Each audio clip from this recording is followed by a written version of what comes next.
Welcome to Fiction Audiobooks. If you enjoy the content, like and subscribing would be greatly appreciated. If you have any recommendations for novels, comment below. Please join my Patreon at https://www.patreon.com/fictionaudiobook. Chapter 1 DxD DxD. Life can be full of surprises, some good, some bad. For me, suddenly dying on the same day I got a high-paying job in NVIDIA was genuinely surprising. It is kind of those weird times when you think, I've finally succeeded. And life is like, nah. Got you, bitch.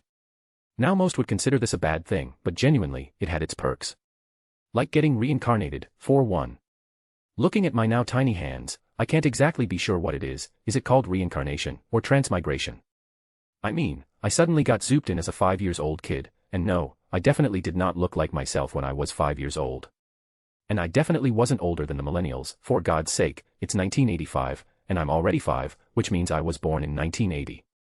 But not all is beyond redemption. I mean, I look adorable, with hair so blonde it looks golden, paired with blue eyes, have a cool name, Damian Whitmore, which is significantly better than my previous name Steve.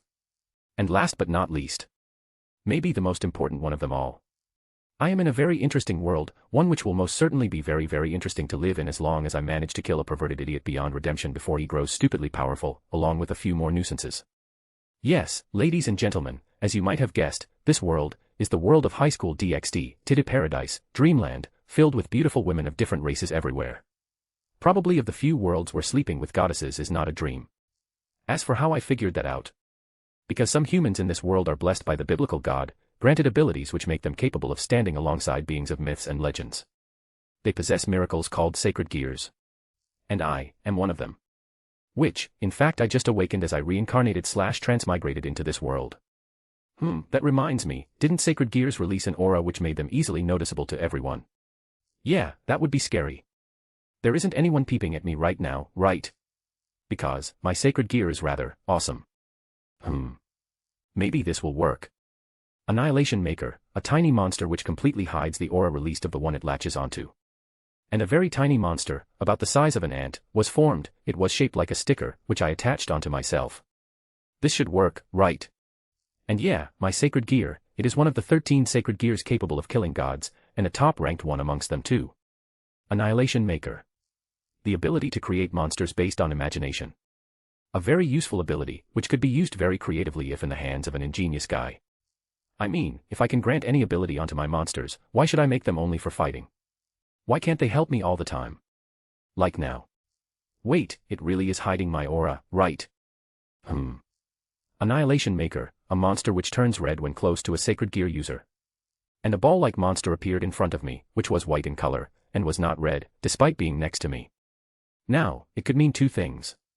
1, I am delusional and Annihilation Maker is not that easy to use. Or 2, my sticker monster is working perfectly. With a single thought, I cancelled the aura-suppressing sticker monster, and instantly, the ball monster in front of me turned red. Hee. This is going to be awesome. Ha ha ha ha ha. I shouted out loud. Damien. Did something happen, dear? You were shouting. A voice came from the distance. Nothing, Mom, I was just playing. I replied loudly. Yeah, I have a mom, and a father. I did not get the generic Ice Guy protagonist treatment.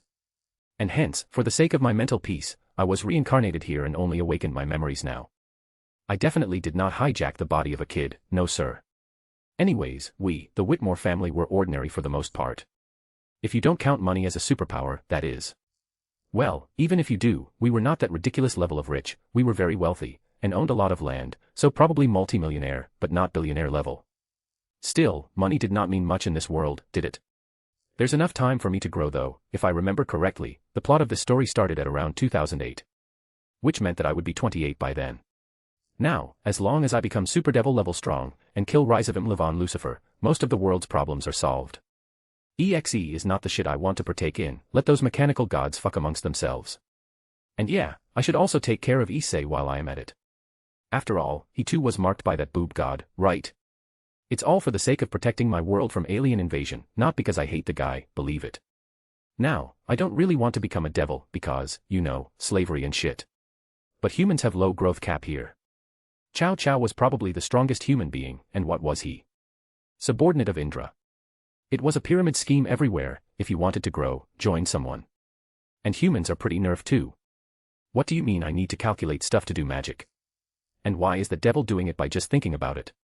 Though, if I managed to steal a king piece from the devils, I would fold instantly, becoming a devil, like I get a power-up in a lifespan of 10,000 years, without becoming anyone's subordinate. Yes, please. Now, since I am in London, the factions here should probably be the British royal family, and there were a few mage associations too. I don't remember clearly, but there was that girl with a Longinus tier sacred who could control minds too in here, so I can check that out. And that reminds me, isn't my knowledge of this world pretty rudimentary? I should probably record whatever I know for future reference. Chapter 2. They clearly have no naming sense. The first hurdle which every transmigrating protagonist has to face, acting like the child he currently is actually not that difficult at all. Actually, I kind of enjoy it quite a bit. I mean, sure there is no PS5 and unlimited Wi-Fi here, but I can basically do whatever I want, and that means almost literally anything, and everyone just thinks, Wuhan, totally normal kid stuff. Amelia Whitmore, aka Mommy Dearest, was quite different from what you would imagine from a super rich woman. I was fully prepared for her being busy all the time and having no time for me.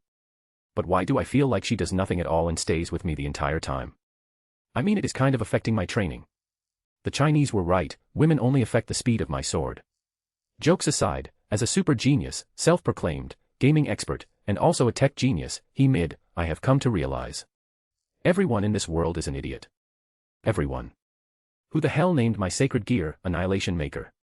It can do so much more than measly annihilation. It is a cheat, you hear me, a cheat.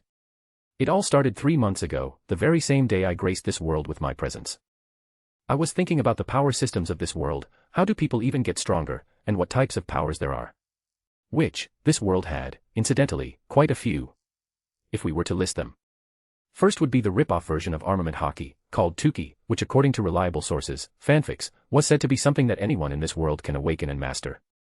In the anime, Sarord was the one who demonstrated it, though he quickly switched to using a Longinus, so can't really estimate its limits.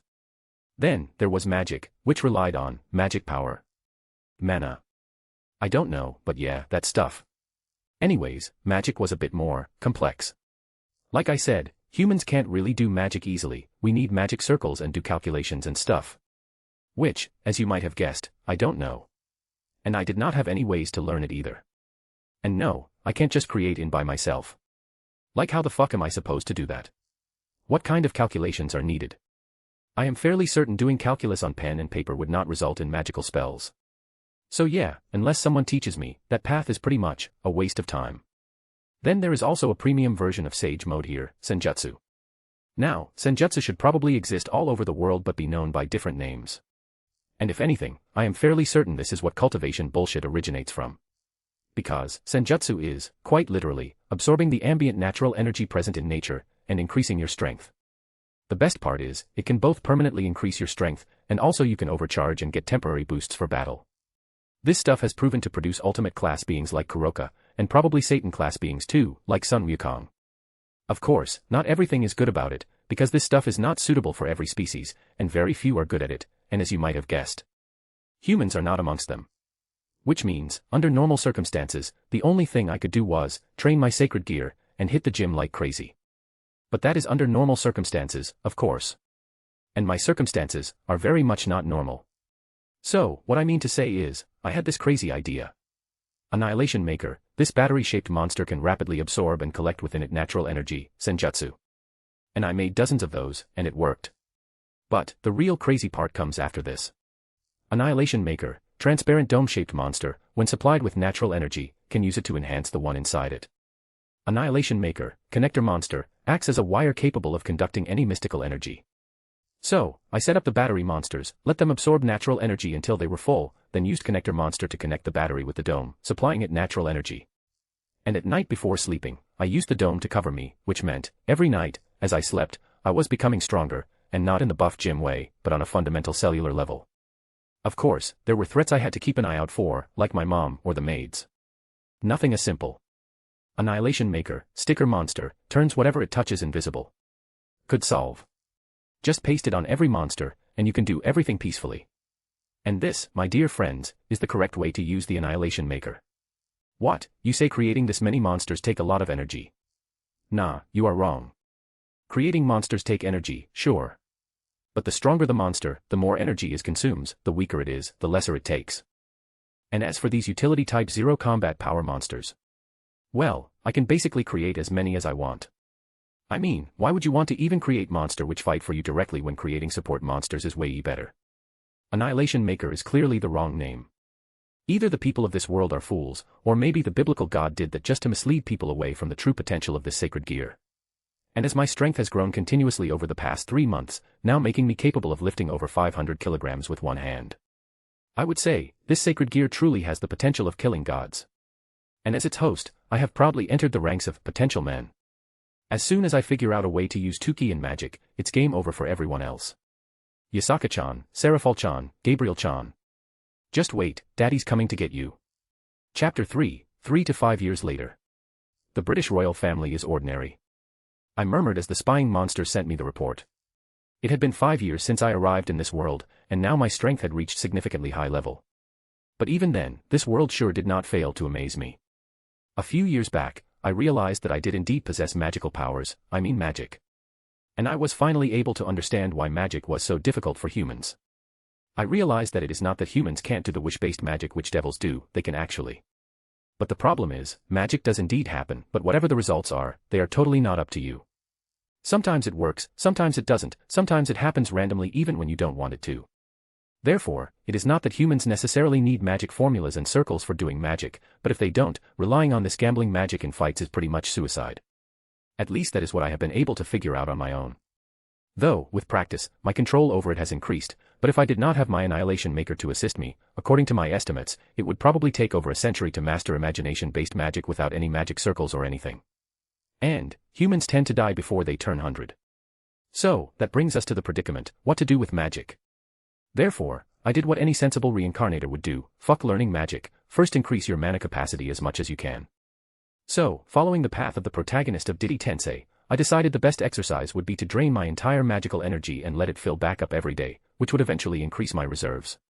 This was a very sensible and ordinary approach.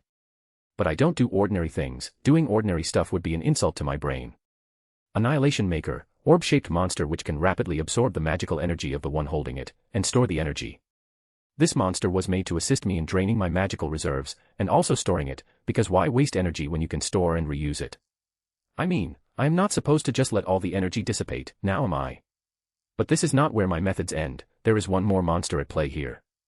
Annihilation Maker, chamber-type monster, uses large amount of magical energy to permanently increase the magical energy of the one within it. This monster did not have the best conversion rates, but it still reached a staggering 1%. Now, you do not understand the significance of it, it basically means, even if we ignore the natural increase of magical energy within me, it would still result in a 1% growth every day. And it's compounding. Though, it did started to decrease after a while, but in the past 5 years, my magical power reserves have increased by over 1,000,000 times. This is the power of compounding. By raw magical power reserves, I think I am probably somewhere around peak of the ultimate or maybe even Satan class right now. Of course, it also means that I am worse than Naruto was in chakra control. But still, I can basically create an army of monsters using my Annihilation Maker. Even Leonardo in the anime could create in small platoon using nothing but his paltry human reserves. Sure, he might have developed Annihilation Maker more, but his energy reserves would probably not even be high class. Still, considering that I haven't yet reached Balance Breaker, I won't reveal my Annihilation Maker to anybody. So, if I am to consider my strength without my sacred gear, it's still at a ridiculous level. Once I awakened Tuki, I started to use it to enhance my body and use monsters to train my body to extreme levels, which made my body feel as strong as a Viltrumite. And if I just blast my magical energy, even without any spells, I could probably wipe out a city in single strike, maybe even a country if I use all my energy. But the biggest problem still stands. This is all my speculation. I have not really destroyed a country or ever fought anyone seriously to find out. So, now that I am confident enough, I have started to survey my surroundings. Being in Britain, the first magical target that comes into mind is the British royal family, which to my dismay, was completely ordinary, I meant ordinary humans. I guess Arthur and Morgana did belong to the Pendragon family, and they probably do not appear in the public, and have some hidden castle somewhere around. But, I did find some supernatural figures here and there. They were weak, very weak. They were human mages, probably, weirdly dressed, the hat and robe was probably a dead giveaway, but I guess everyone else thought they were just cosplaying. Contacting them would probably be a bad idea for now, at least I should grow a bit more. They might very well just be low-tier mages following some big shot. Wasn't there a devil guy called Mephistopheles who lead a magic organization? I don't think I am strong enough to survive being targeted by devils. I did not think the biggest challenge I would face after getting Ice Guide wouldn't be my strength, but my lack of information. And it is only 1990 right now. My plot knowledge is basically useless. Rias Gremory is probably only born this year, and Issei should not even be a sperm right now. With a sigh, I ordered every surveillance monster to notify me if they detect any other supernatural being than the low-tier mages, and went to sleep. But my sleep was disturbed. Probably sometime in the middle of the night, a new magical energy was detected. It was different than anything else I had seen until now. It was a man, with 7 legs. No wait, 6 legs, last one is his dangling dick. It had multiple eyes, a bat-like mouth, and looked like an abomination. Okay, that's probably a stray devil, and it is much stronger than those mages. A smile crept onto my face. I could not contact mages, sure. But capturing a stray devil and killing it after getting info, that's totally normal, right? Chapter 4, Stray Devil. Being the host of the Annihilation Maker, I did not need to fight 1-versus-1 battles. In fact, only during most desperate battles would I need to take action personally. And the stray devil which I was targeting was nowhere near strong enough to warrant that. But my goals was not to simply capture it, I had to do it in absolute secrecy, so that no one could figure out it was me. Therefore, I created monsters one after the other, all with a single goal, to end the battle instantly, without anyone finding out. In the dark night, the stray devil was munching on a human corpse, the sight of which made me retch. No matter how strong I was not a psychopath or someone used to killing or battles. But this scene also reminded me of the cruelty of this world. The anime was filled with nothing but ridiculous ecchi and romance content, but that is not what's most prevalent in this world. What was common was this. Supernatural beings were stronger than humans are, and humans in the eyes of most of them are simply ants, or worse prey. Do not think that the current state of the supernatural world being hidden is due to them fearing ordinary humans. Nope, it was probably due to the top gods like the biblical god, Odin, Ra, Shiva, Indra, and others deciding it. This was a move to spare humanity from the fear. A simple blissful state of ignorance.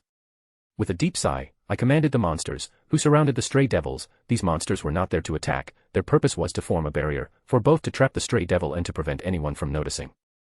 Next inside were another group of monsters who were there as the penultimate defense. In case the stray devil could escape, they would jump it and use lethal attacks. Then came the main fighters. Annihilation Maker, humanoid monsters who can shoot with unmatched precision and boost the attack power of the weapon held. Annihilation Maker, gun monsters capable of shooting extremely potent paralyzing rays. Annihilation Maker, rope-shaped monster which will absorb all the energy of the one tied from it. Yes, I had started this new concept for my attacking monsters, stacking multiple of them together, to form a strong one. This was a bug of Annihilation Maker. Strong monsters required more energy to create, but weaker ones could be created with way less energy output. For example, in this case where a humanoid monster is armed with gun monster, if I were to simply make it a single monster capable of releasing the paralyzing rays, it would take over double the energy required. My goal was to one day form organ monsters which would combine together to form strong monsters. But I guess I would be able to do it soon enough. Once Annihilation Maker reaches balance breaker state, I have already mastered it completely. All it needs is an emotional shock or just growing stronger until it reaches balance breaker state normally. The growth system of this world really is crooked, especially the sacred gears. What do you mean I cannot reach the balance breaker of my Annihilation Maker despite maxing my skills with it, and Issei could do it just by pressing boobs? Okay, time for action. Each of the humanoid monsters were equipped with an invisibility monster, or a hiding monster, and an armor monster, which boosted both stealth and defense. Do it.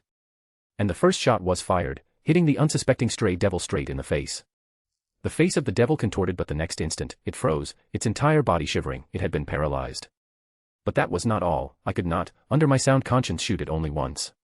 A rain of paralyzing rays hit it the very next moment from all directions, immobilizing it completely.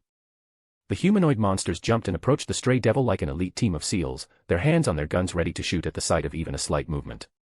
As they reached the stray devil, they instantly took out a tranquilizer monster, the purpose of which was to put the devil into a good sleep, making it easy to transport. The tranquilizer shot was administered multiple times. After all, a devil should not die from overdose, probably. Then the rope monster was used to tie it, in case it managed to wake up while transporting. Then the basic invisibility and aura hiding monsters were applied, and with the help of invisible flying monsters, they were successfully transported back to my home. Thankfully, our mansion is massive, and I can just go to the backyard, which has been left raw to give a forest-like vibe, so nobody keeps an eye there, and I am free to do whatever I want.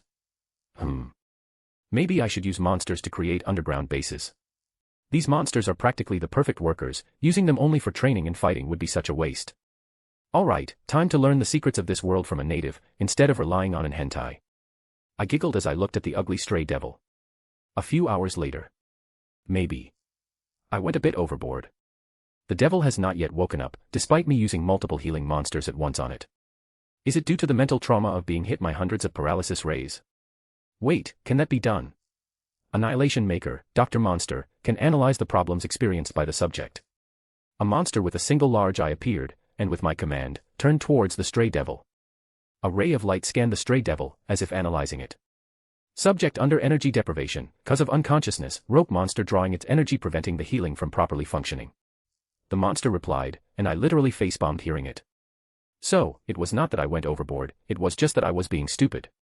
I created more monsters for standby to attack him if he tries to attack after waking up, and untied him. Within a single minute, the stray devil started twitching, as if about to wake up. With a determined face, I tried to sit in a pose which made me look more intimidating. After all, no matter the circumstance, aura farming is necessary. Time for interrogating a devil. Chapter 5, Useless Devil. The stray devil's eyes opened, full of panic and fear. The attack had been too sudden, and since he didn't faint right away, the feeling of helplessness when he was paralyzed was still stuck in his mind. As he looked around and saw the monsters, he realized he was surrounded, which increased his fear. This was probably the end of him, he thought. Soon he saw me, and since I was, well, sitting on a throne monster, it was pretty easy to identify that I was the leader here. Hey, are you from the Glaciolabalas? The stray devil asked with a stammer. The usual devil arrogance as shown in the anime was completely devoid. So you are a reincarnated devil from the Glaciolabalas clan? I asked as I looked at his with a pensive expression, not letting any of my thoughts show. Yes. He answered, but I could see him falling into deep thinking. He understood that I was not from the devil's side. I am indeed not from the devil's side. I am from the side of the humans, and you filthy beast dared to kill and eat humans here, so rest assured, you are not leaving here alive. I threatened. There was no way for this devil to leave here. First, he had seen me, and second, eating humans was not something I would tolerate. Wait.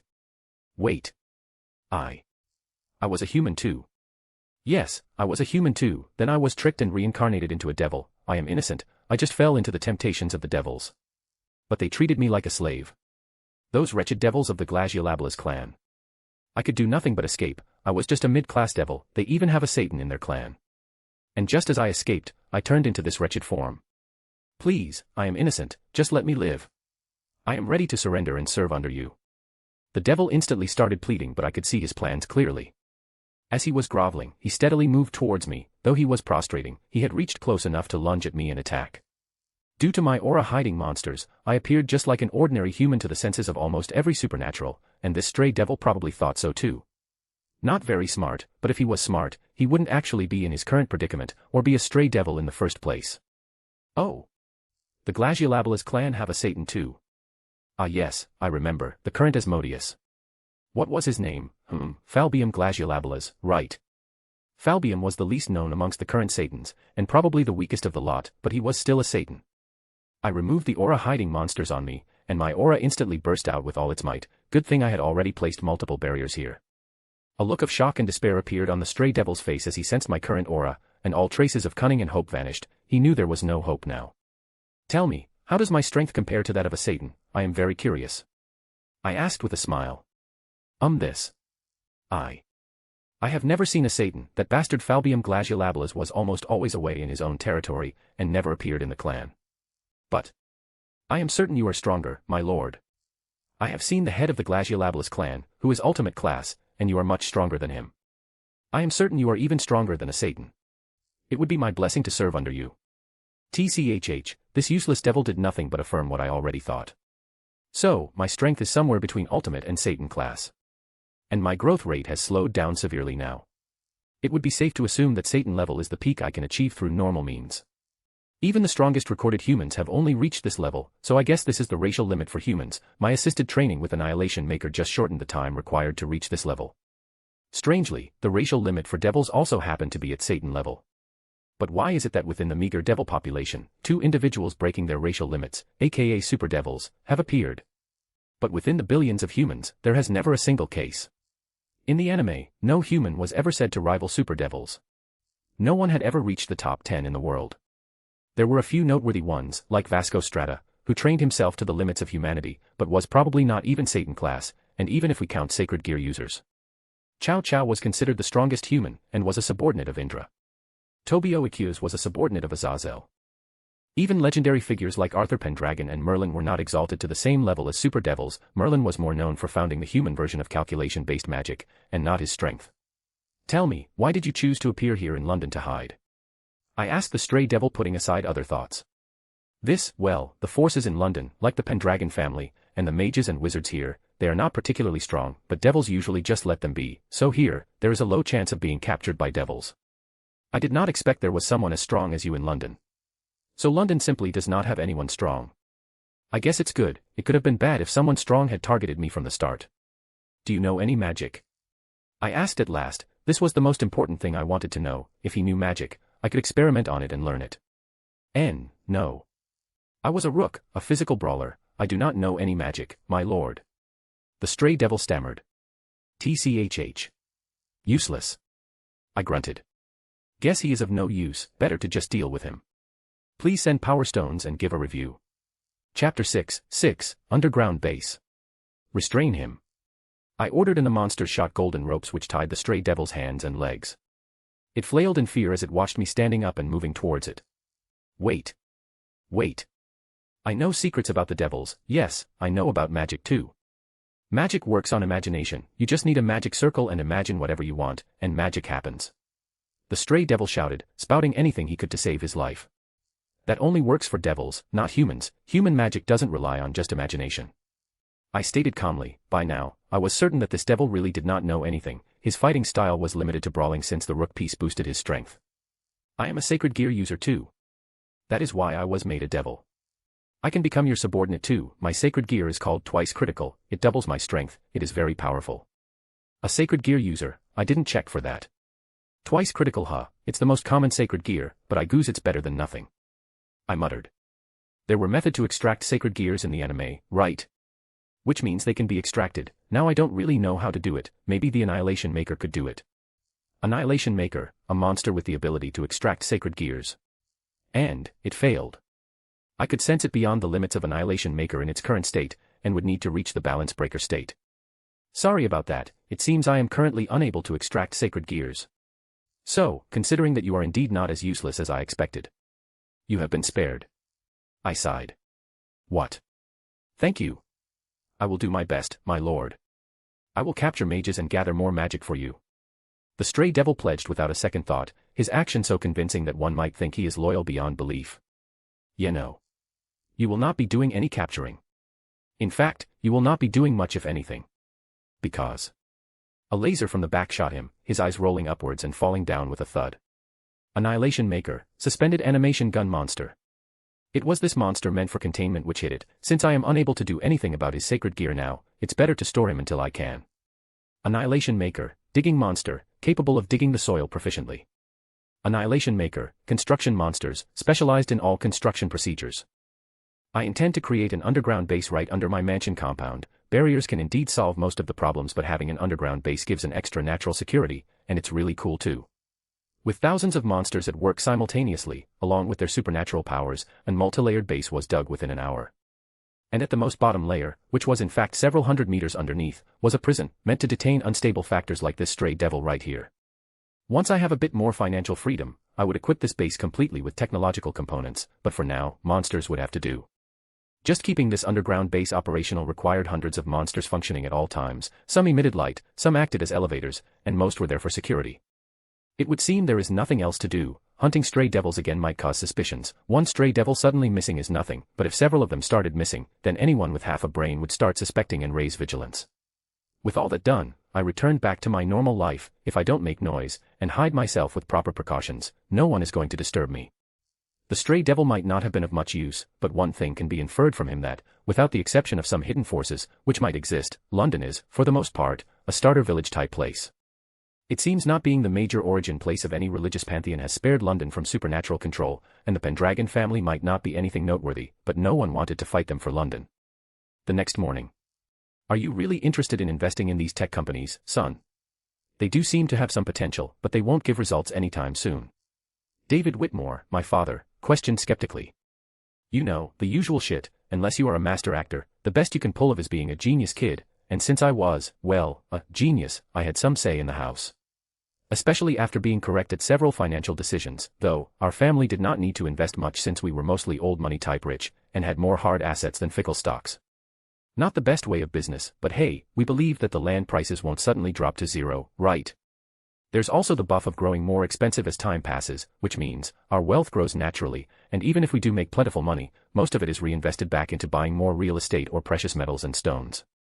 Though I am totally planning on buying a shit ton of bitcoins and becoming even richer, they don't happen to be a thing yet, and my knowledge about the financial markets of the late 20th century was, at best, rudimentary. Doesn't hurt to buy them when they are cheap. I believe they have great potential and would grow to a ridiculous level one day, so why waste an opportunity? After all, it's just €1,000,000. I stated, if my past self ever heard me mentioning €1,000,000 this casually, I would probably slap myself. True enough, I guess. Another thing, why do you want to buy real estate in Japan? We don't operate beyond Europe much. Buying lands in Africa or America would be understandable, but Japan feels pointless. It is too far away and difficult to get into. They don't want outsiders intruding much. David asked curiously. The conversation was totally unlike what one would expect from a father and his 10-year-old son. Japan. Well, actually I just find Japan interesting. It's pretty beautiful, and I want to go there. The architecture and culture is awesome. So you just find Japan cool. I guess that figures. You are still just 10. It would be bad if you were acting smart all the time. And yeah, now that I think about it, Japanese girls are really beautiful too. Maybe you have some vision. You really are my genius, son. David chuckled. I sighed, then snitched, Mom. Chapter 7, An Unexpected Letter. Although the sacred gear could not be extracted from the stray devil for the time being, it did not mean there was nothing I could do. The most important thing to note was the stray devil himself. After all, no matter what, it was a devil, a supernatural creature, and it was my first time seeing one. Although I was not a genius in biology, or a madman type of scientist, I could still use monsters for x-rays and different scans to see what exactly was it that made this devil different from us humans. Better yet was the fact that he was a human who had been reincarnated as a devil using an evil piece. If, a major if, I learned how evil pieces work, and I can change races, I could potentially create an faction of my own from humans. Of course, reality is often disappointing. Even if it was possible to do so, I had been unable to do it until now. My research ability was not particularly my strong suit. And so, a year passed. I turned 11. Not much had changed honestly. I still hadn't reached the balance breaker of my sacred gear, nor had I learned any magic. Of course, I did get stronger compared to before using the same old routine of increasing my raw reserves. And that too had become frustratingly slow now. I think a few more years and it would stop working altogether. Damien, what will you take, hot chocolate or coffee? My mom, Amelia asked as we arrived in the dining hall for dinner. Despite our wealth, which had, by the way, increased enough to land us into the rank of billionaires. Somewhere around 1.8 to 2 billion euros. She still liked to cook most of our food herself, the reason being that she used to be a chef. My father first fell in love with her cooking, which was so good that instead of hiring her, he straight up married her. I will take wine, please. My father replied, already sitting on the table. Hot chocolate it is. But just as we sat on the table, something strange happened. An owl entered our home, and landed straight on our table, which was pretty weird. The three of us just looked at the owl in silence and then at each other, again, in silence. Am I tripping, or is that owl carrying a letter? My dad asked skeptically. It really is carrying one. I thought pigeons were used in ancient times to carry letters. Someone out there still using birds, and an owl at that, is pretty strange. The owl is cute though. My mom commented. Shouldn't we focus more on what the letter is? I asked, my brain running at a rapid pace. The bird was not normal. I mean, for the most part it was, but it had magical energy, albeit very little, but it could still be considered a supernatural creature. Has someone figured out about me? I thought, and instantly commanded my sacred gear. Thousands of invisible monsters were created, surrounding the entire estate, guarding from all sides, hundreds of flying monsters scouting the skies. I had gone into full alert. Whatever this was, required all my attention. My father gestured for the butler, Tom, to fasten the letter from the owl, and although Tom looked a bit reluctant, he still did as asked. It's addressed to young Master Damien, from some institution named Hogwarts. Tom said aloud. And I was flabbergasted. A letter, from Hogwarts. Give me that letter. I ordered urgently, my composure slipping instantly. Yes, young Master Damien. Tom frowned at my reaction but handed me the letter almost instantly. Looking at the letter, the intro said. To Mr. Damien Whitmore. 2nd floor, Whitmore Mansion. Which was, indeed, correct. The entire second floor was mine, from the gaming room to the theater, everything there was according to my demands. After all, only my father, mother, and I lived in the entire estate except for the servants and guards. Opening the letter, I opened the old-looking parchment. Hogwarts School of Witchcraft and Wizardry. Headmaster, Albus Dumbledore. Dear Mr. Whitmore, we are pleased to inform you that you have been accepted at Hogwarts School of Witchcraft and Wizardry. Enclosed you will find a list of necessary books and equipment. Term begins on the 1st of September. We await your all no later than the 31st of July. Yours sincerely, Deputy Headmistress Minerva McGonagall. I just stared at it in shock. How could I have been so foolish? All those years of binge reading fanfics, wasted.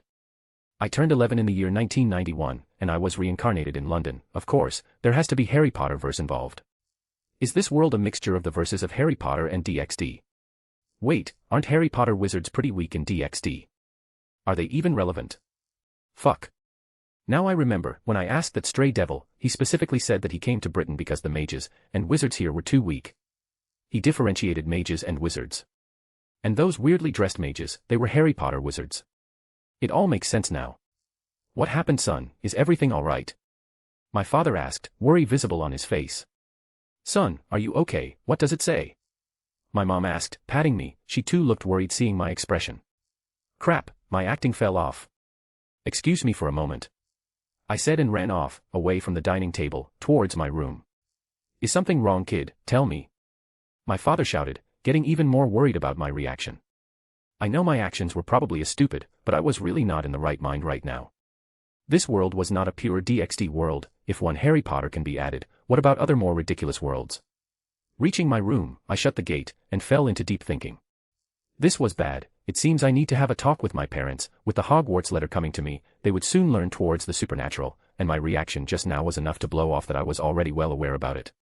But, there are more things for me to be worried about right now. Chapter 8, Balance Broken.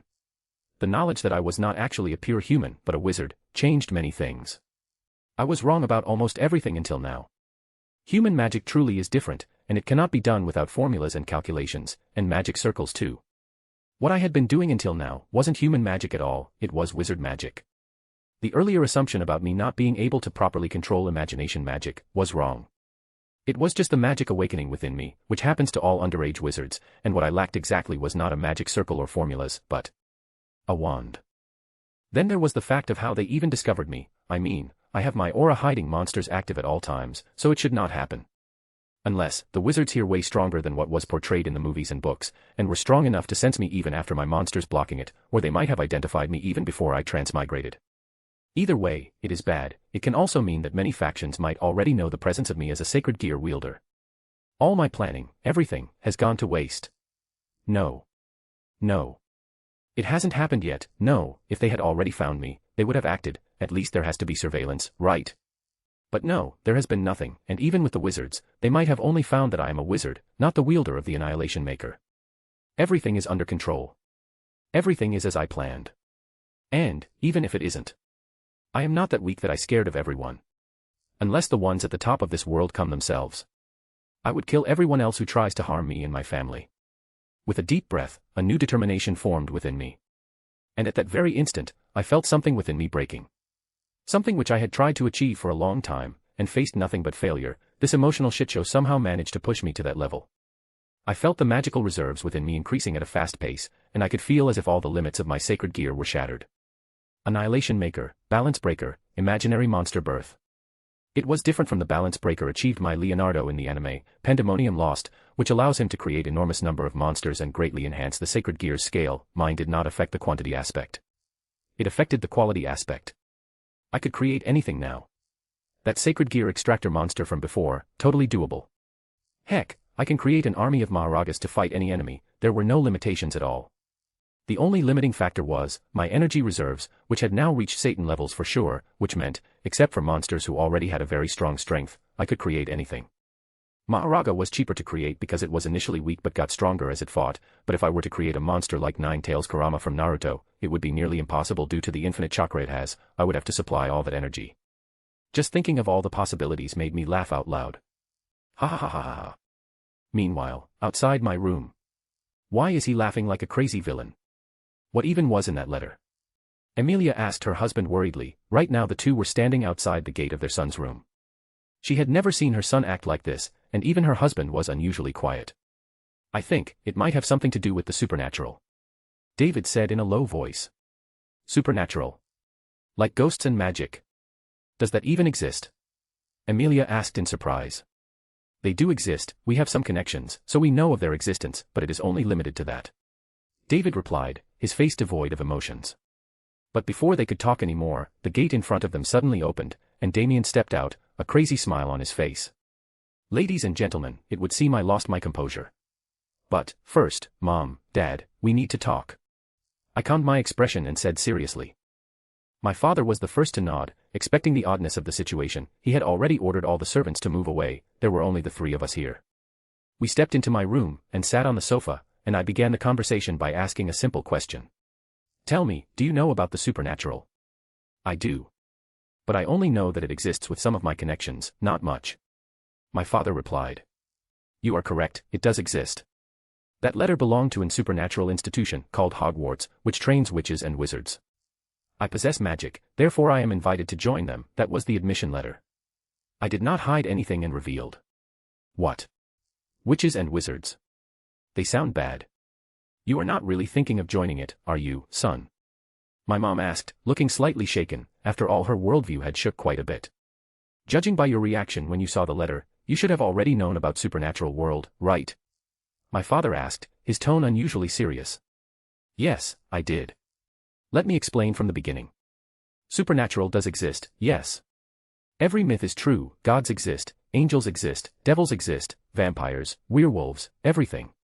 Humans actually fall at the bottom of the ladder, usually the helpless prey. And seeing our condition, the biblical God decided to bestow upon humans some gifts, called sacred gears. There are many sacred gears, many of the famous human figures in history and modern times too are actually sacred gear users.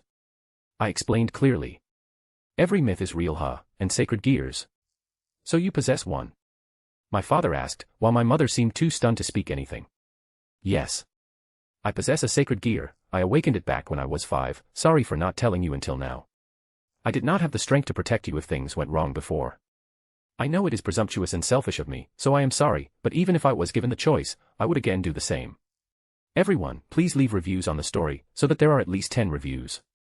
And please send power stones, thank you.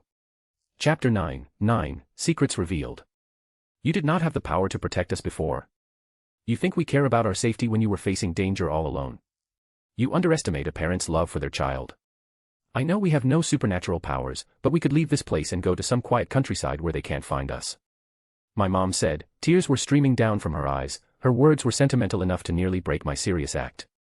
No, you don't understand, there is nothing we can do, we are actually in a safe place right now, London is actually pretty weak, currently, I am the strongest here.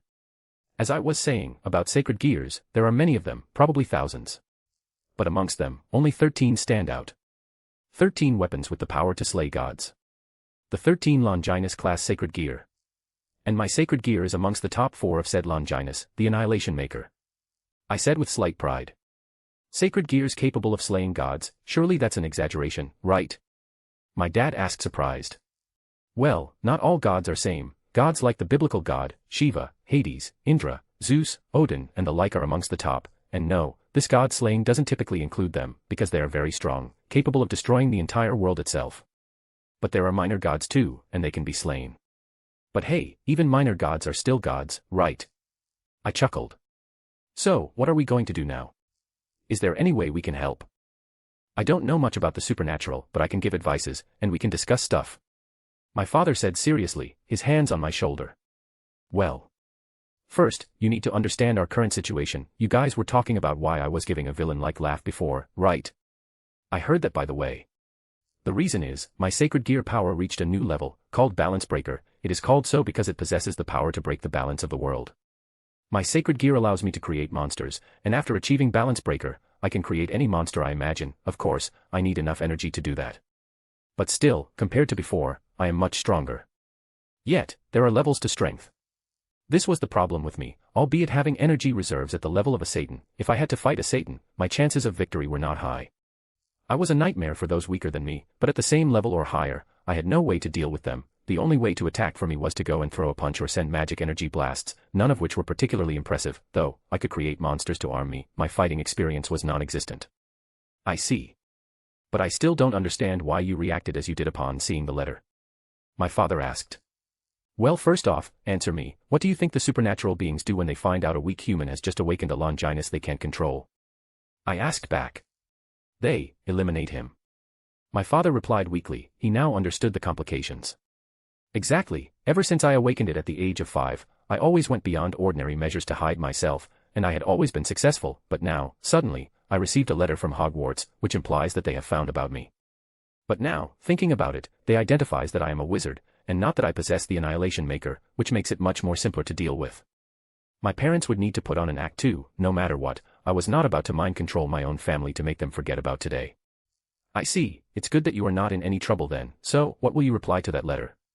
David asked, heaving a sigh, slight relaxation appearing on his tensed face. I will join. Of course. This is a great opportunity for me.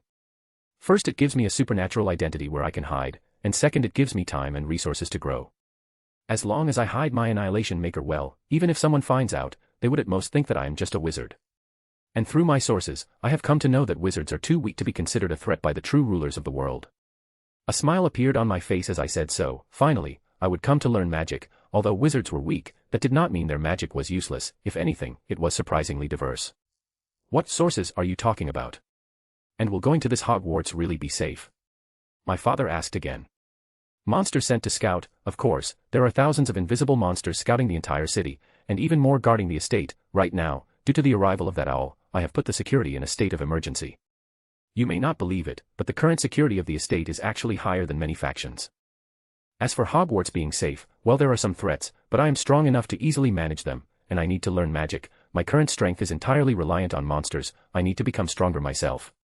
I chuckled as I told them about the monsters. Their expression of surprise as they looked around trying to spot a monster was hilarious. Ha! I feel ashamed at not being able to help you. Is there anything we can do? My father asked after failing to spot a single monster, which was given, considering if even they as ordinary people could spot it, it wouldn't be much of a security, right? Of course there is. Soon, a professor of Hogwarts will come visit us. You guys need to act exactly as I tell you, and under no circumstance should they know that we are already fairly aware about the supernatural world. I was also planning on arming them with monsters which would protect them from magic like legilimency. Don't worry, they won't suspect a thing. My mother smirked as she replied. A trace of mischief could be seen forming in her head. Chapter 10, Professor Flitwick.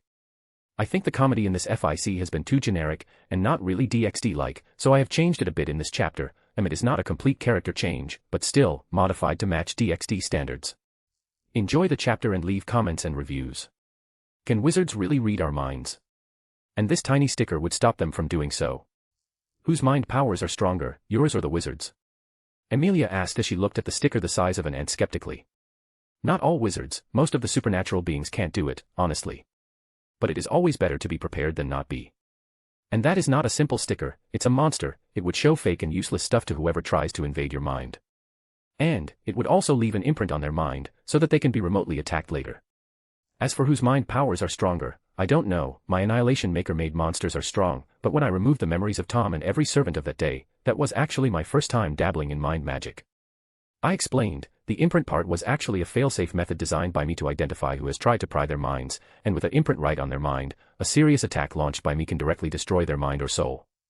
This was actually developed by me to counter Dumbledore, in case he turns out like how fanfics generally tend to interpret him. I can kill him instantly without anyone ever finding out. Can you really create any monsters?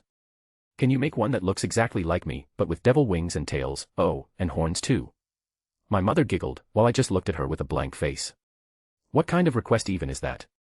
With a sigh, I waved my hand, and a devil-themed version of my mom appeared, floating slightly above the ground, her bat-like wings, which was styled a bit better than DxD-style devil wings fluttering behind her, with a tail flailing like a whip from her behind. Fufufu, as expected, I look beautiful. Damien dear, can you make me monsters which act like wings and tails exactly like this? I need this, well, yeah, because I want to try flying. My mother said, her face crimson. As expected of the DxD world, no one here is normal, sigh. But well, having some kinks is not that strange, I guess. Annihilation Maker, Ring Monster, allows wearer to shapeshift based on their desires. Here. Take this ring, you just need to think about your appearance and this will help you shapeshift into it. A week had passed since the day we received the letter from Hogwarts and had that discussion about the supernatural world. By now, both of my parents had lost the initial awe and shock they experienced when they first learned about everything, and now they were very frank about it, quite more so than I would like.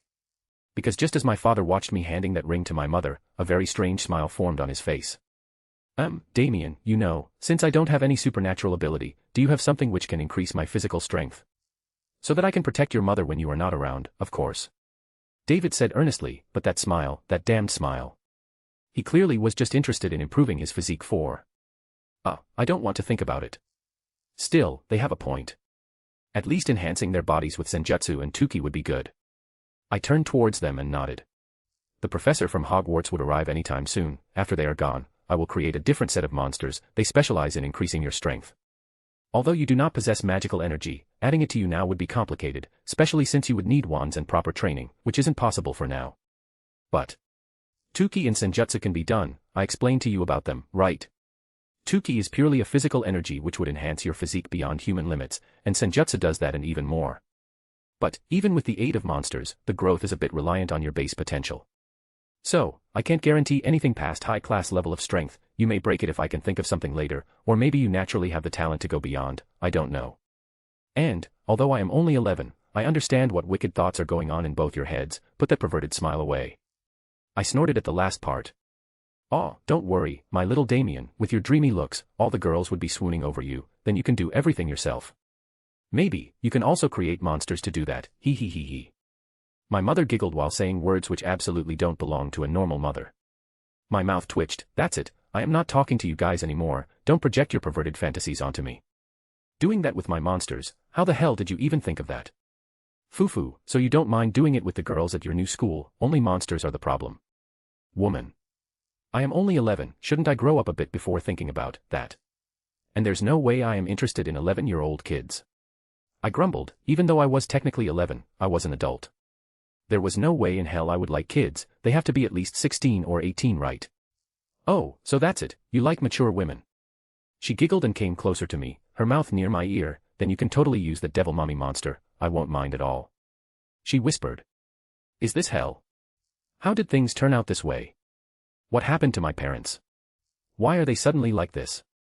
Was it because previously they didn't know about this world, so they weren't affected by its perversive effects, and now they are? Or, they were always like this and just didn't show it to me?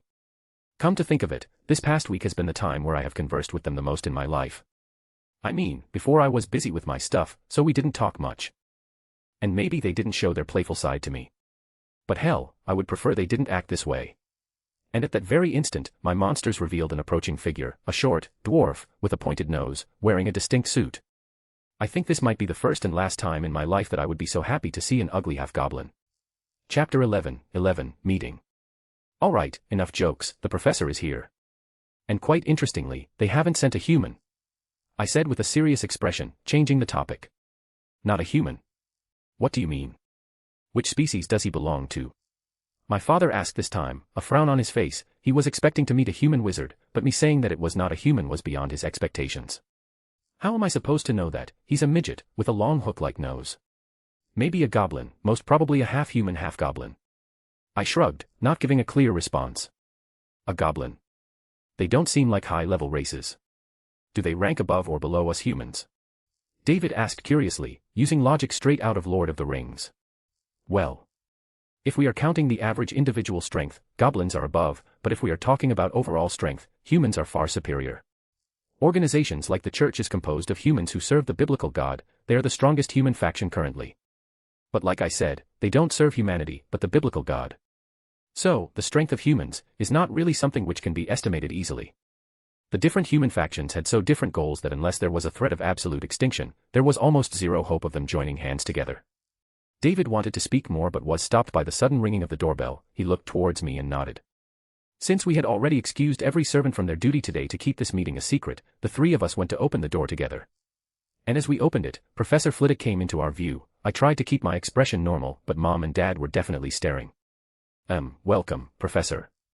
I greeted, breaking the silence. Flitwick, greetings, I am Professor Flitwick. I assume you were already informed of my arrival from the letter. He responded with a smile, clearly not putting the stares into mind. he was probably used to it. Ah, yes, Professor Flitwick, although looking at you, the chances are low, but is this magic real, or is this just an elaborate prank? Good acting, Dad. Didn't think you had it in you. Oh no, this is not a prank, sir. Magic is as real as it can be.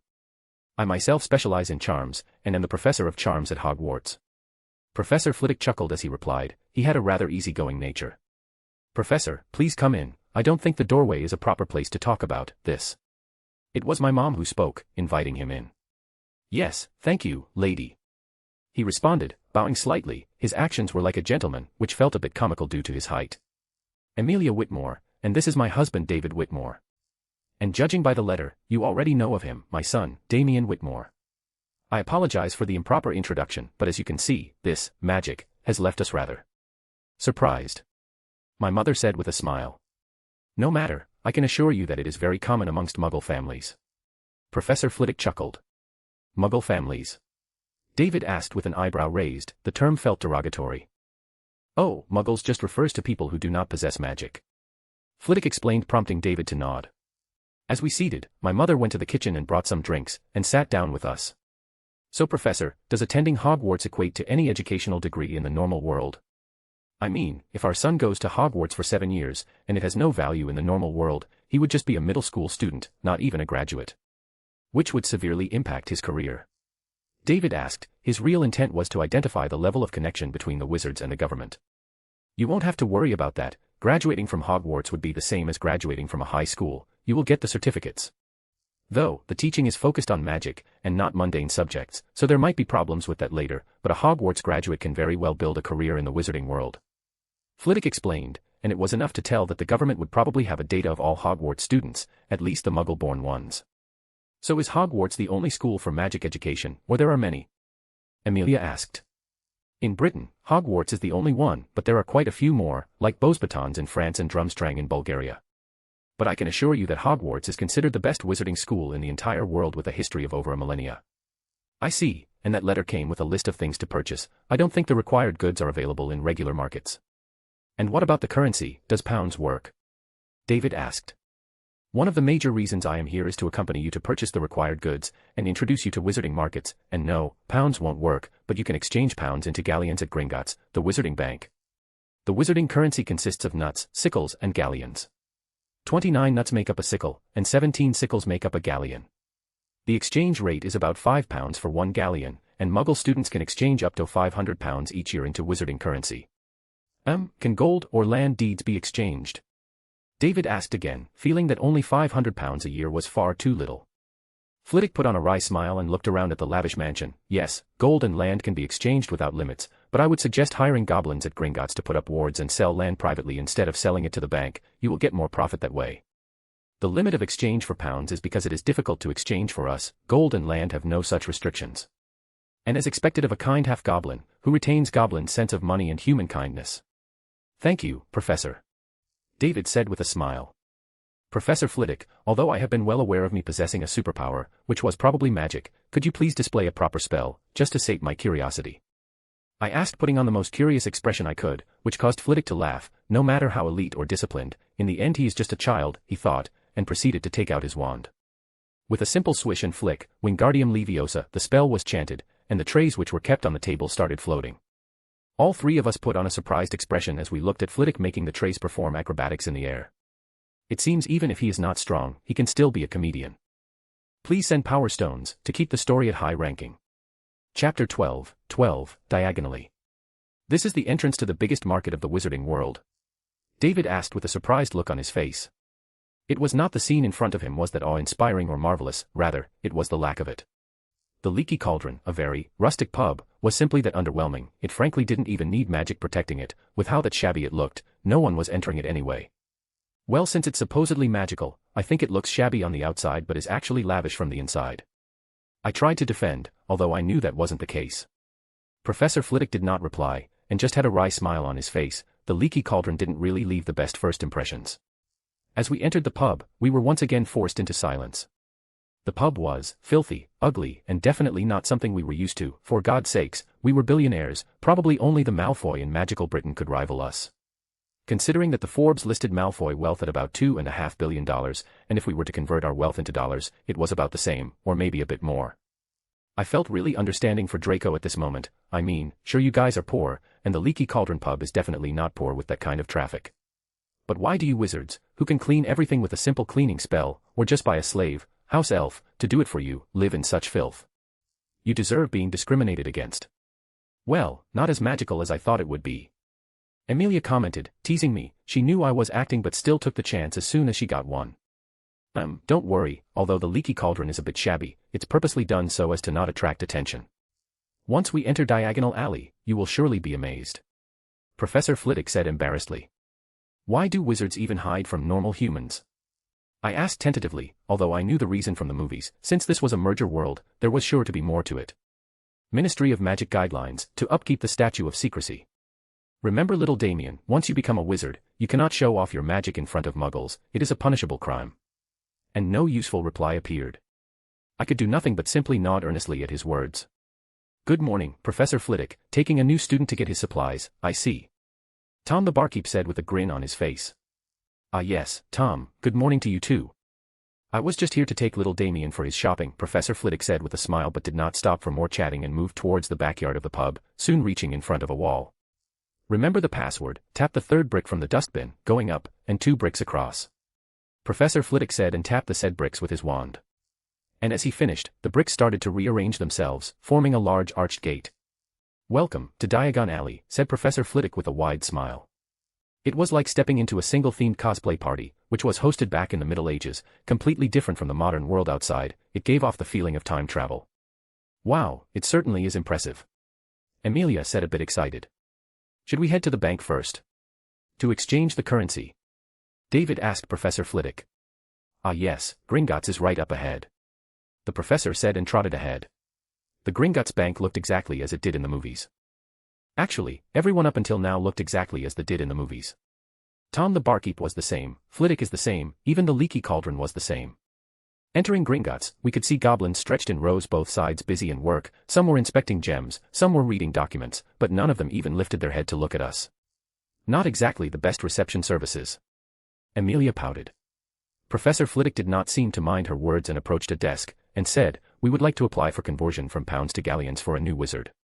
The goblin looked up and nodded, Professor Flitwick, another new student. You know the procedure, here, take the form and fill it. The goblin looked at us and said. Excuse me, please. I would like to open an account here. And I would also like to exchange gold into galleons. David said moving forward. His words instantly changed the expression of the goblin. Greedy by nature, the mere mention of gold was enough to draw their attention. Even the goblins sitting at the nearby desks were looking towards us. Yes, gold exchange is highly appreciated. If you are changing enough amount of gold, the cost of setting up an account would be waived. Could you please tell me how much gold would you like to exchange? The goblin asked with a smile, which was very disturbing. David smiled and moved forwards, placing the suitcase he had brought with him onto the table, and opened it. Inside were bricks upon bricks of gold, stacked neatly. There were a total of 40 bricks, each weighing 500 grams, a grand total of 20 kilograms of gold. The eyes of the goblins practically dazzled as they looked at the gold. If they weren't afraid of ruining their reputation, they might have already stolen it. Professor Flitwick sighed quietly. He had anticipated something like this happening. Damien's family was far too rich to play by the rules. We will calculate it as soon as possible, and you are eligible to have one of the highest security vaults at Gringotts, at the regular monthly rate, of course. Lord. The goblin said humbly, practically mumbling the part about the monthly rate, and had already handed over the suitcase to another goblin for weighing. David Whitmore. But open the account in my son's name, Damien Whitmore. David said with a smile. Of course, Lord Whitmore. And considering that you wish to exchange 20 kilograms of gold, the total will come off to 30,000 galleons. Would you also like to exchange pounds into galleons as well? The goblin system was fast, but looking at that accurate 30,000, we were sure that the goblins had taken some commission. Sure. David said and handed 5 crisp hundreds to the goblin. Chapter 13, Shopping. Professor Flitwick, it says here that first-year students are not allowed to carry their own broomsticks. What exactly is a broomstick here for? The students are not expected to do the cleaning themselves, are they? Amelia asked, holding the letter. Completing the procedures at Gringotts, we proceeded to start our shopping at Diagon Alley, and yes, the movie and book failed to describe how creepy the wizarding world actually is, especially the potions-related stuff. What do you mean you are selling eyeballs at the stall? Oh no, don't worry, broomsticks are not used for cleaning, they are used for flying instead. Wizards commonly use brooms to fly. The cleaning duty of course isn't done by the children. There are house elves do it, they manage everything from cleaning to cooking. Professor Flitwick waved his hand as he explained. House elves? What are those? Amelia asked curiously. Well, house elves are like servants, but they are bonded to their master, and serve the family they are in for their entire lives. In Hogwarts' case, they are bonded to the castle and the headmaster.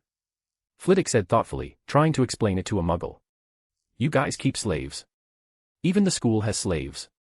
And aren't elves supposed to be pointy-eared fair-skinned forest-dwelling people who are good at magic? How did you even enslave them? Amelia asked surprised. It would seem the customs of the wizarding world was also similar to Middle Ages, including stuff like slavery. Slavery. Huh, strangely, I can't deny that, house elves are pretty similar to slaves. But they are not what you think they are, elves are different, they live on their own world, far away. These are house elves, they do have long ears, but look far from what you think. Flitwick said with a wry smile. I see, well, let's leave it at that. So, what are we shopping first? Let's go get the magic wand first, I want to see that. Amelia clapped happily. Mom, I'm the one getting the wand, not you. I sighed. But my little baby will let mommy see his wand, right? Fuck, that got weird in there. I was appalled by her words, and could not help but fall silent, just staring at her, then let out a soft defeated sigh. Nothing can be done about that, that's my own mother. Okay. Let's go get the wand first.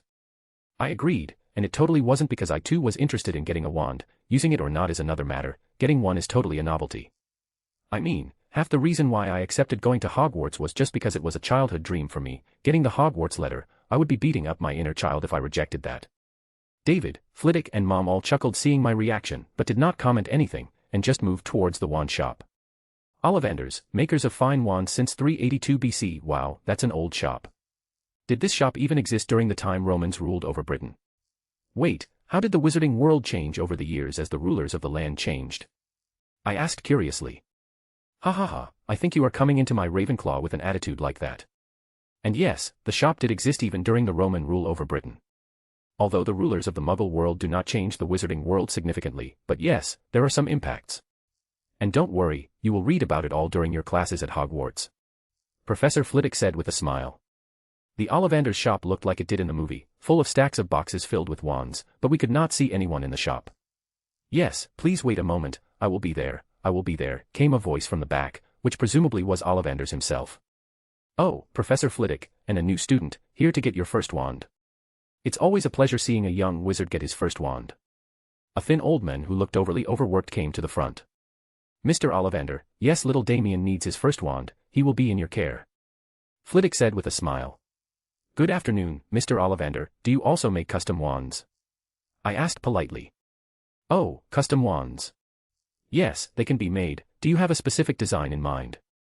Mr. Ollivander asked curiously. Ah yes, I do indeed, what are the procedures of making a wand? Can it be made from anything or in any design I fancy?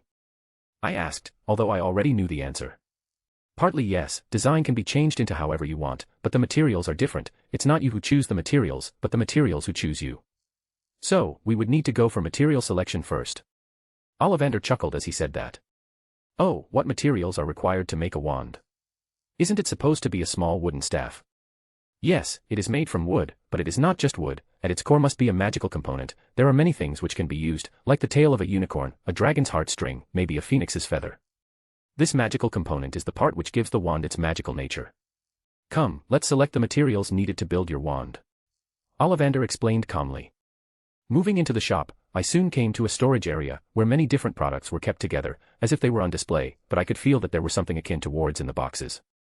Little Damien, go on and touch the materials one by one, the wards would help you absorb your magical energy, and you will feel a warm familiar sensation when you touch the material which suits you the best. Go on, try them one by one, we have plenty of time. Ollivander instructed, pushing me forward. I stepped forward but did not start to touch the materials one by one, instead, I checked out the different types of wood in front of me and selected a wood which looked the most aesthetic to me. It was matte black, looked like charcoal, but it felt dense and sturdy at first glance. And it also looked exquisitely expensive, plus the black color would simply perfect with golden carvings. And the familiar warm sensation appeared just as I touched it. Oh, on the very first try, it seems you are a customer who knows what he wants. And it's ebony, a very rare wood, one of the finest there is. Now, onto the magical component of the wand. Chapter 14, Wand. The magical core is the most important part of the wand, so we need to choose this carefully. Ollivander said, and in front of me was another section which had probably over 100 boxes. I am interested in these materials, could you introduce some of the rare and interesting ones to me? I asked. There was even a devil-like signature here which had me curious. Because, unlike the original Harry Potter verse, this world was a mixture of both DxD and Harry Potter, which meant that the number of supernatural races here was significantly higher. The fact that this world had the convergence of every myth, meant that mythical creatures from every pantheon existed here. Looking at the boxes, I did not wait for Ollivander to explain about them, I just used my sacred gear. Annihilation Maker, small flying ant-like invisible monster which can eat and store genetic materials perfectly and extract their DNA structures at complete accuracy. With my sacred gear achieving balance breaker, I could create much more complex monsters, creating something like this was practically effortless. And I created over 100 such monsters, one for each sample. I did not discriminate, just collect each sample there is, and check them later. Although not all monsters in the Harry Potter verse are useful or strong, it is still better to have than not to. Besides, I was totally planning on having a phoenix, that thing had serious aura farming potential. Besides, imagine entering Hogwarts with a phoenix while the rest of the plebeians have owls. Yeah, I totally need a phoenix, and it has to be better than the one Dumbledore has, and I already have a plan of how to get one. But if there are any more interesting monsters, it won't hurt to get them too. Oh, I have quite the collection here. Look at these phoenix feathers, they come from one of the most famous phoenix in the wizarding world. Then this is one of my most rare collections, hairs belonging to a legendary creature of hell, a devil. Ollivander said excitedly, then took out another box. Opening it, there was a pristine white feather, which was very beautiful. Ollivander seemed to almost revere it deeply. This is the feather of an angel. Our most prized collection of them all. My collection. No. Our collection. I smirked, as my monsters had already collected the genetic sample. Albeit their much stellar reputation amongst humans as compared to devils, angels were a weaker species, with many weaknesses. They were even incapable of growing stronger normally, and had their strength predetermined from the moment they were created.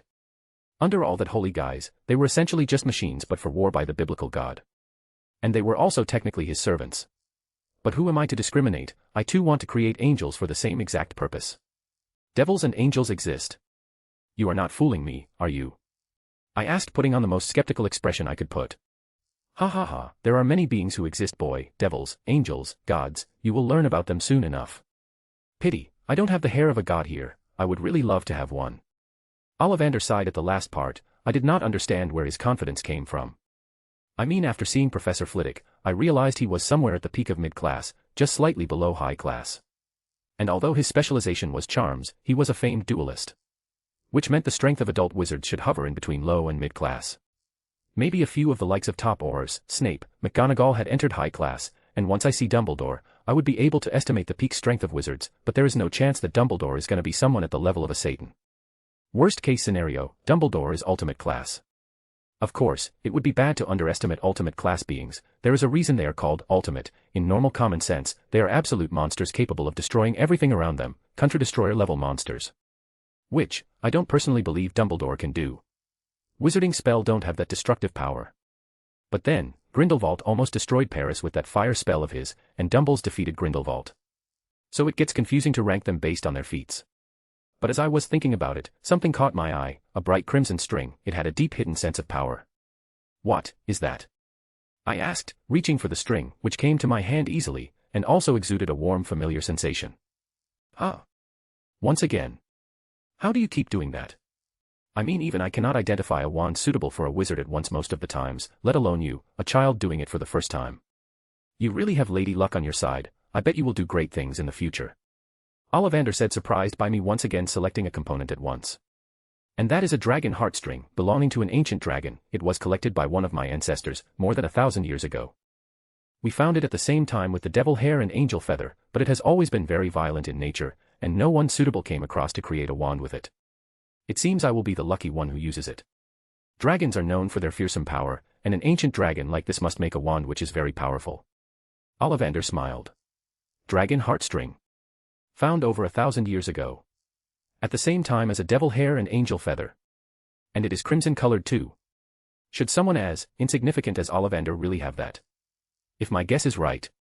Shouldn't it be the heartstring of Drag Wygotch? The heavenly dragon. Though, it must be salvaged from the battlefield later, and just a bit of piece or shard should have flown off after an injury. There is no way Ollivanders of that generation could have managed it otherwise. I fell silent thinking about all that. Sure, the dragon heartstring did exude some power, but nowhere near it should have. It had been preserved perfectly, but it was a bit rotten, which happened probably before Ollivander's ancestor collected it. But, even if it has waned most of its power, it is still better than the rest. To miss it would be idiotic. Please help me make a wand from the ebony wood and this dragon heartstring, Mr. Ollivander. I asked sincerely. Of course. Though, custom-made wands cost significantly higher than the standard 7 galleon price of the wands. He smiled as he informed. No problem, money is not the issue. I smirked. Chapter 15, First Friend. What a willful wand. It doesn't even listen to me, its creator. Ollivander complained, but the excitement in his eyes said otherwise. After a deep discussion, the design of the wand was decided and commissioned to be created. The matte black ebony would look spectacular with engravings made from gold, which, mixed with some mithril, added to wand's power slightly. Though I did not care much about the power part, but the looks need to be there. When I said that to Ollivander, he just shook his head with an amused smile. Both him and Professor Flitwick thought the same thing. I was just a kid being a kid.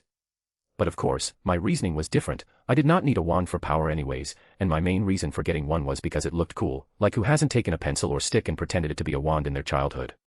Now, if I am living my dream, I need to enjoy it fully. I really had no schemes in mind at all. I will be there just to learn and enjoy. In fact, I have already decided to join Gryffindor, because, why not? Ravenclaw might be the house of the reincarnators, but solving a riddle every time you want to enter the dormitory, yeah, no. And Hufflepuff. Don't you dare insult me by calling me a Hufflepuff. Slytherin is the house of annoying young masters, and I, even with all my wealth, am a muggle born, so that house is a no-go. Besides, joining Slytherin is basically the same as joining a terrorist organization. So, Gryffindor is the best option for me, and it is not like I intend to not interact with the protagonist group in fear of breaking the plot. So what if the plot breaks? Things could go wrong. Yeah, answer that to my monster army. It was not that I couldn't pretend to be the bystander for the entire story. After all, I have been hiding up until now. But, it's different. What I have been doing till now was using a brain, not hiding in cowardice. Oh, then should I presume that my wand is quite special? I asked with a bright smile. Haha, every wand is special, kid, every wand is special. There are no two same wands, just as there are no two same wizards. But yes, your wand could be considered more special, since it is made from the core of an ancient dragon. Ollivander chuckled, humoring me like a child, which, technically, I was. Would you like a wand holster and a wand carrying kit too? Ollivander asked, though considering that he had already bought the two out, he understood that we would definitely buy it. Of course, thank you. Alright, adding the price of the custom wand, the holster, and carrying kit, it all comes down to a total of 100 galleons. Ollivander said with a smile, clearly happy doing such custom orders, which heavily increased his profits. Ollivander's making of wands was really a profitable business. It took him less than 20 minutes to create the wand after the materials were selected, which meant the process must not be very difficult. So, the only thing which made this process difficult was the collecting of magical cores. Which, technically meant that as long as someone could, hypothetically, of course, open a phoenix poultry, unicorn stable etc. They could start mass-producing wands and sell it a bit cheaper, completely running Ollivander out of business. And technically, now that I have collected all his samples' DNA, I could do it, easily in fact. I thought, but then rejected the idea. I just copied this guy's DNA sample, running him out of business wouldn't be ethical. I am still not capitalistic enough, I guess. I sighed. Handing over the money to Ollivander, we left the shop and continued our shopping. Of course, nothing else was particularly interesting, we just purchased the highest quality stuff we could and were done with it. When it came to pets, I purchased a snow-white owl, and a snow-white cat. The cat had strikingly blue eyes, remarkably similar to me, which I would bring with myself, and the owl was there because my mom liked the idea of having an owl as a pet, and it could be used to send gifts. Though, one could argue that a monster could do it better, but there wasn't really a need to argue about it, was there? Her name will be Star Destroyer Annihilation Demon. I said, holding my cat up, a genuine smile on my face. Isn't that name a bit too large for such a cute little cat? Unexpectedly, it was not my mom to remark first, the voice came from behind me. It was a young girl, same age as me, with blonde hair, and green eyes, definitely a noble from the looks of it. Oha, isn't it a great name? I chuckled. I think just Star Destroyer would be good enough. She said with a serious face. No, she needs to have the term Annihilation in her name, it's very important. I replied, as the cat of the Annihilation Maker, having Annihilation in her name was necessary. Star Annihilator then. She nodded. Sounds good. I agreed, then once again, holding the cat up in a Simba pose, your name will be Star Annihilator. And started chuckling. I am Damien, by the way. Damien Whitmore. I introduced myself, forwarding my hand for a handshake. She shook my hand and replied, Daphne Greengrass. I have never heard of the Whitmore family, are you perhaps not from Britain, she asked curiously. Oh, so it's the queen of fanfics herself, Daphne Greengrass, who had zero screen time, or even book time, but is somehow one of the most prominent characters in a fanfic. Well, she looks cute, so she should become really beautiful later, I guess I can understand where the popularity stems from. I am from the Britain. How are you even supposed to recognize my family name? Have you memorized every family name? I asked, putting on a puzzled face. A confused expression appeared on her face, are you not from a pure-blood family? Better question, what is a pure-blood family? I countered. You're a Muggle-born. She asked surprised. Although I just came to know of that term, and I don't particularly like it, but as much as I understand, yes. I replied thoughtfully. Really? You look like a pure-blood though. She commented. And how exactly is a non-pure-blood supposed to look? I asked amusedly. Well, not properly dressed, and acting like a hippie. She answered, though her words were unsure. Is it the first time you have seen a rich ordinary person, I mean? Muggle. Though, if by pure-blood, you meant noble, then I guess we qualify for that, we do have a noble title. I replied with a smirk. Though, as we talked, I could see my mom watching from the side, a very peculiar smile on her face, probably having devious ideas in her head. Chapter 16, Daphne Greengrass. Greengrass family was one of the most ancient and noble pure-blood families of the British wizarding world. This would have meant that they were a big deal in the original Harry Potter world, but here. I looked at Mr. Greengrass, Daphne's father, who was standing at the back, talking with someone. That guy was mid-class. And he was the head of the Greengrass family. In devil terms, he would, at most, qualify as a competent reincarnated devil servant. So, they were not really a big deal. Of course, that did not mean they were useless. I could use them to enter the wizarding world's market, with how backward and improperly managed their economy is. Controlling the entire market is not that difficult of a job at all. But that is for later, for now, my focus was on the girl in front of me. Noble title. You mean like the Muggle stories of kings and queens? Are you a prince? She asked curiously. Sadly no. Noble titles don't mean anything now, we do have a Viscount title, but it is rarely used now, and we barely even associate with it. I chuckled. Why would you not want a noble title? In the wizarding world, being a part of a noble family is a matter of great pride. I really don't understand how Muggles think. She sighed. Well, money matters more. A poor noble is more miserable than a poor commoner. Noble titles were useful in the past, but now they are just for show. By the way, you still haven't told me about what a pureblood is. I guess you are somewhat right. Money is important, the Weasleys are infamous because they are poor. And a pureblood means having both parents from deep-rooted wizard lines. Like my Greengrass family is over a millennium old, and we are considered a most ancient and noble house. Daphne said thoughtfully. I see, so you are a wizarding noble, great. Then you can tell me everything about the wizarding world. I said with a smile. Sure. I know almost everything there is to know. She said proudly. Hey, Daphne. Did you select an owl? Oh, and who's this little friend you have made? It was Mr. Greengrass, Daphne's father, who had appeared. He was dressed in a regal-looking cloak, along with him was a woman, presumably Daphne's mother, considering she had the same platinum blonde hair and green eyes. Dad, I also want a cat. And this is Damien, he is a Muggle noble. Daphne said pointing towards me and Star Annihilator. Greetings, Mr. Greengrass, I am Damien Whitmore. I smiled and introduced. The Greengrass family was one of the few pure-blood families which had not joined Voldemort's banner during the last war. But they were not on Dumbledore's side either. If anything, they tried to stay neutral whenever they could, which was a smart decision, to be honest. And they weren't particularly racist towards Muggles too, at least, even if they were, they didn't show it. My parents and Professor Flitwick also conversed with Daphne's parents, seeing that, the two of us moved to find a cat suitable for her. Since you have a white cat, I will take a black cat, it would be even better if it has green eyes like me. Daphne said while checking out the pets. By the way, don't wizards use cell phones or telephones? I mean the professor asked me to get an owl just to pass letters. That's like, ancient stuff. I asked Daphne. What's a cell phone or telephone? And how else are you supposed to send letters without owls? Daphne asked confused. Huh. You don't know what a telephone is. Well, it's used to communicate. You can talk to anyone from your home, in real time, just pick up the phone and talk. I explained. Like a two-way mirror. Isn't that very rare? Daphne asked, surprised. What's a two-way mirror? And everyone has telephones, it's not rare at all, even poor people have that. Wait, how does that even work? Can't muggles not do spells? They shouldn't be able to do anything like that at all. Daphne's face was full of curiosity, looking slightly shocked too. You know, I haven't been in the wizarding world for even a day, but I can tell you one thing, it's not well developed at all, at least compared to ordinary people. You guys are like living centuries into the past. You should try and spend some time in the muggle world, then you would realize its wonders, and what we have accomplished with the power of science. I said seriously, wizards were a failed society, it was clear why they were in decline. Devils had humans beat in the technology game, pretty much every strong civilization had its own tech, but not wizards. They either did not have technology at all, or had some old muggle tech they had managed to steal. Muggle world has all of that. I did not know about it. Say, Damien. You said that you want to know everything about the wizarding world, right?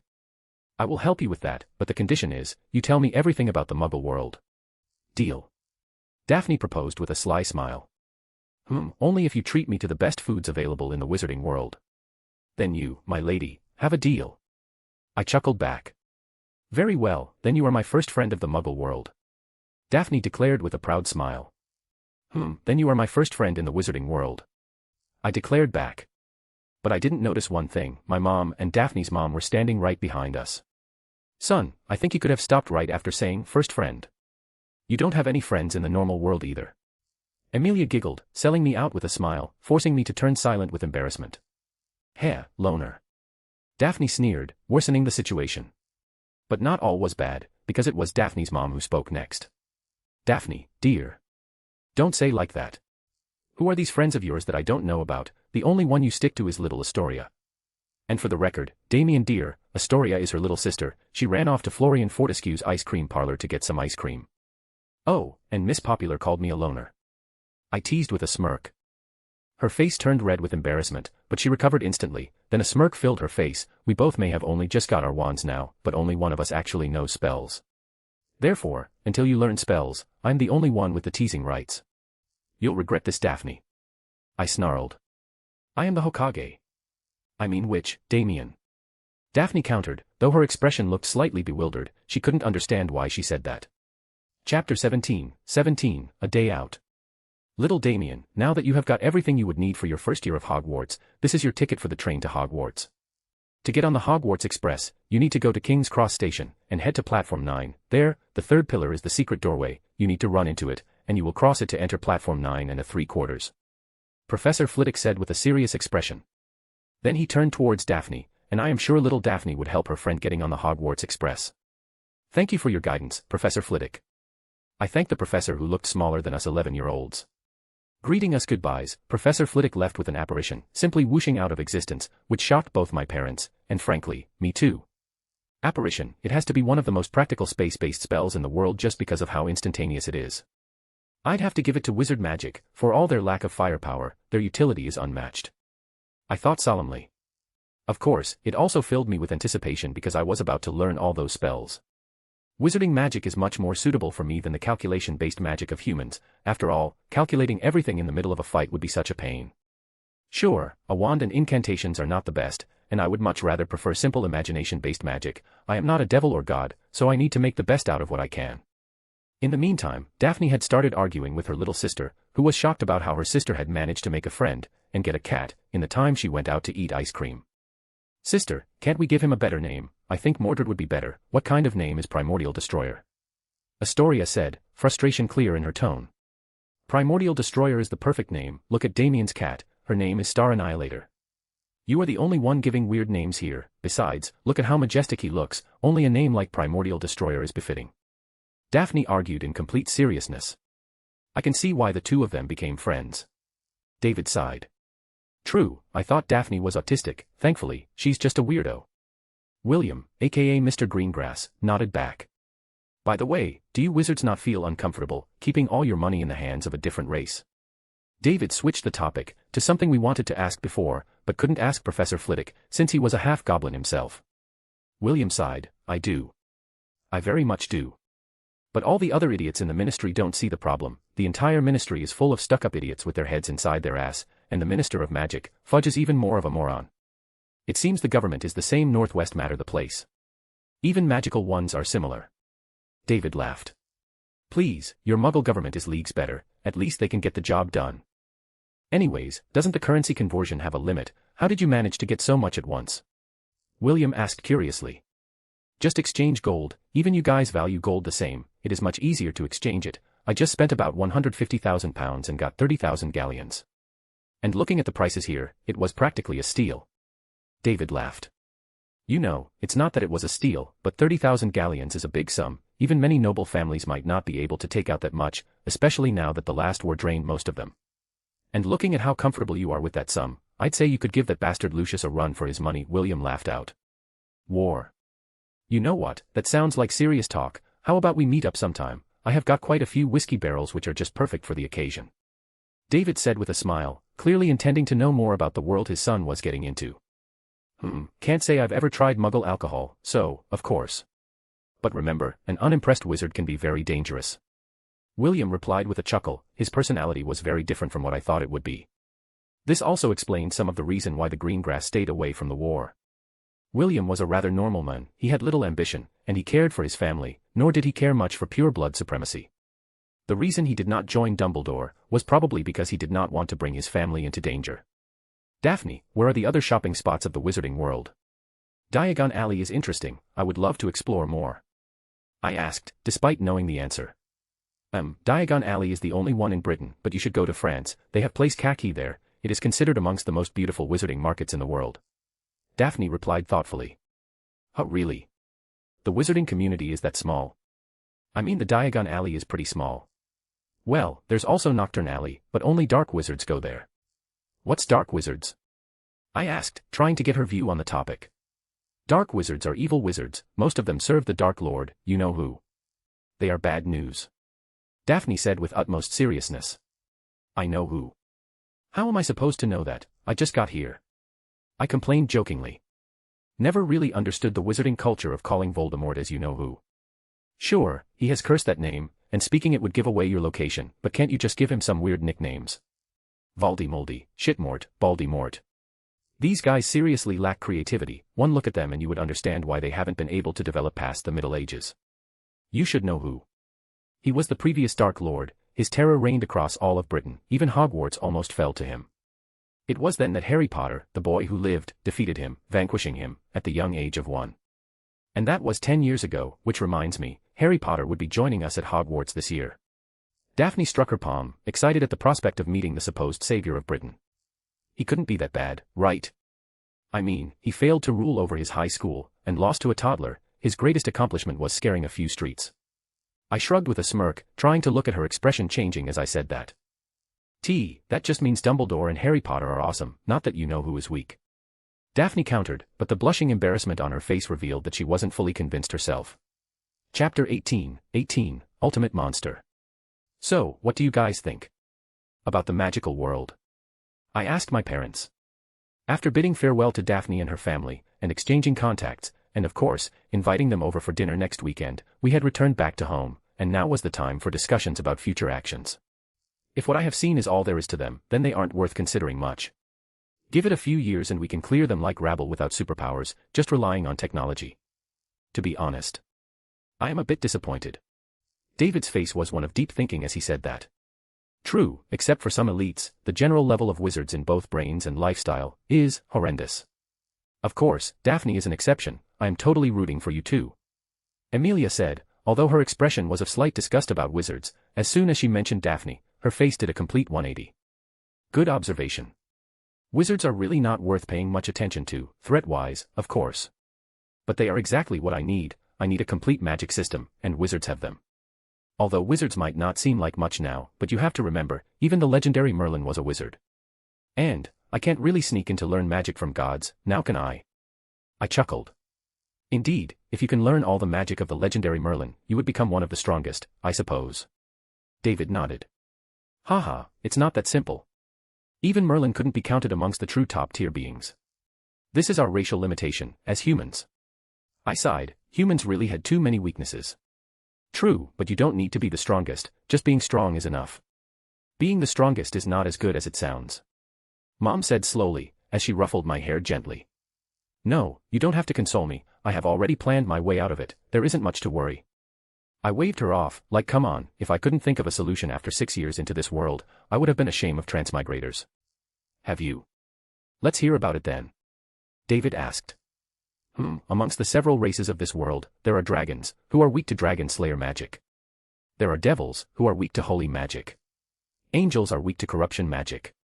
Almost every race has its own weaknesses, but not humans, there are no specific weaknesses amongst humans at all. And the reason is, humans are simply too weak, there isn't a need for a weakness at all, and no one has ever even bothered to create a true human slayer magic, because there hasn't ever been a need to. I said solemnly. And, how does that relate to what we were talking about? David asked puzzled. I am getting there. I paused for the dramatic effect. I shouted, then coughed, going back to serious mode. As I was saying, humans are weak, and everything comes to us at a cost, humans can't just naturally grow stronger. Therefore, to become stronger, to rank amongst the top of the world, I have decided to stop being just human. Which, technically, I am not even now, since I am a wizard, but you get what I am saying. All I needed to do was go beyond human, evolve further, become better. Yeah, I have a question about that. David asked, unusually serious. What?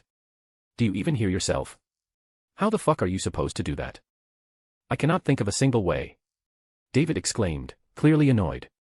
Yeah, that skill issue on your part, don't blame me for your lack of brains. I replied smugly, clearly not taking his outburst to mind. Amelia started giggling hearing my words, clearly enjoying the conversation. All right you little twerp, spit it out. David said and sat down, his hands under his chin, staring at me intently. Of course, noob. I smirked. Annihilation maker, balance breaker, imaginary monster creation, imaginary monster, evolution monster, type Hogyoku. I raised my palm and said as if it were a chant. And a monster looking like a glowing orb of light appeared in my hand. This was the answer I had arrived to in search for methods of reaching the top. Humans can't grow stronger. Just evolve little bro, this is a very special monster. Before achieving balance breaker, I did not even dare of creating anything similar. Its purpose is very simple. It would stay inside me, and continuously absorb my magical energy. Astronomical amounts of it, which would weaken me a bit, actually. But once it reaches a breakthrough point, it would result in a desirable evolution. Evolving through every aspect there is. And since I am a human, I have no inherent weakness of humans either, which means, as I evolve, I will slowly but surely grow towards perfection. I said with a very, very proud smirk. Holy shit. David whispered, then changed his tone, that's my son, as expected of my sperm. Excuse me. My contribution was way more significant. 9 months. Amelia started arguing with David, and the two started bickering. While I, after my grand revelation, sat there in silence, ignored. Embarrassed, feeling like an idiot. Sigh. Nothing can be done about these two. I sighed, and left the place, leaving the two to argue amongst themselves. Back in my room, I closed the door, and moved towards the mirror. Looking at my reflection, and the glowing monster in my hand, I let out a sigh, then, with a deep breath, I plunged the monster towards my chest. Unsurprisingly, the monster phased through, reaching towards my heart. For a second, nothing happened. Then, all of a sudden, I felt my magical energy rushing towards my heart, as if rushing towards a black hole, forever to disappear. My total magical energy reserves continued to fall, until it reached somewhere between mid and high class level. But I could still feel my magical energy regenerating, but it all rushed towards the Hogyoku, channeling it with energy supply at all times. Holy shit. How much energy does it even take? It's not even 1% full. At this rate, it would take over a year, just for a single evolution to finish. I exclaimed in shock, the magical requirements for accomplishing evolution was much higher than I had previously estimated. Maybe I should just let the Hogyoku do its job while I complete my very necessary magical studies from Hogwarts. Chapter 19, Time for Hogwarts. Are these spells even useful? They look very much like parlor tricks, don't they? Magic's pretty underwhelming, honestly. David asked skeptically as he watched me perform the very first spell I learned. Meanwhile, I was dumbfounded hearing his words. Isn't this just the first spell, a simple Lumos? What was he expecting, Avada Kedavra? Yeah, you think they would teach a killer spell for the first spell a first-year student learns? This is basically a flashlight, a Lumos. Of course, everything in the current year books is going to be harmless stuff. The real stuff would be at Hogwarts Library, where they probably have a ton of magic. From what I know, Hogwarts is basically the only wizarding school in Britain, and it has existed for over 1,000 years, therefore, they must have information about nearly everything. I shrugged him off. Meh, I still think your physical training is better than this, throwing punches have more feel. David said while curling up his arms to showcase his nearly non-existent biceps. Yeah, and how do you think that physical enhancement came to be? It's natural energy, basically a form of magic, which, by the way, we don't know how to use, except using it to strengthen us. But now that you have your evolution monster working on you, you should be able to use it efficiently, right? David asked. Dunno, really? I mean, I guess, I can't really control the evolution, I just know that it would be for the best. Besides, I just need to go to Japan to learn using senjutsu, it's not that big of a deal. Alright, let me read all the books in peace, now shoo, don't disturb me. I don't need your useless critics. And I shooed him off, not listening to him anymore and returning back to reading. And so, a few days passed. Today was the day Daphne and her family were coming for a visit. And I had promised Daphne that I would take her out for shopping and a movie. She was really fascinated at the prospect of movies. Wizarding World did not have anything similar. Except, perhaps, moving pictures. But they are different from movies. So, of course, we selected a very nice movie, Beauty and the Monster, a classic Disney movie and this world satire version for Beauty and the Beast. The movie was good, but it's nothing compared to the clothes. You were right, wizarding fashion sense is somewhat outdated. Daphne said as she twirled, showing off her dress. Somewhat. I don't think you call centuries as somewhat, Daphne. I complained blankly. Oi, what are you criticizing wizards for? Don't forget, you are now a wizard too. Now that you have learned to cast spells, there's no excuse. Daphne said with gritted teeth. Heh, unlike you, I can wing both sides. I shrugged her off casually. Humph, so I will just stick to you all the time, and then I would be the same. Daphne said proudly. You know, you guys are in the public. And trust me, that sounded very much like a proposal to stay by his side at all times. No, wait. Are you doing it on purpose? Are you actually proposing?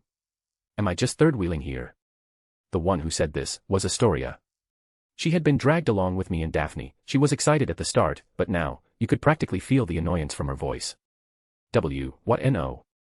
What are you talking about? Daphne shouted, her face completely red, and the flustered expression on her usually emotionally blank face was unexpectedly cute. Not helping there, Daphne, not helping. I sighed.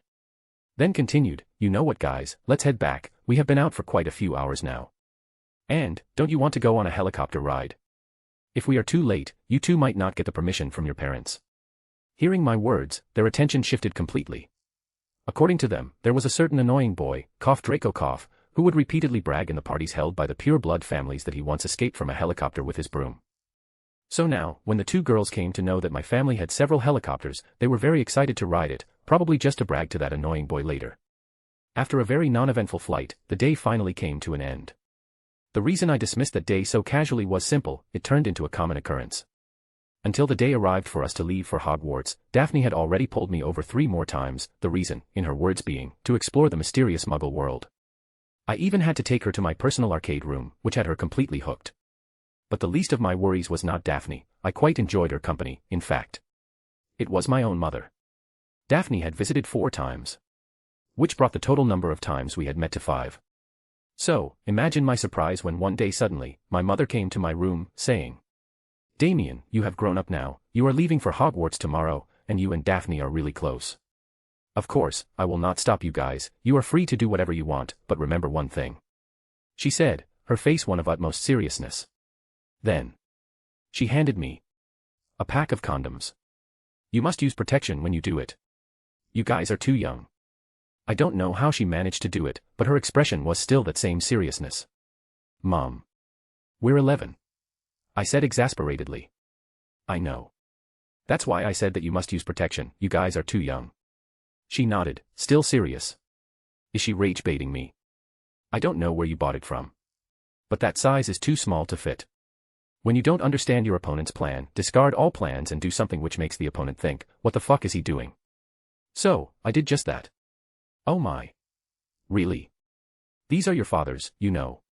Yeah, she was definitely rage baiting me. I don't know what your plan is, but I will ignore you. And for the record, boys and girls have different dorms. And, it's not even necessary that we will be in the same house. I said blankly, escorting her out, and shutting the door. I let out a sigh.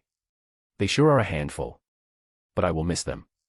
I don't know if my decision to tell them everything was right or wrong. They could have just known about me being a wizard. But I believe it is better for them to know everything and prepare. Since I have not received the standard iSky package, and have parents, I will keep it that way. I would hate sudden character development. Yeah, I increased the pace for this chapter slightly, mainly to start Hogwarts arc. The story was going a bit too slow. The pace will return to normal after this chapter. I hope all of you are enjoying the story. If you are, then leave reviews, probably 5 stars if you like it. The story has a proper 5-star rating up until now, so don't break it unless you really hate it. Thank you. Chapter 20, King's Cross and Hogwarts Express. Are you kids ready to leave? David asked excitedly. He was strangely more excited than we were, which was pretty strange. Considering that the King's Cross station was in London, and we lived in London, Daphne's family had decided to come to our home first and leave for the station together. David had specially prepared his favorite limousine for the journey. Even William looked slightly excited looking at the car. Going close to David, I asked in a low voice so that only the two of us could hear, "Hey, what are you so excited about?" "Of course, it's because you are leaving. Now your mom and I can have all the time together we want," David said cheekily. "Now, they say staying in a bad company is bad for you." Maybe they were right, because in this situation, previously I would have just scoffed, but now. I pulled something out from my spatial storage monster, a very handy monster by the way, and handed it to David. It was a pack of condoms, the very same Mom had given me yesterday. "Remember to use protection, wouldn't want the property to split up," I said, with a smirk. David was dumbfounded. Then his eyes actually went slightly misty. He placed his hands on my shoulders. "That's my son. You've finally grown up. I am proud of you." He even made a mock gesture of wiping off his tears to make it look more realistic. "Enough of that, take this monster with you. It is a special command type monster. With it you can command the monsters I have placed here actively. But do not use it casually, and remember to take it with you whenever you go outside. If you use it, I will receive an alarm indicating that you are in danger, and teleport here. So use it wisely, got it?" I said with a serious expression. I had already handed a similar monster to Mom sometime before, and with this, my preparations here were complete. Of course, I had also placed many hidden monsters which was to protect them even without them knowing, as a last round of defense, to buy time if some real threat appeared. With my own energy reserves falling to inadequate levels due to my Hogyoku, I had to improvise slightly. Annihilation Maker, Balance Breaker, Imaginary Tree Monster, absorbs the sunlight and converts it into magical energy. I created such tree monsters and planted them across the mansion. These tree monsters were responsible for creating an ecosystem where they powered the monsters placed within the mansion. There was also an additional storage monster to store surplus energy to be used in times of lack of sunshine. Aye, Captain. David gave a mock salute as he agreed, carefully merging the monster to his body. With all preparation done, our group of 7 people left for King's Cross. King's Cross was like how you would expect a railway station to be. It was somewhat aesthetic, but not anything significant. Nowhere near as awesome as Harry made it out to be by literally seeing the afterlife as King's Cross. "Are you 100% certain this is the right spot, Evelyn? And can I and David even enter? You know, we don't have magic." Emilia asked with concern. She wasn't really thrilled at the aspect of running towards a pillar. If it turned out to be a fake, there would be a painful crash. "Don't worry, since you have been provided a ticket by an official, you can enter safely. Just believe in yourself. Confidence is the key," Evelyn, aka Mrs. Greengrass, explained. Damien dear, why don't you try it first?" Emilia still didn't believe it and pushed me to the front, leading me to stare at her blankly. Auntie, it would be better if Mom or Dad go first and show it to us. After all, even I am doing this for the first time." "Come on, Dad. You're up." Astoria said what Daphne wanted to say but was too introverted to. "Ah yes, sweetheart, just do the same as me," William said and lightly ran towards the pillar. Then, as if the pillar was made of some liquid, he completely submerged into it, with the pillar returning back to normal and William vanishing. "I'm next," I declared and ran while pushing my trolley. Even though with my physique, there was no way a simple collision could hurt me, I still closed my eyes at the very last moment. But the awaited collision did not happen. When I opened my eyes, my surroundings had changed. Once again, like when I had entered Diagon Alley, it felt like taking a step into the past. This was platform 9 and 3/4. It had only one track, upon which was a train with a very old-fashioned steam engine. You got to hand it to wizards, they sure are a backward community. Muggles have bullet trains running around in some countries and they are here still using a steam engine. Maybe they should take some inspiration from the devils and at least develop magical trains. Huh, why does the Hogwarts Express looks worse than the trains outside? My thoughts were broken by Daphne, who just entered the platform. And even she, a complete newbie, was able to notice the inadequacy of the Hogwarts Express compared to the standard railways. I would love to explain, but you will complain that I am being racist. I said with a teasing smile. Don't worry, you are a wizard too, you have the pass, say whatever you want, I am all ears. But maybe we should find an empty place, I am definitely saying that I don't know you if you offend everyone and they jump you. Daphne said casually. It seems she has already started developing resistance to my teasing. Well, let's go find a seat once everyone's here. I shrugged. Damien, I know you have planned everything, but if things get bad and you feel that Hogwarts doesn't suit you, tell us, okay? Mom said concerned. She was actually crying, which made me feel emotional too. Dad on the other hand did not say much, but once our eyes met, he gave a knowing nod, which, in fact, was communication enough. Goodbye. See you on Christmas. I said and boarded the train. Daphne too was done with farewell. Let's find an empty compartment. I said, extending my hand, helping Daphne up to board the train. Chapter 21, Clueless Savior. Let's find an empty compartment. I said, moving down the aisle, looking for empty compartments, while Daphne followed right behind me. Finding an empty compartment, I slid the door open and the two of us entered, with Daphne closing the door behind her. Which house do you think you will be sorted in? Daphne asked as she sat opposite to me. Ravenclaw or Gryffindor would be fine, but not Slytherin and Hufflepuff. What about you? What? Why not Slytherin? I mean, Slytherin is cool too, both my parents were in Slytherin. And I think there's a high chance that I will also go to Slytherin. So, if you join Slytherin, then we could be together in the same house. Daphne said worriedly, trying to persuade me. It's not that I don't like Slytherin, but please, I know clearly from what you have told me that Slytherin is basically the hangout spot of all pure blood families, and I am a muggle born. Going to Slytherin would be nothing but asking for misery. Besides, aren't Slytherin values ambition and cunningness? Not going to Slytherin seems far more cunning. Imagine calling yourself cunning then get sorted into a house where you are practically the first suspicion. The most Slytherin thing you could do is not going to Slytherin.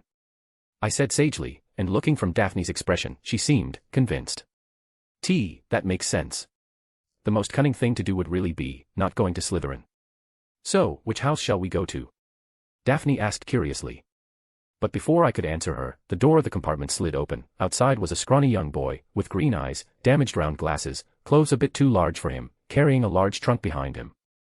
I'm sorry for disturbing, I thought this was empty. The boy said politely. No worries, there is enough space, have a seat. I smiled as I pointed towards the empty seat next to me, prompting him to sit. If you don't mind, then thank you. The boy smiled brightly as he moved in, placing his trunk and sitting next to me. Hello, I am Damien, by the way, Damien Whitmore. And this is my friend, Daphne. Greetings, I am Daphne Greengrass. Daphne introduced herself too, following me. Hello, I am Harry Potter. The boy said with a smile. What? You're Harry Potter?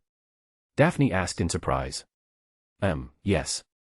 Harry nodded, slightly uncertain in the face of sudden enthusiasm. So, how did you defeat, well, you know who? Daphne asked excitedly. She did not expect that the first person she would meet on the Hogwarts Express would be the savior of the wizarding world himself. Although she was not a complete fangirl, but there was no denying that Harry's reputation in the wizarding world was far greater than that of any celebrity. Well, I don't really remember, but I do recall a lot of green flashes. But that is all, I don't remember the fight at all. Harry said, a bit embarrassed. Holy. As expected of Harry Potter, I guess, the fight with Voldemort isn't even worth remembering to him. Daphne was blinded in her admiration. Daphne, have you considered the possibility that since he was just 1 year old at the time, he really doesn't remember the fight at all? I sighed helplessly. Wizards had far too little media, they spent their entire childhood listening stories about only a handful of figures. Exactly.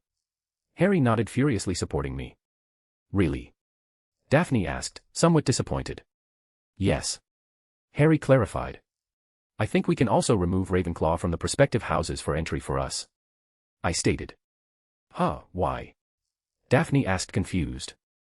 With that kind of brain, you are definitely not making the cut. I smirked as I mocked her. You. Daphne growled and jumped to punch at me. Hey, aren't you a wizard? Why are you throwing punches? Those are muggle attacks, where are your manners? I shouted while mockingly defending from her attacks. Harry smiled wryly, seeing the two of us.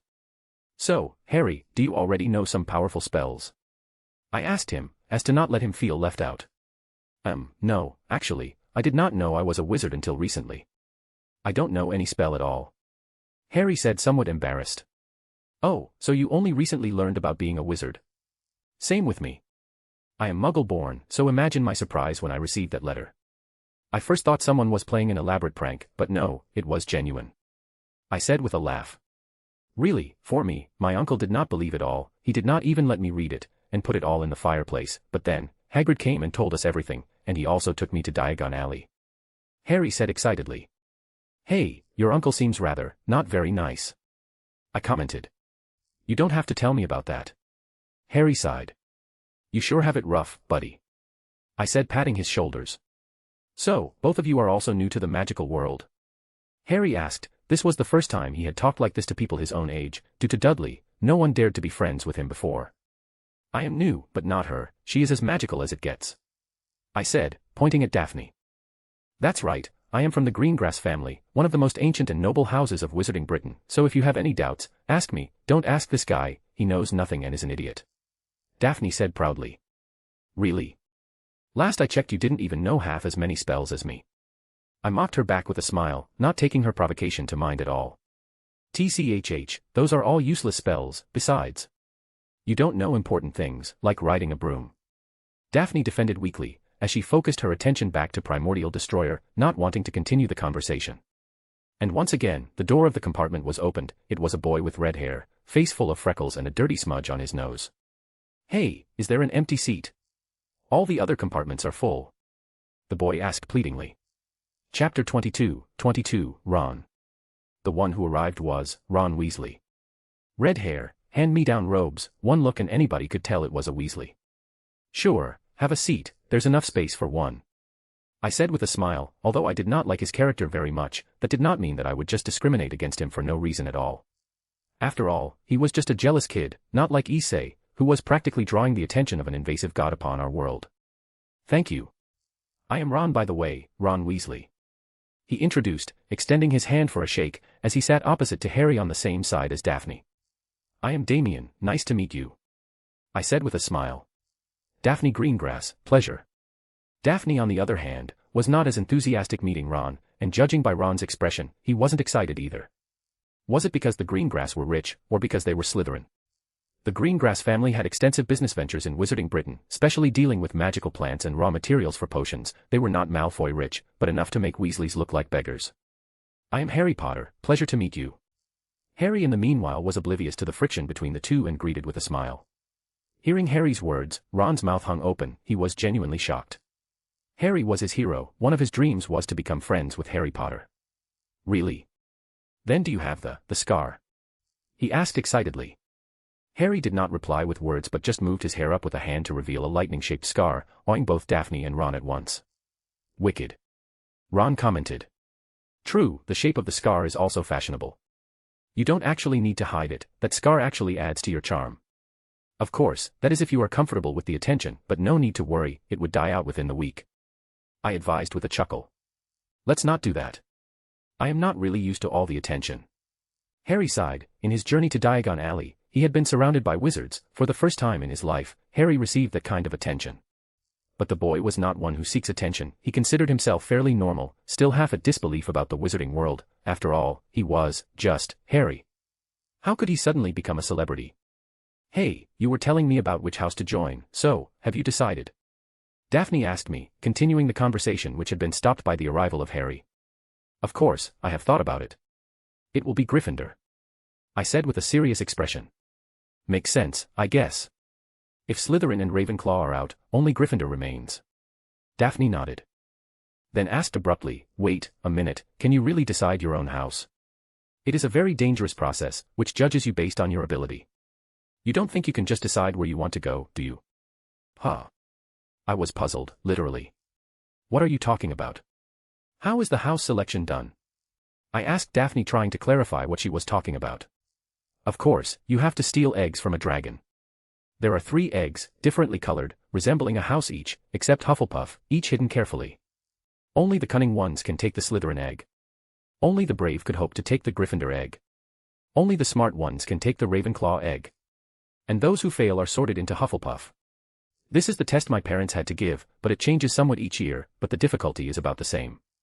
So, we have to be prepared.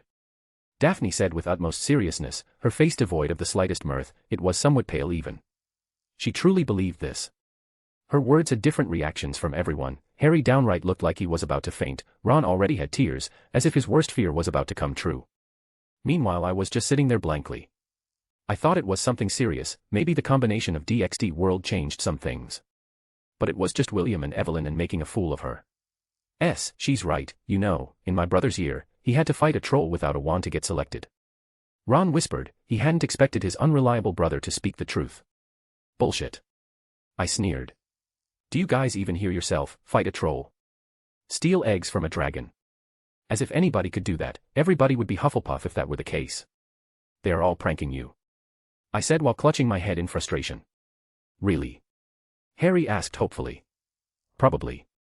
I am a Muggle-born, remember? I replied. Wait. The two of them are from wizarding families. Which means, their accuracy might be higher. And I have felt all the wizards I have met until now are somewhat crazy. Who knows if they might actually do it? Harry said worriedly. Wizards were weird, especially since his first contact was Hagrid. He wouldn't say Hagrid was a bad person, but he definitely won't say that Hagrid was completely right in the head. Like who leaves after just handing a ticket. If he hadn't met Ron's family while entering the platform 9 3/4, he might not have been able to enter at all. I mean, doesn't sound that bad. Best case, we go to Gryffindor. Worst case, we land in Hufflepuff, so no use worrying. I shrugged, not bothering to explain again, better to let them get embarrassed later. Wait, but why is she coming to Gryffindor? Wouldn't she be going to Slytherin? Ron questioned out loudly while pointing at Daphne. Of course, because Damien is planning to go there. We are friends, so we will join the same house. I don't really care much about joining Slytherin. Besides, Damien explained that the most Slytherin thing you can do is not joining Slytherin. But most importantly, why are you questioning me? Daphne said with her eyebrows raised. The Weasleys were kind of infamous amongst purebloods. They were poor, but they also produced babies by the dozen. Which left all the wizarding families both in disgust and envy. Ron looked like he was about to chide her about how she was a Slytherin pureblood who was a future Death Eater, but was stopped by the sudden opening of the compartment gate. Anything off the trolleys, dear, poor Ron. Everyone here is about to show off their wealth now. Chapter 23, Journey. Seeing the trolley lady, Ron's face suddenly turned ugly. He fumbled through his pocket and took out a sandwich wrapped up tightly. The sandwich had turned unappetizing, either from being packed too tightly or it had just been squashed while sitting in Ron's pocket. No thanks, I have brought my lunch. Ron said while showing the sandwich. Harry on the other hand looked very interested in what the contents of the trolley was, and he was no longer penniless. This was not the Muggle world. Here, he could use the money his parents left for him. I will take one of everything please. Harry said with a smile, as he took out a bunch of galleons, which was probably more than the entire savings of the Weasleys. Everything except Bertie Bott's every flavor beans for me. Daphne said, she somehow had turned back to her serious self. I was really not used to seeing her like this.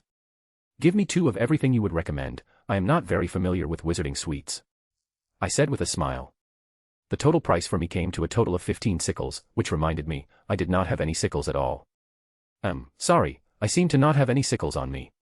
Saying that, I handed her a galleon and said, you can keep the change, consider it a bribe for recommending me the best things. I said with a sweet smile. When Ron saw my actions, his eyes widened. I was giving away an entire galleon as a tip, and he never in his life owned a single galleon. In a scene, the entire Weasley family Gringotts vault had a single galleon and a few sickles and nuts. Mate, are you unfamiliar with wizarding currency? Galleons are precious, you know. Ron asked, still part hoping that I was just being an idiot. Well yeah, I do know its worth, although wizarding currency is pretty strange, but I have remembered it. If we exchange, a galleon is about 5 pounds. I said, while putting on a confused face. Don't bother. Damien is crazy rich, he is even richer than the Malfoys. He really doesn't care about a single galleon. Daphne said with a smirk. Wait, you said a galleon is worth 5 pounds, how do you know that? Can galleons be exchanged into pounds? Is there a limit or I can exchange as much as I want? It was Harry who asked that, and judging by his excited expression, it was clear that he wanted to exchange some of his galleons into pounds.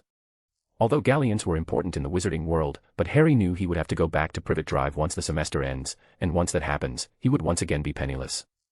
It is simple to exchange galleons into pounds. Actually, the goblins at Gringotts might even encourage for it, because they have to deal with all the exchange currency from Muggle-born students. You just need to go to Gringotts, and the goblins will help you, for a small fee, of course. But, I do not know about any existing limits for the exchange. I said, explaining, though, if he wanted, I could help him exchange it myself, even helping him open an account and everything. But it is better to tell him about that later, since we just met today. Maybe after we are closer friends.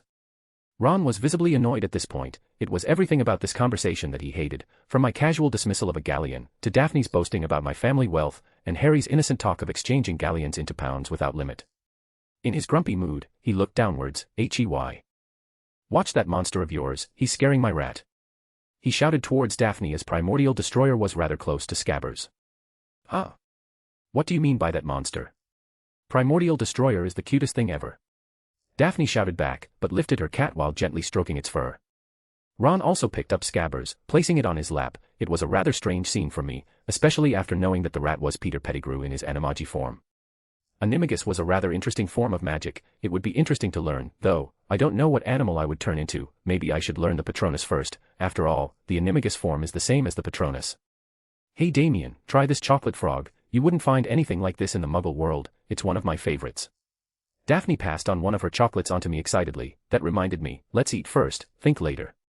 There were all kinds of sweets, which was, frankly, more than we could eat, so of course, we asked Ron to join in.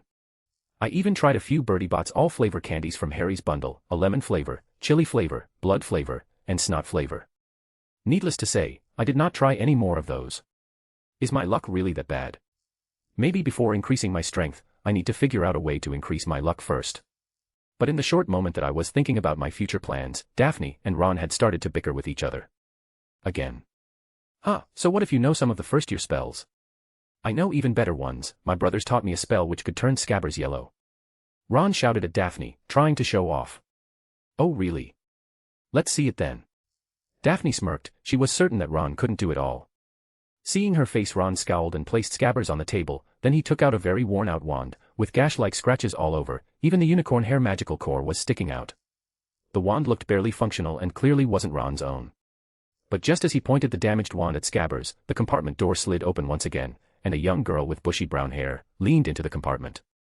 No need to guess, just looking at her, I could tell, yeah, that's Hermione. Has anyone seen a toad? A boy named Neville has lost one. She asked while looking at the four of us, but before we could respond, her eyes moved towards Ron's pointed wand. Oh, are you guys doing magic? Let's see it then. She said with a proud expression and moved in, closing the door behind her. If one were not familiar with her, they would think she was a pureblood with that kind of confidence. Meanwhile Ron, who had just boasted about his magic, was a nervous wreck now, being looked at intently by everyone. Chapter 24, Spell. Ron understood faintly that he was in trouble now, but he had no way out now. With everyone watching him, his only option was to pull off the spell. He coughed slightly, blinking his eyes and taking a deep breath, then he focused on the rat intently. Sunshine, daisies, buttermellow, turn this stupid, fat rat yellow. And, nothing happened. Harry looked confused. Hermione just rolled her eyes, while both Daphne and me could barely hold back our laugh. And, we couldn't. Ha ha ha ha. Sunshine, daisy, buttermellow, where did you learn that spell? Is it a nursery rhyme? I laughed. Bruh, I came into contact with magic like a month ago, and have only read some books, but even then, I know what you said, was bullocks. Aren't you from a wizarding pure-blood family? Were you lying? PFFFTTT, now they can add generational aura debt to their list of debts. Daphne joined in, snickering side by side to me. Ron's face turned completely red, his ears particularly crimson. Even Harry, who was prepared to see something magical, couldn't help but laugh. As if that was not enough, Hermione started speaking. Are you sure that's a real spell? Well, it's not very good, is it? I've tried a few simple spells just for practice and it's all worked for me. Nobody in my family's magical at all. It was ever such a surprise when I got my letter, but I was ever so pleased. Of course, I mean, it's the very best school of witchcraft there is, I've heard. I've learned all our course books by heart, of course, I just hope it will be enough. I'm Hermione Granger, by the way, who are you? Hermione said somewhat proudly, her tone was a bit bossy and very fast. Damien Whitmore, a pleasure. I am in the same scenario as you are, though, I haven't learned all the books by heart, I can pretty much do all the spells. I said, offering a handshake. Whitmore. Like the land tycoons? She asked somewhat surprised. My family was fairly famous as we were amongst the richest in Britain. The very same. But that's back in the Muggle world, I suppose. So, a fellow Muggle-born wizard here. I smiled. Daphne Greengrass. Daphne was next, though she didn't seem as enthusiastic, I don't know why. Harry Potter. Harry said with a polite smile. Are you really? Said Hermione. I know all about you, of course, I got a few extra books. For background reading, and you're in modern magical history and the rise and fall of the dark arts and great wizarding events of the 20th century. Am I? Said Harry, feeling dazed. Goodness, didn't you know? I'd have found out everything I could if it was me, said Hermione. Anyways, do any of you know what house you'll be in? I've been asking around, and I hope I'm in Gryffindor, it sounds by far the best, I hear Dumbledore himself was in it, but I suppose Ravenclaw. Wouldn't be too bad. Hermione continued, she was by far one of the most rapid speakers I have encountered in this life. Well, we are also planning for Gryffindor, but our magical friends here, I said, pointing at Ron and Daphne, suggest that we would be sorted based on a very difficult test, which might involve stealing eggs from a dragon. I couldn't help my laugh as I said that. What? There will be a test. Heavens, I haven't prepared at all. Sorry, Neville, you would have to search for your toad yourself, I need to think of a way to deal with the dragon, fast. Hermione said, strangely nervous all of a sudden. It was kind of funny seeing the proud bossy girl turn into a scared cat all of a sudden. Wait, their credibility is rather dubious, I would recommend you to not worry, most likely they are being pranked by their family. You are probably the most prepared one here, if you fail, everybody's failing. I explained with a laugh. Oh really? Wizarding humor is quite advanced, I suppose. Hermione said while her hand rested on her chin, clearly in deep thought. Anyway, we'd better go and look for Neville's toad. You two had better change, you know, I expect we'll be there soon. And she left. Oh, there was also another boy behind her, probably Neville, he was just standing there silently the entire time. Whatever house I am in. I hope she is not in it.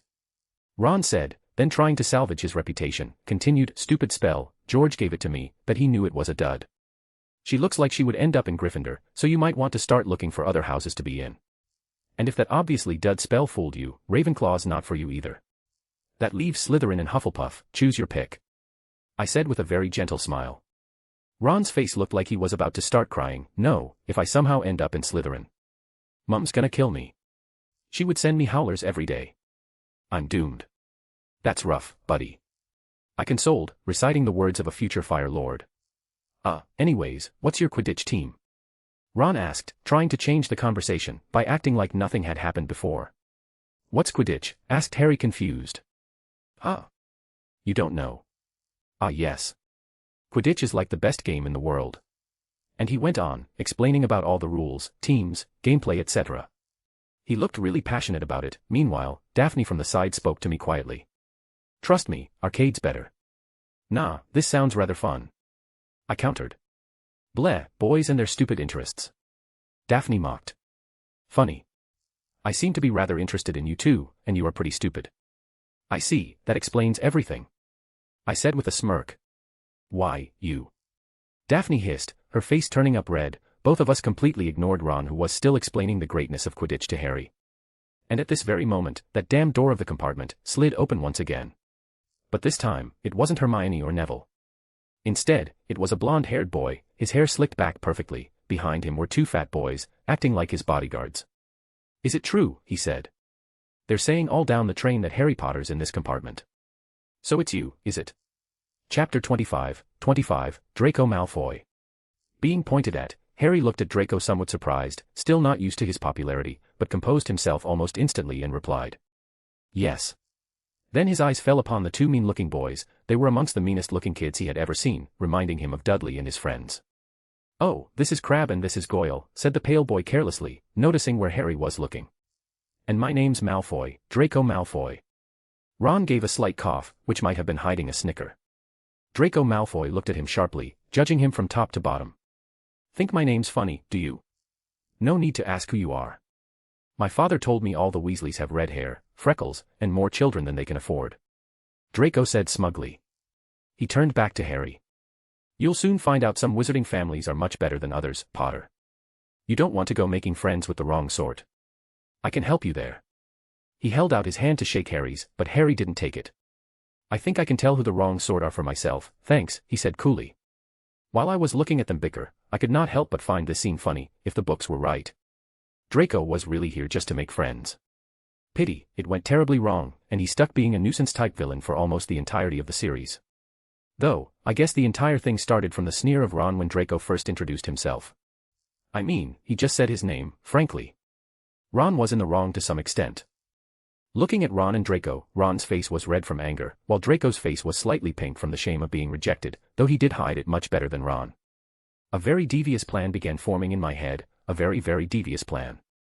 I could not help but smile just thinking about it. Then Draco did not continue to talk with Ron and Harry, with his goal unsuccessful, his eyes turned towards Daphne. Daphne. What are you doing here? Already establishing connections with Potter?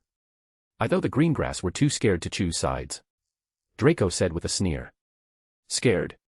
Huh, it's still better than some who wag their tails faithfully like dogs in front of their master, just to say they had been chained forcefully once he's gone. Daphne said with a smirk, she has grown enough to make me proud. Then, without waiting for Draco to speak, Daphne continued, and, for the record, I was in this compartment first, with my friend Damien. You are the only one trotting here with those little schemes of yours. She huffed. You. Draco gritted his teeth, but hearing Daphne's sharp reply, he did not attack her. After all, to retain your image as the strong one, you must only attack the weak. So, he looked at me, and said, and you must be Damien, you seem awfully calm, not going to jump out for your friends.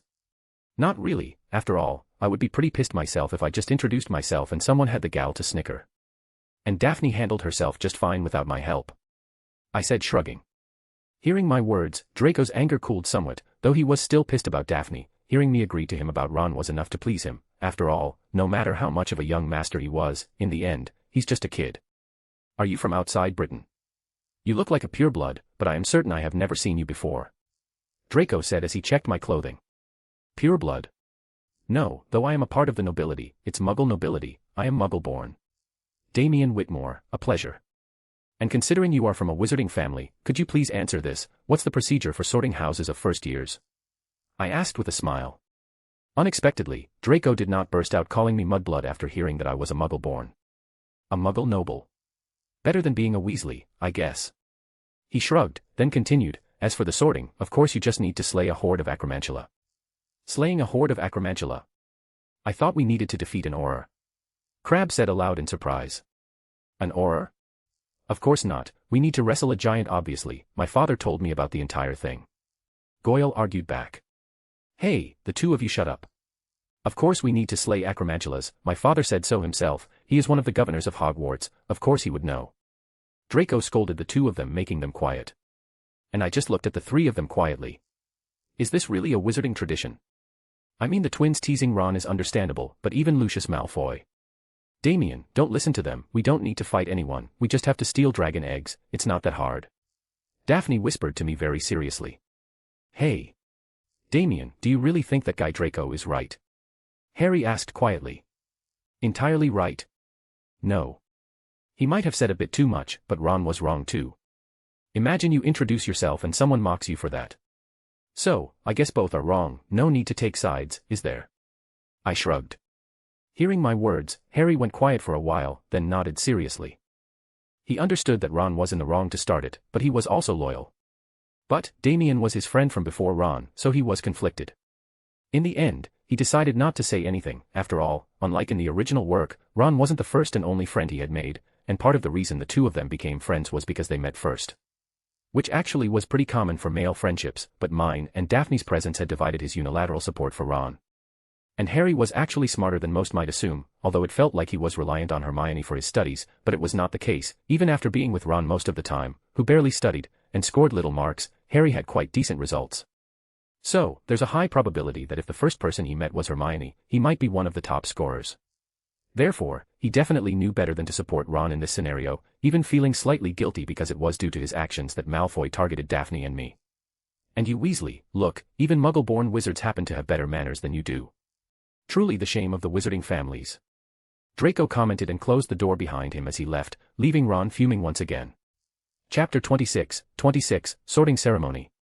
After all that adventure, the journey to Hogwarts finally came to an end. It was fun, but I really prefer my journeys, less dramatic. First years over here. All right there, Harry. It was Hagrid, a massive, heavily bearded half-giant. His coat was weird, made of moleskin, which I would very much refrain from touching. Come on, follow me. Any more first years? Mind your step, now. First years follow me.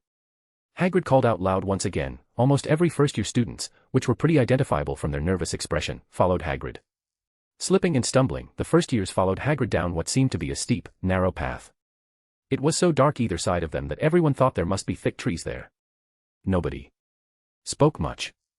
Neville, who had not yet found his toad, sniffed once or twice. "You'll get your first sight o' Hogwarts in a sec," Hagrid called over his shoulder, "just round this bend here." The narrow path had opened suddenly onto the edge of a great black lake. Perched atop a high mountain on the other side, its windows sparkling in the starry sky, was a vast castle with many turrets and towers. It was beautiful. Honestly, but what was more electrifying was that sense of thrill. I am going to Hogwarts. There was a loud oh from the crowd. Pretty sure everyone else was equally impressed, though I suppose for different reasons. "No more N4 to a boat," Hagrid called, pointing to a fleet of little boats sitting in the water by the shore. As per traditions, the first-year students had to go by boats.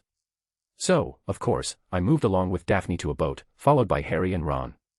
Everyone else too had settled in on their boats. I could see Hermione sitting along with Neville and two others whom I don't know the name of.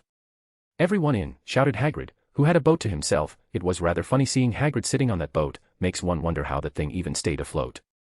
"Right then, forward," shouted Hagrid, and with his shout, the boat seemed to start moving, magically, of course. The journey to Hogwarts went just as it had in the story. It was basically just a show to impress the students by letting them see Hogwarts from its best angle. Docking on the harbor, we walked towards the castle, until we reached in front of a massive door. Hagrid raised his large hands and knocked on the door 3 times. The door hung open at once, and a bespectacled, tall, black-haired witch in emerald green robes came into view. "The first years, Professor McGonagall," said Hagrid. "Thank you, Hagrid. I will take them from here," Professor McGonagall replied, and then led us towards the entrance hall. Of course she also introduced about the houses, their significance, the point system and stuff like that, which I already knew, so, of course, I ignored her.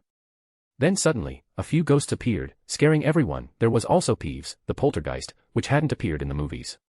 I wasn't very interested in ghosts except for their biology. They technically are living even after dying. Sure, being a ghost kind of sucks, but it might be better than just staying dead, right? Though, that was only a momentary thought. After all, attaining immortality was not that difficult, especially in this world. Then came the time to the actual sorting. As we entered the Great Hall, everyone was shocked with its grandeur. Floating candles littered the sky, which was made to look like the night sky, 4 tables, upon which golden plates glittered.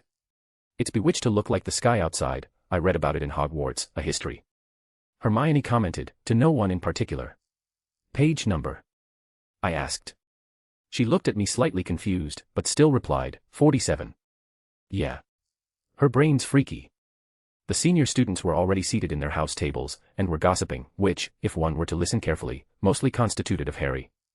Then, Professor McGonagall placed a 4-legged stool in front of us, and placed a very filthy pointed wizard hat on it, which was, of course, the sorting hat. Everyone was staring at the hat, because, well, the professor pointed at it. Then the hat started singing, and boy was it bad. The thing's song was as bad as its hygiene. But the song also explained the sorting procedure, which was just to place the hat on our head. The wizarding world really is crazy. I could never have imagined dragons which looked like a hat. "Where are the eggs?" "Inside it," I whispered to Daphne with a smirk, who did not meet my eyes as I said that, but her particularly crimson face was enough to answer everything. "When I call your name, you will put on the hat and sit on the stool to be sorted," Professor McGonagall said aloud. Then she said the first name on the list. "Abbott, Hannah." "Ah yes, it's a canon event." The sorting hat was silent for a while, then said aloud, "Hufflepuff." "As expected." "Bones, Susan." "Hufflepuff." "Another one bites the dust." "Boot, Terry." "Ravenclaw." "Nerd."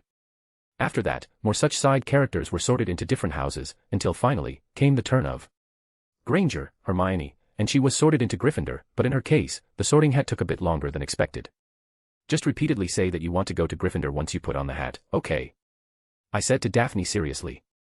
Daphne bobbed her head furiously because of her nervousness. "Greengrass, Daphne." Daphne went on and put the hat on. Then she closed her eyes, and well, I can't exactly see her thoughts, but she probably did what I told her, because Gryffindor. She flashed me a bright smile as if thanking me for the hint, though there was also some surprise, because, well, how did I, a muggle-born first-year wizard, know about it? But, what does it matter? It doesn't take much effort to fool that silly girl. A smile appeared on my face as I thought about how to do it, but my thoughts were broken by the sudden loud chattering erupting from the great hall. Oh, it's just Harry's turn, I thought, seeing Harry moving forward. Is the pace going a bit too slow? Should I speed it up a bit? Chapter 27, Dark Lord Ronnikins. Did Ron talk shit about Slytherin on the train? Wait, he didn't. Crap, what if Harry goes to Slytherin? I went into slight panic as I saw Harry sitting on the stool while wearing the sorting hat. He was taking a bit more time than the rest of the students, as if the sorting hat was confused. Due to the presence of me and Daphne, Ron and Harry did not have their one-on-one Slytherin terrorist talk. Which meant that Harry really had a 50-50 chance of going into either Slytherin or Gryffindor. No. Wait, it doesn't matter. Yes, there is no need to panic at all. I mean, this might be the best time to check the effects of butterfly effect. And even if Harry goes into Slytherin with Dumbledore around, it doesn't change things as much. Overall, it should be Dumbledore who should be worried, not me. Gryffindor. And it would seem that I was worried for nothing, though. Harry doesn't really suit Slytherin except for that piece of Voldemort's soul in him. The guy practically has no ambitions.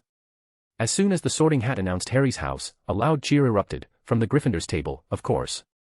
Two of them could even be seen dancing on the tables, which, unsurprisingly, were the Weasley twins. And Weasley, that reminds me. Annihilation Maker, invisible remote mind control monster. I created a monster, and flicked it at Ron. Of course, Ron was not the target. After all, why would I mind control him? The real target would appear soon. After a few more side characters got sorted, the announcement of Weasley, Ron, finally came. Ron gulped in anxiousness. I flashed him a thumbs up with the most encouraging smile I could muster. Ron nodded, and headed off to the stool. Once he placed the hat on his head, the monster's target had appeared. The sorting hat went completely stiff for a moment. Success. I smirked. A Weasley, but so different from your family, very ambitious. I know where you belong. The sorting hat said, not very loud, but enough for everyone to hear. I was controlling it seamlessly. The sorting hat could be considered a type of artificial intelligence, but it did not have any strength. The magic inside it was supported by Hogwarts to control it without it noticing. For someone at my level, was, honestly, effortless. Although my energy reserves were being constantly drained by the Hogyoku within my heart, but that did not change the fact that I was a being beyond ultimate class, and if push comes to shove, I have many batteries full of magic power to be used for emergencies. Pity that stored energy can't be utilized by the Hogyoku, or my evolution would not take this long. But still, I could create an entire army with a single battery in times of need. The sorting hat had absolutely zero chances of escaping my control. It was even unsure if Godric Gryffindor, its creator, was my opponent in the first place. With your ambitions, there's only one place which will suit you. You will make great friends there and rise to greatness. You will be Slytherin. The sorting hat shouted aloud. Ron's face turned straight up comical. Insert crying Ron in the car gif from the Chamber of Secrets. I know what I did was evil, but considering that God is dead, and I do not plan on dying, thank you very much. I need not care about going to hell. And even if I do indeed go to hell, devils are very sexy. So, I do not care at all. Therefore, let there be chaos. Go, be born. Dark Lord Ronald Bilious Weasley, heir of Slytherin, the poorest Dark Lord in all of history. Enjoy your time with Snape. An evil smirk crept into my face. The other Weasleys had varied reactions. Percy looked outright disgusted at Ron, while the twins were busy laughing their ass off. They could already imagine Ron's fate. Even the Slytherins were surprised. A Weasley in Slytherin? Are Weasleys finally making a comeback? We won't have to give him donations, do we? Daphne was particularly snickering. I mean, Ron, the very same guy, who spent the entire train ride arguing about how she, who would go to Slytherin, is a future terrorist, is now in Slytherin, and she is one of the good guys instead. Professor McGonagall, surely the hat has made some mistake, can I try again? Ron asked distraught, his expression so pleading that even the strict McGonagall, who was about to reject him, could not help but nod. The hat was placed on his head once again. You again? Didn't I already sort you? There is only one place where you belong. Slytherin.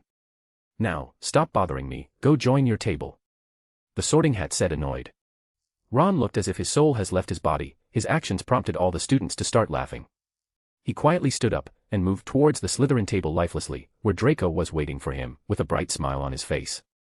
Good job, Weasley, truly a family of blood traitors, first day at Hogwarts, and you have already managed to reduce the per person capita of Slytherin significantly. Truly praiseworthy. Draco said with a smirk. Boy, was he going to enjoy teasing Ron. Ron's face turned slightly red, but he was too distraught to speak back. He just sat on his seat quietly. Man. I just changed your house, why do you look as if someone stole your wife? Hang on, that might actually happen. I thought, looking towards Hermione. Okay, you can be sad, I don't have the right to complain. Whitmore, Damien. Oh, my turn. I smiled and moved towards the Sorting Hat. The hat was still under my control, so I could technically go to whichever house I wanted to. But since I have already asked for Daphne to go to Gryffindor, she would literally eat me to death if I went somewhere else. Now, only one question remains. Should I continue being low profile, or should I already make myself famous? After all, there are no threats here. I thought, as my eyes moved towards Dumbledore, a mere high-class scrub. Chapter 28, Champion of Gryffindor. Well, as long as my true strength and Annihilation Maker doesn't become public, going a bit high profile won't really hurt. I have always hated the tropes where the MCs pretend that they were weak while hiding their strength, some even went as far as acting like servants just to hide their power. I could not do it. No, it was more of, I do not want to do it. I mean, it's not like I enjoy wuxia protagonist levels of showing off. But, come on, who doesn't love some attention? I mean, look at Harry, just see the comparison between him and everyone else. So, definitely, I cannot remain ordinary. Ordinary people don't get a harem, ordinary people are insignificant in this world. Most importantly, being ordinary is boring. I turned my eyes towards Daphne, who seemed to be praying, but as if she could sense me, her eyes opened and met mine, she blushed slightly as she flashed me a thumbs up to wish me luck. I nodded at her with a smile, and moved towards the four-legged stool. But I did not immediately pick up the Sorting Hat. Please. That thing is filthy. Standing in front of the hat, I took out my wand, and pointed it at the hat. The Sorting Hat would have spoken under normal conditions, but it was already under my control. Professor McGonagall raised her eyebrows, as she asked urgently, "What are you doing?" But, instead of answering her, I waved my wand. Scourgify. And almost instantly, the years of dirt and grime was being cleaned off the Sorting Hat, returning the Sorting Hat back to a pristine condition. Phew, that felt good. It has been, like centuries, since someone bothered to clean me up, thanks lad. The Sorting Hat said. What was that for? Professor McGonagall asked sternly. Well, it was filthy, I was not gonna touch that, let alone place it on my head otherwise. I shrugged. I don't understand why no one else did it, when it was that simple. I complained, again annoyed at the lack of wizard's hygiene. Hey, I can hear you, you know that, right? And now that you mention it. Yes, why hasn't anyone done that? The Sorting Hat complained, then asked, turning towards Professor McGonagall, who blushed slightly in embarrassment. I could see everyone's attention had shifted towards me, the previous clatter of Harry Potter, and Slytherin Ron now gone. Even Dumbledore was smiling seeing my actions, clearly amused. I picked up the hat, and placed it on my head as I sat on the stool. It was time to act. I had prepared the script, and the Sorting Hat was going to do just as I ordered. I can't believe it. He has finally appeared. The Sorting Hat shouted excitedly, drawing everyone's surprise, waiting for its next words. After more than 1,000 years, he has appeared. The champion of Gryffindor. The Sorting Hat shouted with palpable excitement, murmurs broke out everywhere, even the professors looked rather shocked. After all, the Sorting Hat had never behaved like this, and the champion of Gryffindor, the title felt self-explanatory, as one of the founders of Hogwarts, Gryffindor's strength was beyond any wizard in the modern world. Even the strongest wizards, like Dumbledore, or Dark Lords like Voldemort, couldn't claim to have strength rivaling Gryffindor. Murmurs broke out, even on the professor's table, everyone turned around asking Dumbledore if he knew anything. I tried to put on the most shocked face I could, like I was genuinely surprised by whatever the Sorting Hat was saying. After all, I am just a muggle-born wizard, right? They don't expect me to know stuff, do they? Besides, this was all part of my another plan, the plan to hide my true capabilities. Hiding myself completely would restrict me far too much, the identity of an extraordinarily strong wizard would act as a smokescreen, distracting everyone who tried to figure out my abilities. If something happens, like, let's say, for example, I slay the basilisk in the Chamber of Secrets, now there are two scenarios. First, a muggle-born wizard, with no special features and with less than 2 years of contact with magic had slain one of the most dangerous magical beasts in existence.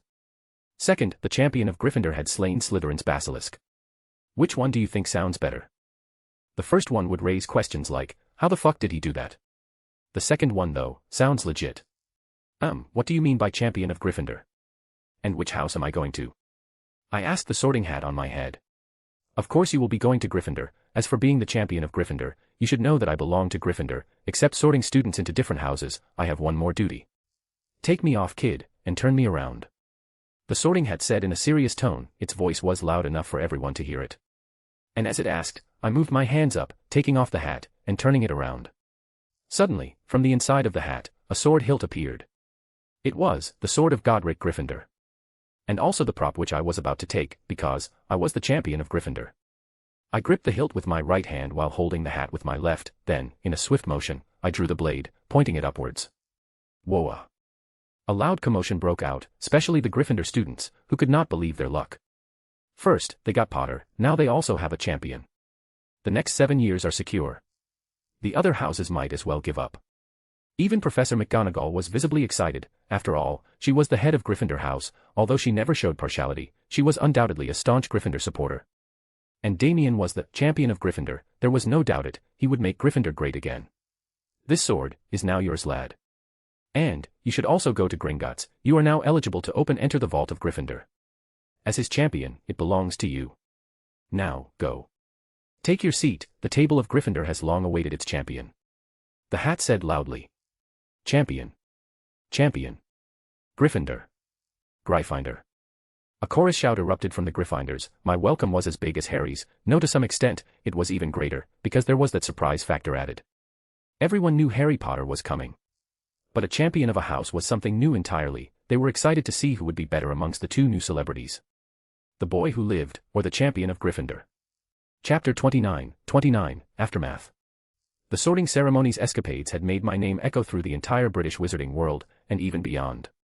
There was an entire front-page cover in the Daily Prophet on the topic of how the wizarding world had a new rising star.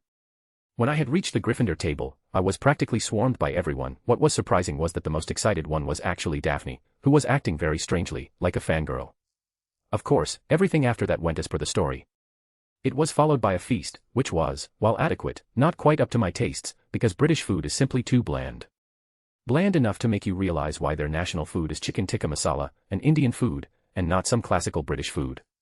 My likings could never go further than fish and chips and custard. Still, the local slaves.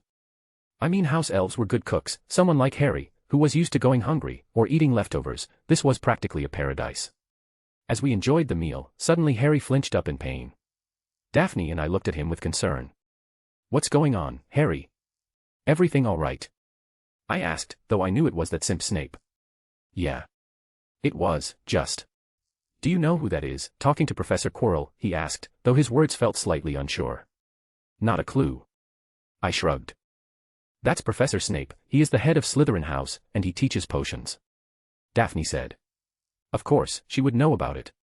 He does look kinda sus. I commented. Nonsense, he is one of the best potion masters in Britain, and everyone says that he helps students a lot. Daphne argued back, but clearly, her source of information was wrong. Daphne. Most of the people you know are from Slytherin, and he is the head of Slytherin. Have you considered that he is good to Slytherin but bad to everyone else? I asked with a chuckle. He probably should not be like that, right? Daphne asked hesitatingly. She was wrong. She came to learn of it soon enough. After the feast, the prefects led us to our dorms, specifically the common rooms. Every house in Hogwarts had its own dorms, and each dorm had some form of security for some reason.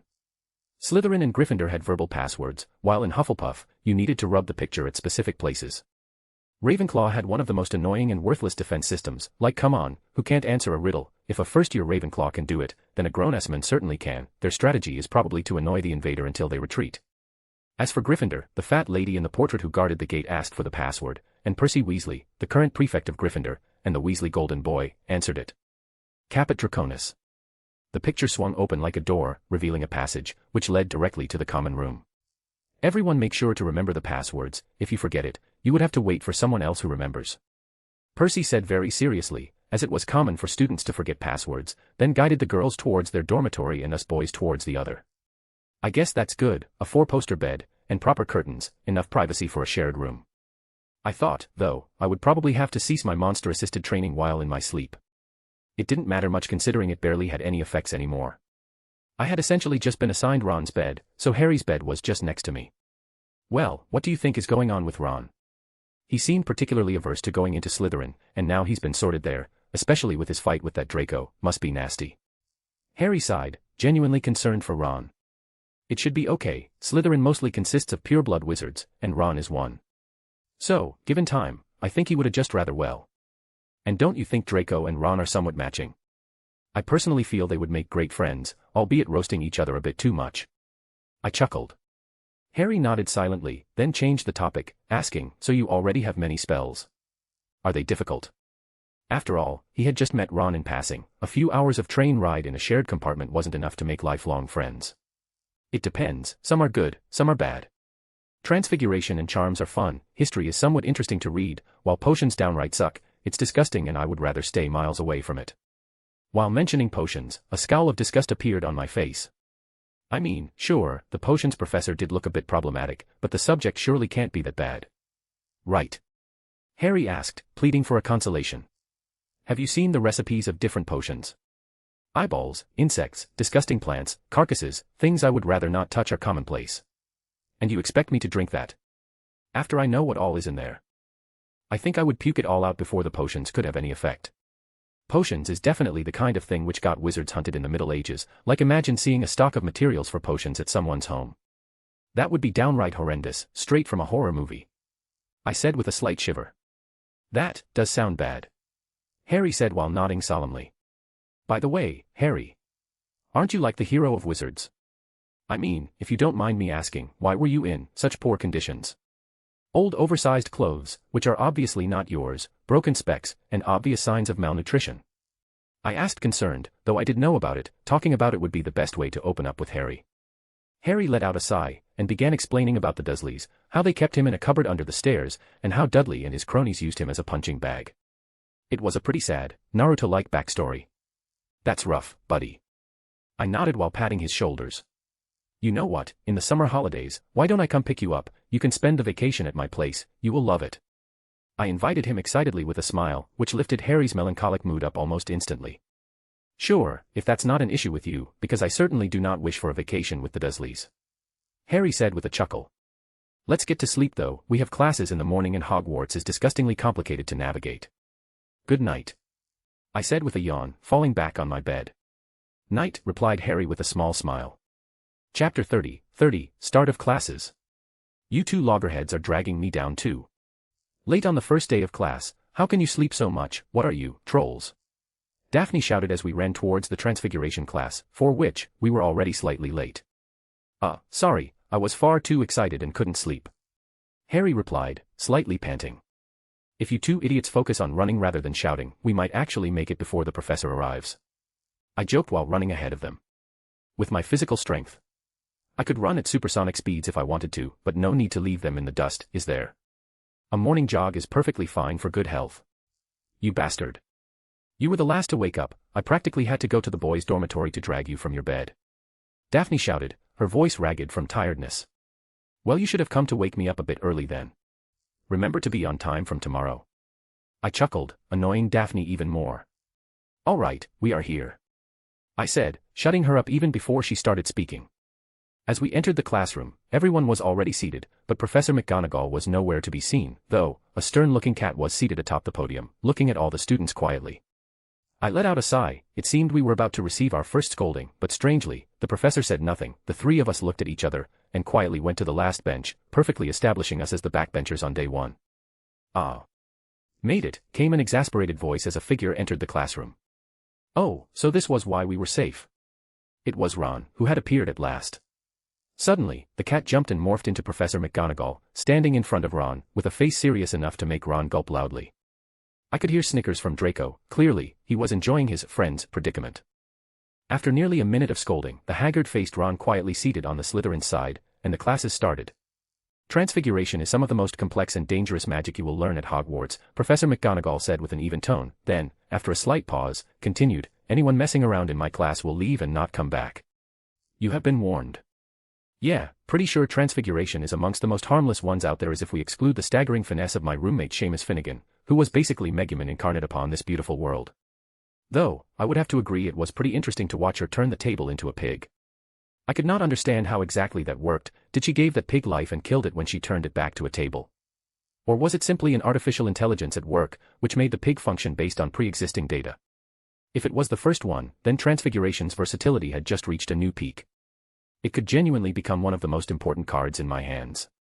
Because, in the hands of a low-class high-tier witch, it could do something this extraordinary, then if I master it and reach transcendent levels aka super devil class, this would straight up turn into matter manipulation, probably at atomic level. But, learning magic wasn't as fun as it might seem. It wasn't all wands and imagination, because first, she made us all write a lot of complicated notes, explaining everything and what to do. But the thing was, it all settled down to, take the wand, move precisely, spell precisely and imagine precisely. The lesson ended with a practical, where we had to turn a matchstick into a needle. I took out my wand and pointed at the matchstick in front of me, a very ordinary matchstick. I imagined it turning into a well-patterned aesthetic needle, which, while thinner than the matchstick, was longer in shape. I could feel the magic flowing through my wand, as the matchstick began changing instantly, turning into a needle as desired. Impressive, Mr. Whitmore, but if you would notice closely, you would find that the needle is still made of wood. You did imagine the shape quite well, but you need to turn the material into metal too. Professor McGonagall said with a smile. After all, though it failed, I had almost succeeded on the first try. Daphne and Hermione both practically stared at me as if analyzing how I had done it, then Hermione focused back to her own matchstick, trying harder than before. Harry was visibly impressed, making the mind to ask me to teach him about it after the class. How did you do that, Muggle boy? Daphne asked curiously. Use your brain, witch. Oh sorry, you don't have one, my bad. I smirked. TCHH, you haven't changed the material yet, don't act cocky. Daphne hissed, keeping her voice low to ensure that McGonagall didn't hear us. Oh yeah? I asked, and pointed my wand back at the needle. With another spell, the material of the needle finally changed into fine steel. Congratulations, Mr. Whitmore, 5 points for Gryffindor, you are the first one to earn points this semester. Professor McGonagall said with a smile that almost looked motherly. I thanked her, then turned towards Daphne with a smirk, causing her to grit her teeth. Harry meanwhile just shook his head with our antics. And as for Hermione, she looked ready to dissect me to figure out how I did that. The girl is far too serious and competitive, makes sense why she couldn't make any friends in the original work before the troll incident. Maybe Neville could be counted, but he was practically terrified of her, and was just too timid to do anything else but agree with whatever she says. And maybe that attitude was the reason why she, despite being a Muggle-born, managed to become the Minister of Magic, because by the end of the class, she was the only one who managed to turn the match into a needle, except me, of course. If she had a powerful sacred gear, or more magical talent, she might just qualify for the ranks of strongest humans. Her brain and persistence are really top tier. I thought deeply. Chapter 31, Whitmore's. Whitmore Manor. I don't know if Damien is okay out there. I am really worried. We should have just purchased a private island and shifted there, away from every danger. Why did we have to get entangled with all of this? And you even prevented me from asking much about the supernatural world. We barely know anything.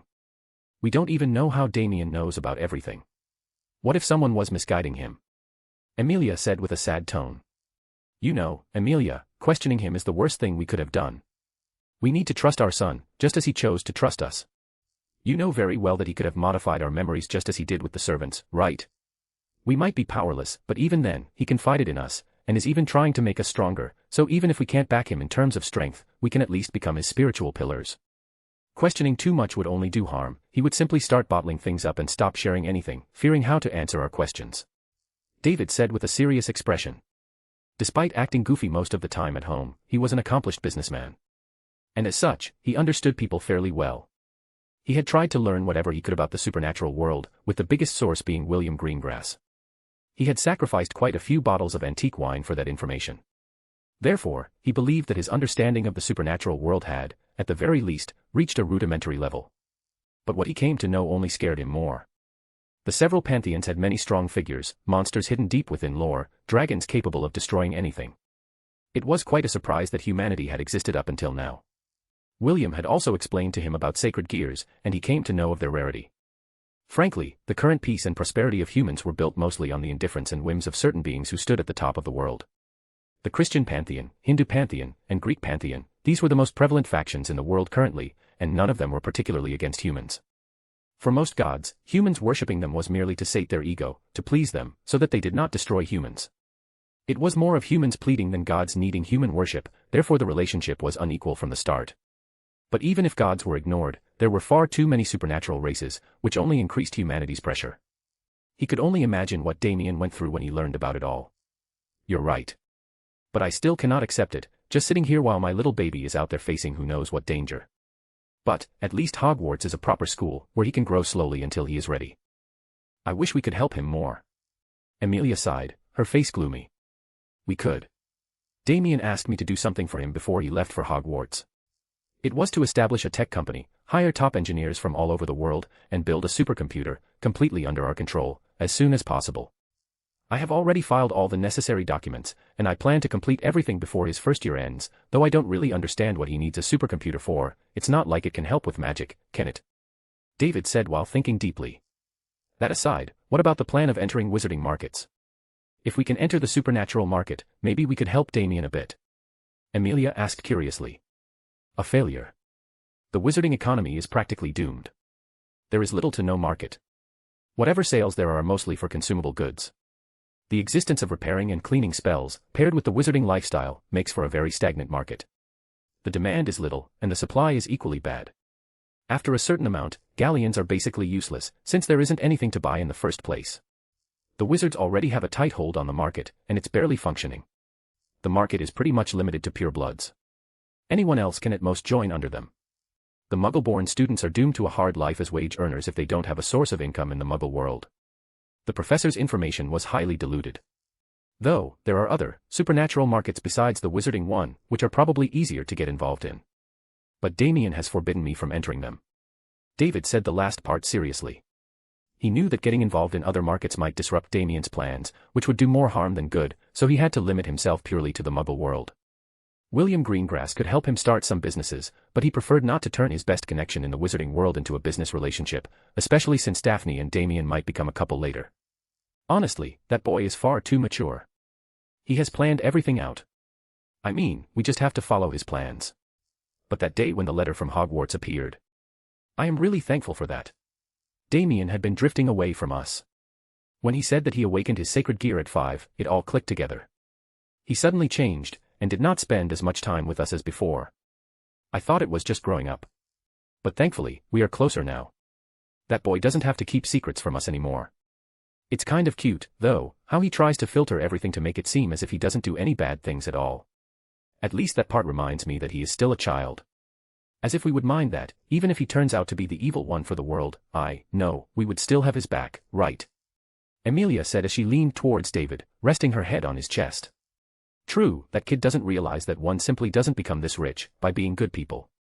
But it's good. He should keep his innocence. He should not be burdened by the world's darkness just yet. David replied while gently patting Amelia's head.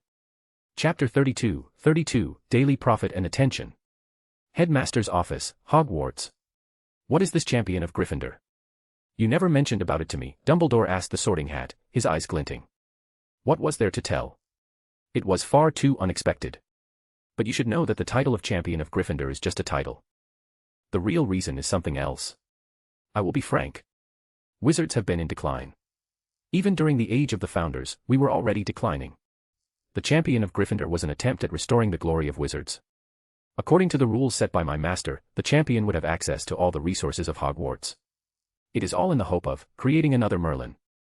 Wizards need him, especially in this age. You are well aware of it. The Sorting Hat said solemnly. I have changed the timeline slightly to make Merlin appear in the same age as King Arthur, since this world also has DxD, and Harry Potter's Merlin timeline is just plain wrong. Dumbledore's eyes darkened slightly upon hearing the Sorting Hat's words. He was well aware of the predicament of wizards. Unlike other factions, they were growing weaker with each passing generation. They had been completely sidelined by the different factions, which was both a good and a bad thing. Especially after the terrifying witch hunts of the church, the wizards were forced to hide completely. So, what are the criteria for selecting the champion? Dumbledore asked in a serious tone. If Damien was selected by the Hat and the founders in the hope of him becoming the second Merlin, then he was bound to be exceptional, and exceptional students needed to be guided carefully. His experience with Tom had taught him a valuable lesson. There are only 2 criteria. First is raw talent, and second is heart. And trust me, that boy, Damien, is special. I would suggest you cease your ideas, for you might just ruin the greatest opportunity fate has presented to the wizarding race in the past millennia. Do not compare him to trash like Voldemort. I am certain he will achieve feats no wizard has accomplished for a very long time. The Sorting Hat said resolutely, trying to persuade Dumbledore. Yes, but caution must be maintained. After all, as you said, he might become the second Merlin. And you do know what Merlin has done to us, right? Merlin was not just the greatest wizard. It was also due to him that wizards declined in the first place. What little Damien might become could either be the wizarding world's greatest boon or drag us down even further. Dumbledore argued with a smile, clearly amused by the conversation. What started with a Merlin must be ended by another Merlin, then. There's much more to the world than wizards and the little cages we encase ourselves in. The Sorting Hat chuckled. Dumbledore might not be a bad person, but his nature was truly frustrating. Suddenly, the different portraits on the walls started speaking. They were the past headmasters of Hogwarts, and most of them supported nurturing Damien, disagreeing with Dumbledore's approach. Sigh. I hope little Damien doesn't go down the wrong path. The wizarding world cannot handle someone of his magnitude going dark. Dumbledore sighed as his fingers lightly traced over his wand. Hogwarts Great Hall. Everyone was having breakfast when suddenly a large number of owls flew in, carrying several things, though the most common item was the newspaper, the Daily Prophet. As one such owl landed in front of Damien, Harry, and Daphne carrying a newspaper, Daphne picked it up. Hey Damien, look. You're on the front page. Daphne shouted excitedly, prompting me to look at the paper. A small smile formed on my face. I was officially the champion of Gryffindor. Thankfully, it was all positive, not the regular Rita Skeeter bullshit that would have given me a bad name. That reminds me, I should send some monsters to control the media. Can't have bad PR, after all. That bitch Rita shall not say a bad word about me. I thought while rubbing my nose. Why does my nose suddenly feel a bit larger? I took the newspaper from Daphne's hand. In bold letters, the headline read, "The champion of Gryffindor emerges. Is a new hero entering the wizarding world on the same day as Harry Potter?" Sigh. Harry's here too. I kinda understand why everyone eventually starts hating him, because why the hell is everything about him? Congratulations, Damien. Harry said with a smile, instantly making me dismiss those thoughts. After all, Harry was innocent for the most part. Trouble simply came to him. It's Dumbledore who should be blamed. He has been growing more and more senile ever since he stopped getting that Grindelwald die. Suddenly, I felt someone staring at me, though it lacked any malicious intent. Turning toward the source, I saw a girl with bushy brown hair, her cheeks slightly puffed up as if she were pouting. No doubt, it was Hermione. I did plan to get close to her, but my plan had both succeeded and failed. Good news, due to my astounding performance in class, I had genuinely caught her attention. Bad news, the attention she gave me was one of rivalry. She was simply annoyed that I was doing better than her and had made beating me her absolute life goal. But hey, even the wrong attention is still attention. I'm pretty sure that if I managed to have a good conversation with her, we could become friends quite easily. Because 1. She had no friends. 2. She had already started feeling very lonely. But I wasn't really scheming against her to woo her or anything. It was rather strange, but my first goal was to make her one of my friends, and by extension, Harry's friend too. Removing Ron from Gryffindor might just exclude Hermione from the core group, because it was Ron's comment that made her run off crying to the bathroom. Of course, I would prefer it not to reach a scenario where we have to fight a troll. Therefore, the optimal solution is simply to talk to her. Hey, Daphne, Harry. I'm going to the library after classes today. Interested in coming along? I asked, turning toward my two friends. Chapter 33, Snape and Library. Ha, nerd. We already have so many classes today, and you are planning to go to the library. You alone on this one, little bro. Daphne huffed with visible disgust on her face, as if the mere idea of going to the library was repulsive. Then I turned my eyes towards Harry, who blushed and moved his head, avoiding eye contact. The meaning was clear. He too was uninterested in going to the library. Sigh. What is the first class today? I asked exasperated, the two of them were surely going to pester me before exams, unless I managed to rope in Hermione. It's potions. Daphne answered without thinking. Potions, huh? I wonder how it will be. I did find that Snape guy highly suspicious, let's see how his class would be. I commented, and Harry nodded fiercely at that. Snape was the one professor whose class he definitely did not want to go to. Yeah, it will be real interesting to find out. I said with a knowing smile. A few moments later. Mr. Potter, our new celebrity. Snape said with a voice that was practically half hissing, his greasy hair slicked back, and long hook-like nose giving him that evil look. I moved towards Daphne with a knowing smile, as if on cue, she turned towards me, then as soon as her eyes met mine, she turned away blushing. In the meantime, our friend Harry was having the time of his life, because...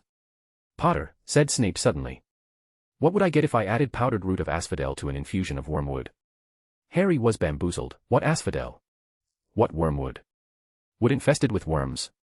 Of course, I was busy with my little escapades with Daphne, so when Hermione turned towards me, and saw that I wasn't raising my hand, a bright smile crept onto her face along with a sharp glint in her eyes as her hands shot up, if she could, she would have shouted at Snape to ask her. "I don't know, sir," said Harry, with a small sigh in the politest voice he could muster towards this professor who was most definitely targeting him. Snape's lips curled into a sneer, as if his mission was successful. "Tut, tut, fame clearly isn't everything," he said, clearly ignoring Hermione. "Let's try again. Potter, where would you look if I told you to find me a bezoar?" Snape asked again. Harry could only curse under his breath. Could that old bat really not see Hermione? Hermione stretched her hand as high into the air as it would go without her leaving her seat, but Harry didn't have the faintest idea what a bezoar was. He tried not to look at Malfoy, Crabbe, and Goyle, who were shaking with laughter. "I don't know, sir," Harry said again. "Thought you wouldn't open a book before coming, Potter?" Harry forced himself to keep looking straight into those cold eyes. He had looked through the books before, but did Snape really expect everyone to remember all the magical herbs? What'd he think? Everyone was Hermione. Snape was still ignoring Hermione's quivering hand. "What is the difference, Potter, between monkshood and wolfsbane?" At this, Hermione stood up, her hand stretching toward the dungeon ceiling. "I don't know," said Harry quietly. "I think Hermione does, though. Why don't you try her? A point will be taken from Gryffindor for your cheek, Potter." Snape growled, then suddenly turned towards me. "Mr. Whitmore, our other celebrity, it seems there are other things which interest you more than my class does," he snapped, eyeing towards Daphne. I very much wanted to say that there were quite a few of such things. Sorry, sir." I apologized casually, but Snape did not seem to like my tone. A frown appeared on his face. "Asphodel and wormwood combine to create a potion which puts people in a very deep sleep. Which potion is it?" he asked, once again, very much ignoring Hermione. "A sleeping potion," I answered, unsure.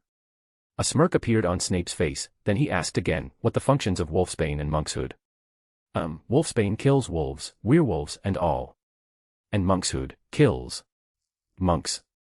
Monks who live in the hood," I answered, causing the entire class to start laughing. "You think potions is a joke?" Snape asked angrily. "Not really into taking drugs. But I suppose they are useful," I replied, making in mind to create monsters which can mass-produce potions after taking a sample, and providing raw materials, or just purely through energy. 5 points from Gryffindor, 3 from Mr. Whitmore, for being an idiot, and 2 from Miss Granger, for trying to be a know-it-all. Snape rebuked and turned around, twirling his cloak, as he went back to teaching. I sighed. I would hate sitting in Snape's class. Unless. Annihilation Maker, perpetual invisible itch-causing monster. A smile formed on my face. "Go little monster, go avenge me, turn it vile bat into a jumping baboon." A few moments later. The ever-serious Snape's face suddenly showed a very varied expression. I could feel his body start shivering. The monster induced an itch which was unsolvable by normal means, and its severity. Well, it could be estimated by the sudden redness of Snape's face. His legs twitched, trying to rub his body wherever and however he could. That will be all for today," Snape shouted, and bolted through the gate, sprinting the fastest he could, leaving the class completely perplexed. A loud buzz broke out with everyone thinking what happened to Snape. There were a lot of assumptions, from Snape having to go to the washroom to having a wild diarrhea attack from drinking too many potions. "Did you do it?" Daphne asked, whispering. "Do what?" I asked with a smile. "You know what?" "I know what." I laughed. "Tchh, the thing with Snape, he ran off after something happened. It was you, wasn't it?" Daphne asked with an angry frown. "And what if it was me?" I asked, meeting her eyes, and moving closer. "How did you do it? And most importantly, why did you keep me out? From next time, we do it together," Daphne said, her face suddenly turning into an evil smirk as she giggled. "Quirrell seems a nice target, doesn't he?" I asked, with the same evil smirk. "Just what I was thinking." Daphne giggled. Chapter 34, History and Hermione. "Are you guys sure you're not going?" I asked Daphne and Harry. Daphne let out an exaggerated yawn. "Yeah, I am sure. After all those classes, I would much rather sleep in, thank you. I don't think my brain can handle even a single moment more of studying." Harry sighed. Snape and Bin's classes on the same day were too much for the poor boy to handle. "Fine, then I am off. I will be back in a few hours, then we can go for dinner." I waved them goodbye and moved towards the library. There were quite a few things which I wanted to find out about in this library. If the information was not completely fabricated, it would give me a thorough understanding of this world's history, especially from the perspective of a supernatural faction. Considering that this world had the Harry Potter universe mixed into it, the possibility that other verses were mixed into this world was not out of the question, and if they were, the possibility of finding information here was quite high. Besides that, I also wanted to know how the history of the wizarding world had changed due to the presence of DxD. Entering the library, I made my way towards the desk where Madame Pants, the librarian of Hogwarts, was seated. Oh, if it isn't the champion of Gryffindor himself. I have received special orders for you. You are free to go and read whatever you want, including the forbidden section. Just list every book you have read and taken at the register, okay? Madame Pants said with a smile, but it still looked a bit uncanny due to her hawk-like eyes. I can even read books from the forbidden section. I asked with fake surprise. Haha, I was surprised too, but it is apparently one of the perks which comes with being the champion of Gryffindor, and we cannot exactly ignore the orders of Gryffindor himself. Madame Pants explained. Oh, but I am not here to go to the forbidden section. Could you please tell me where the history and general knowledge books which have stories about the wizarding world and everything else are? I said politely. Fascinating, even the champion is still a kid, it seems. She chuckled. But a smart kid, to say the least. Being Muggle-born, the first thing you want to read is about the world. Good choice. You just need to move to the third aisle for the history books, and the ninth for the general knowledge. For history, you should check out the fifth shelf from the right. There's a thick book there, you would find it surprisingly comprehensive. Madame Pants pointed towards the sections and even gave a suggestion. Thank you, Madame Pants. I smiled. Do remember, though, that your champion status does not save you from being kicked out if you make noise. Now go, read all you want. I replied with a nod and moved towards the third aisle, my first target being the recommended book. That has got to be over 1,000 pages, right, was my first thought upon seeing the book. Still, it should contain most of what I want. Taking the book off the shelf, I went towards an empty table. The library was nearly empty due to the absence of any exams nearby. Only a few Ravenclaw students could be seen here and there. It actually starts from the Wizarding Golden Era, which I have no clue about. I was pretty sure there was no such thing as the Wizarding Golden Era mentioned in the Harry Potter series. This era existed about 1,500 years ago, marked by the rise of two great wizards, Merlin Ambrose and Morgana Le Fay. The two wizards had brought the entire wizarding world, especially Britain, to a whole new level, where wizards could stand toe-to-toe with the very gods of the world. Merlin and Morgana, they should be Satan class at the very least to equal the many pantheons. I thought deeply as I read. The many feats and glories of the wizards of that time were mentioned. There was even a mention of something very interesting. Ancient magic. But the book only stated it as a legendary magic which was lost in the modern era. Still, the mention did prove its existence. Maybe ancient magic mastery is the reason Merlin and Morgana became who they were despite being humans. The more I read, the more the book interested me, because Madame Pants really was right. It was basically a run-through of all the relevant history, based on the perspective of wizards, of course. Events like the Goblin Wars, which should be of minimal significance in the wider world, were given a lot of focus, so I just skipped those chapters. Before I noticed, I had been browsing through the book for well over 3 hours, and wizarding history really had changed. Not significantly, but quite a lot of it. The addition of DxD elements had removed wizards from their pedestal and made them yet another insignificant faction. Many things which were previously unexplainable, like the reason for the statute of secrecy, the witch hunts, and the reason why wizards hid, all started making sense here. Suddenly, I felt someone sit right next to me. I looked up from the book, and it was Hermione. She was blushing slightly, but she pretended as if she hadn't noticed me at all. Hermione. Approaching me. I guess that makes things easier for me. Hello, what are you reading? I whispered, moving closer to her ear, causing her blush to deepen slightly. It's potions. What are you studying? Do you need help with potions? I saw you struggling in class today. Hermione replied with the same whisper. I was reading this fascinating history book right here, a very interesting one. And potions, sure. I don't think I can wrap my head around whatever Snape says. I whispered with a smile. Hearing my affirmation, a blooming smile appeared on her face. It would seem that she too was trying to make friends. Do you come to the library regularly? I asked casually. Yes. Every day after classes, I need to read for the upcoming classes. Hermione nodded. I see, I was worried that no one would be there to accompany me, considering my friends tend to be a bit on the dumb side. So, would you be interested in accompanying me? I asked with a smile. Sure. Hermione replied with a very happy smile. Mr. Whitmore. A voice came. It was Madame Pants, her face looking as if I was her prey. She did not say anything more, but those eyes were enough. I think we should go outside to discuss potions, and I just happen to have a very interesting story to humor you during tuition. I turned and said to Hermione, signaling her to follow me as I picked up my book and left the library. Not before checking out the book, of course. Hello everyone. How do you do? Leave behind all your power stones, and a 5-star review on the story. Chapter 35, Altered History. This isn't one of our course books, right? Do you also read different books because you find them interesting? Hermione asked curiously, eyeing the thick book in my hand. Well yes, this book is about the history of the world as a whole, from the perspective of the wizards. It is very informative. Did you know that gods of every pantheon exist in reality? I asked with a smile, as we walked through the corridor. Gods exist. Really? Hermione asked, surprised. Being a first-year student, her knowledge was profoundly limited to the course books.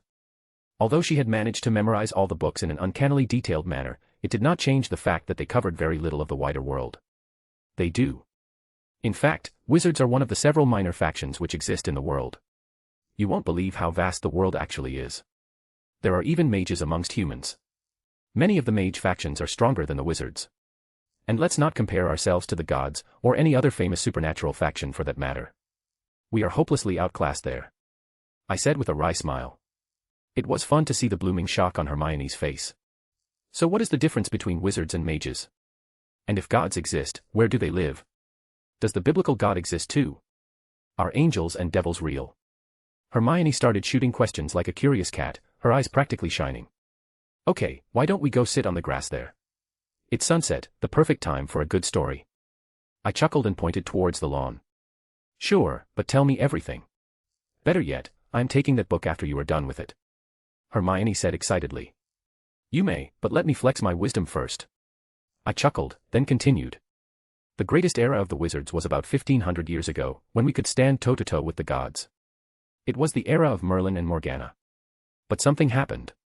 Wizards were kind of indirectly betrayed by their greatest. Merlin studied the magic of the devil race and created a new form of magic. A magic based on calculations, something which could be performed by almost anyone. And he gave that magic to ordinary humans, leading to the formation of mages. Merlin is both the greatest wizard and the founder of mages. It was due to this that wizards lost their exclusivity, starting their decline. Mages competed with wizards, and with their larger numbers, wizards started falling behind. Then, later, organizations like the Church, which serves the biblical God, started targeting and hunting wizards. You may have heard of the legendary witch hunts. All that led to the current situation of the wizards. I said seriously. The story seemed to fascinate Hermione, who knew nothing but was curious. Hermione also showed a slight trace of fear after learning about the several different factions, but that Gryffindor courage soon overcame it, and her curiosity won. In the Harry Potter verse, events like the witch hunts were practically a joke, but in this world, those hunts pushed the wizards to the brink, forcing them to hide. The reason was something as stupid as wizards' magic resembling that of devils. Now that I think about it, it is somewhat similar. Hermione and I talked a bit more after that before she shifted the conversation to potions, which, frankly, did not interest me much. As much as I loved science, it was limited to sci-fi, not chemistry, definitely not chemistry. Hey, Hermione, I was about to go join Daphne and Harry for dinner, wanna come along? I asked, and her sudden happy expression said enough of what she thought. Sure. By the way, Damien, you are new here too. How did you adjust so fast? Hermione asked. Her tone went down the more she spoke. You know, in the end, you keep forgetting one thing. I chuckled. What? No matter what, in the end, everyone here is 11, magical or not. They are all just kids exploring new things. You are practically overprepared, and you worry too much. How about this? I purchased something nasty at Diagon Alley, so tonight, at midnight, meet me in the common room. Daphne would be there too, and tell no one at all, okay? Even Harry doesn't know about it. I said with an evil smirk. What are we going to do? She asked with a faint blush. Such a fine castle, wouldn't it be a waste to leave it unexplored? I chuckled. What? That's totally against the rules. You really don't plan on going out at midnight, do you? We could get caught. Hermione shrieked. Not so loud, girl, and I don't plan on going out at midnight. We are going out together, you are in this too. I said with a teasing tone. I never agreed to it though. Hermione stammered. Then I would wait for you in the common room. If you are there, you are in. If you don't want to, then you can just sleep through the night peacefully. I would not force you to break the rules, after all. I said seriously. Wait, would you still be going if I don't come? Hermione asked. Yup. I see. Hermione nodded seriously, then looked me straight in the eyes and said, see you at midnight then. I laughed a bit upon hearing her words, then playfully tapped her forehead, keeping my strength very much in check. Ouch, what was that for? Hermione pouted. That was for forgetting about accompanying me to dinner after agreeing to it. What do you mean, see you at midnight? You are going with me right now. I chuckled, causing her to pout even more, her cheeks inflated as she looked in the opposite direction. Cute. Chapter 36, Night Out. Annihilation Maker, Invisibility Cloak Monster, Natural Energy Infused Edition. As the time for our midnight adventure was approaching, I had prepared by creating a monster which could act not just as an invisibility cloak, but was also merged with natural energy, which would make you appear as if you were a part of nature itself. The effectiveness of this cloak would far surpass that of Harry's invisibility cloak. Even though it was a Deathly Hallow, it most probably belonged to some Grim Reaper. Let's explore the entire castle tonight, hee. Daphne giggled. Then, suddenly, her expression turned serious, and she pointed at Hermione. But why is she here too? I thought only you and me would be going. She said with a pout. I sighed slightly upon hearing her words, then flicked her forehead lightly. Don't be naughty. Ouch. Daphne rubbed her forehead and pouted even more, while Hermione seemed to have a proud smirk plastered on her face. All right, you two, be serious. I said sternly, then, with a grin, continued, so, what I was talking about before was this. I took out the large blanket-like invisibility cloak and presented it to the two girls. An invisibility cloak? Daphne said aloud, surprised. Wrong, a very special invisibility cloak. Trust me, no one can see us once we wear it, and with it, we can explore all we want. I smirked. Great, let's go. Primordial Destroyer is coming along too. Star Annihilator isn't joining. Daphne asked excitedly. No, that lazy girl won't wake up even if I pulled her forcefully. So let's just let her sleep. I shrugged. All right, come close to me. I ordered, and Daphne and Hermione both nodded and moved next to me, Daphne on the right and Hermione on the left. I placed the invisibility cloak over the three of us, and we vanished from our place instantly. Then, slowly, we moved out of the Gryffindor common room. Daphne looked particularly excited, but Hermione's tense mood was clearly visible. To distract her, I asked. So, Hermione, it has already been half a week since we arrived at Hogwarts. What do you think about the castle? Hearing my question suddenly filled Hermione with excitement. Of course, it is awesome, magic is real, and it's great. The castle is huge and elaborate. But what surprises me the most is the magical nature of the castle. It cleans by itself, food appears magically, and everything has a trace of magic within it. And there is so much to learn, I want to finish the entire library before I graduate. Should I tell her? Daphne whispered into my ear. Nah, let me handle this. I said back with an evil grin. What are you two whispering about? Hermione asked with a frown. Yeah. Hermione, we have to discuss something very important. I think you should probably know about this. So, today's topic is slavery. I said very seriously and proceeded to explain the house elf lore and their societal position. Hermione's expressions were interesting to watch as they gradually changed into more of a scowl the more I continued. How could they do this? Slavery is illegal. And that's just pure evil, the entire house elf race has been reduced to slaves. No, I have to help them. I will start a petition to help house elves. Hermione said with determination. Although I appreciate the sentiment, I don't think it would work. I said with a wry smile. True, no way the Ministry of Magic would agree to this over a simple petition. Unless you manage to bring many pureblood houses to side with you. Daphne sighed too. She too could feel that Hermione had the right heart, but she was far too naive.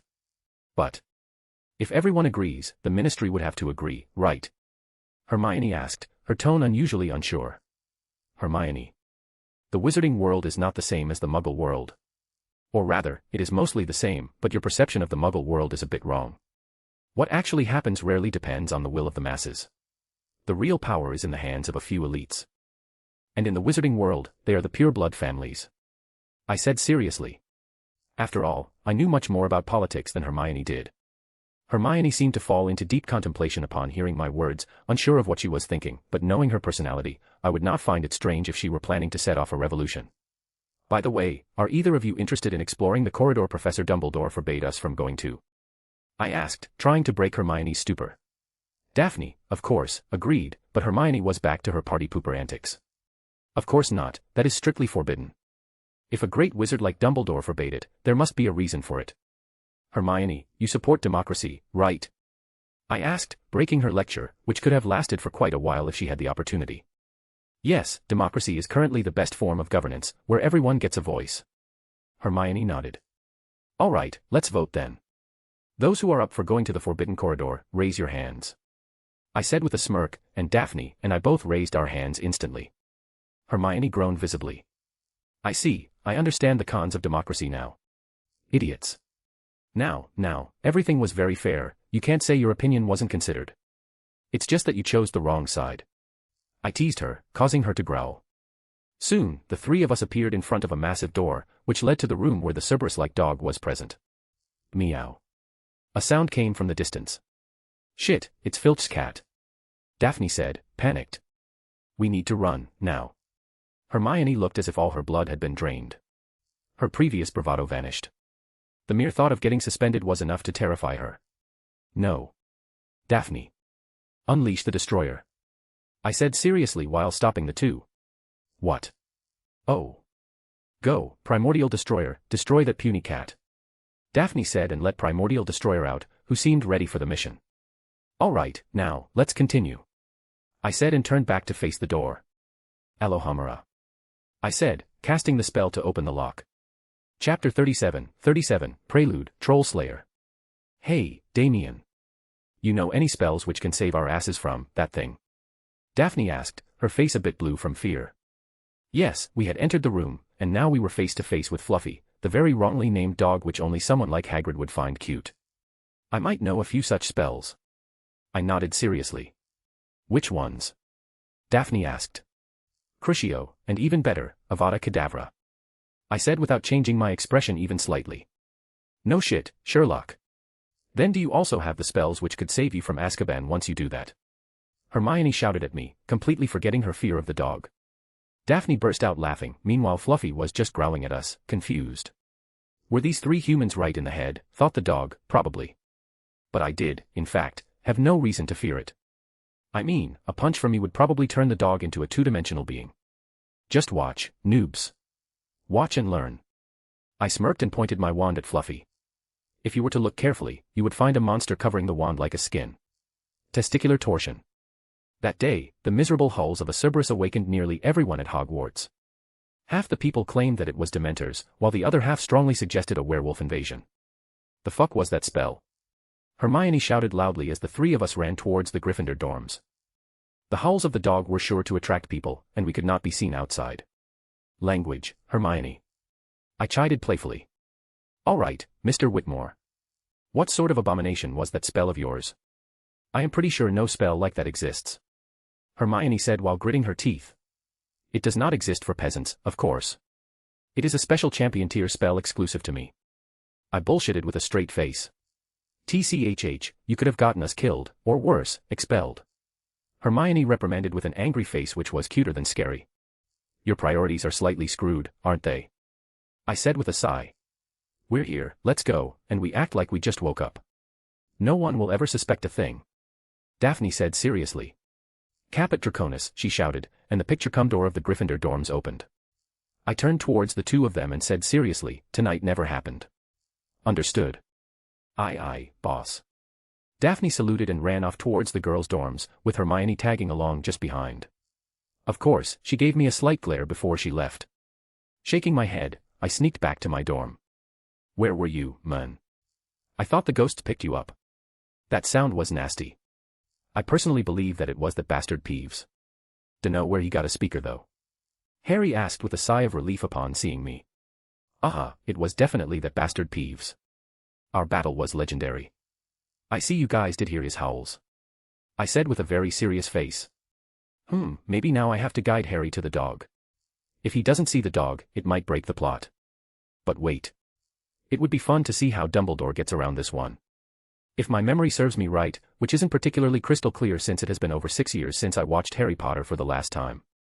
The scene where the Trouble Trio met Fluffy happened due to Draco challenging Ron and Harry to a duel, and the idiot Ron forcing Harry to accept it. But now, Draco spends much of his time with Ron, so his interactions with Harry have remained minimal. The days passed with regular classes. You might think the plot happens the entire year, but it doesn't. Most of the time is spent in genuine regular classes. Hermione got somewhat close to me and Daphne during this time, but her rule stickler side could never break apart, so Harry joined our night explorations more. It would seem that an assist was needed, and it did arrive. In the form of the Dark Lord himself. Ronald Bilious Weasley, the goat, helped us himself. It was a random class. Professor Flitwick was teaching charms. Today he was teaching us the floating charm. You're saying it wrong, Hermione snapped at Ron. It's Wingardium Leviosa, make the gar nice and long. You do it, then, if you're so clever, Ron snarled. Hermione rolled up the sleeves of her gown, flicked her wand, and said, Wingardium Leviosa. And she succeeded, of course she did. Ron's face turned into a scowl. His mood had been constantly bad these days. Howlers from home and bickering from his housemates had apparently reached a breaking point. You're a nightmare, really. He whispered, low enough to ensure that Professor Flitwick didn't hear. Hermione's face turned slightly red from anger, but Ron continued, makes sense you have no friends at all. Do you think you belong in Gryffindor? He scowled. Bet they all want you gone. And that was the breaking point. Just as the class ended, Hermione bolted out, running as fast as she could. What happened to her? Daphne asked worriedly. Hey, why did you say such things to her? Harry asked Ron angrily. He had somewhat of a good impression of Ron from the train, but he now found him eerily similar to Draco. Humph, so what? I did not lie, did I? Ron scowled, making me glare at him angrily, which instantly stiffened Ron. After all, everyone has an instinct, and being glared at by someone whose strength is at Satan level makes that instinct scream danger. Let's go, maybe she left for the dorms. I said to Harry and Daphne. Bothering with him is pointless.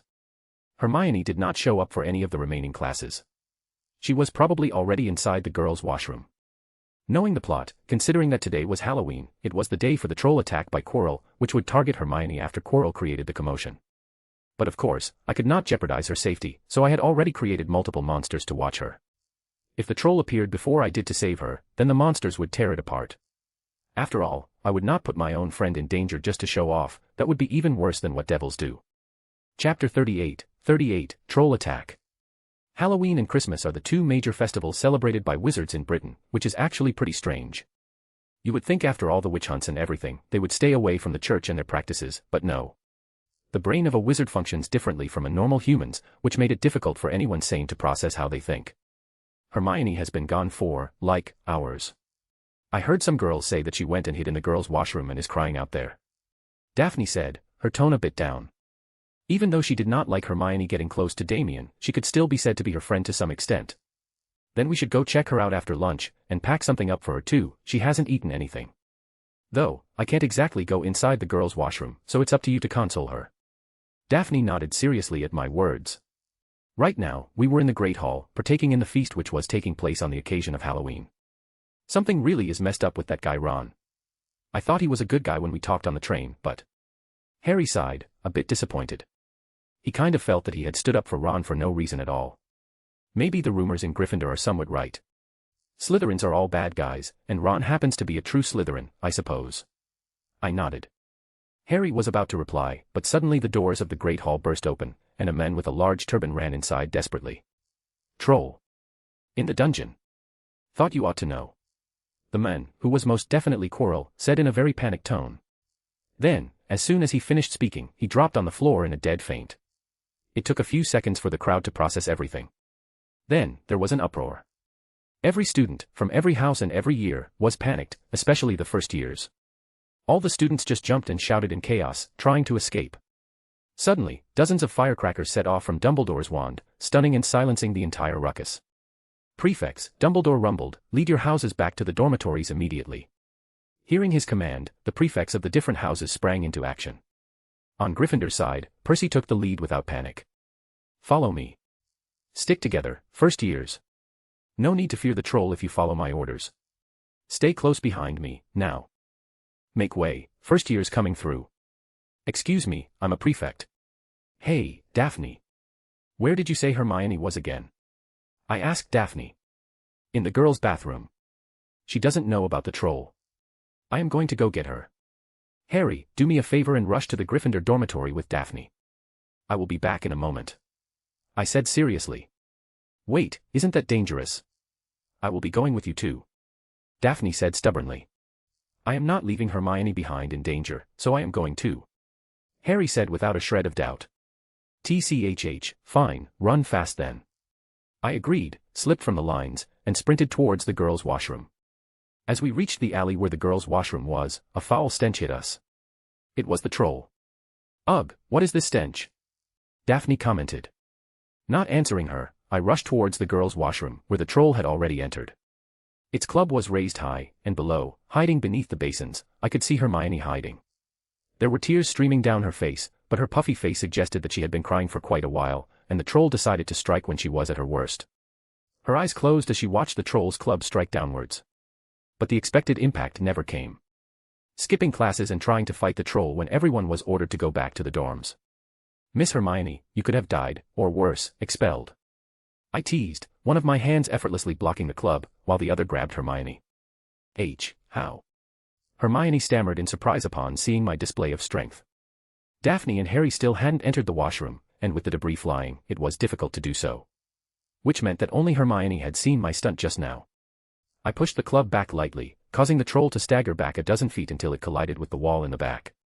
Then, turning towards Hermione, who was about to start saying something, I brought my index finger to my lips and shushed. Keep this a secret for me, okay? I smiled, and she nodded obediently. Then, Tuki and magical energy started to accumulate on my index finger, and with a swift motion, I pointed it at the troll's forehead. Pew! I joked, and a stream of light like a bullet erupted from my finger, hitting the troll straight on the forehead, killing it instantly.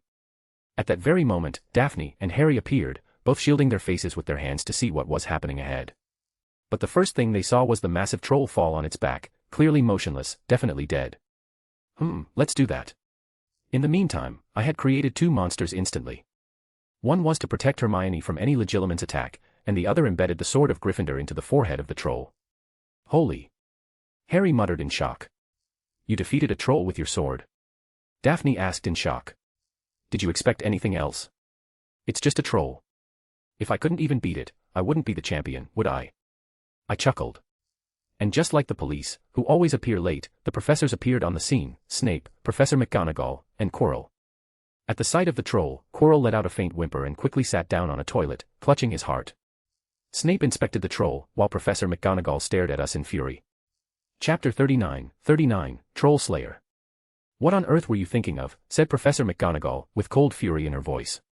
Harry looked at me, hoping I would say something, but before I could, Professor McGonagall continued. You're lucky you weren't killed. Why aren't you in your dormitory, she asked with a glare. Snape gave Harry a sharp, piercing look. Although there were 4 of us here, Snape's attention was totally on Harry. Then a small voice came out of the shadows. Please, Professor McGonagall, they were looking for me. It was Hermione, trying to explain. All right, this can't continue. I thought with a frown.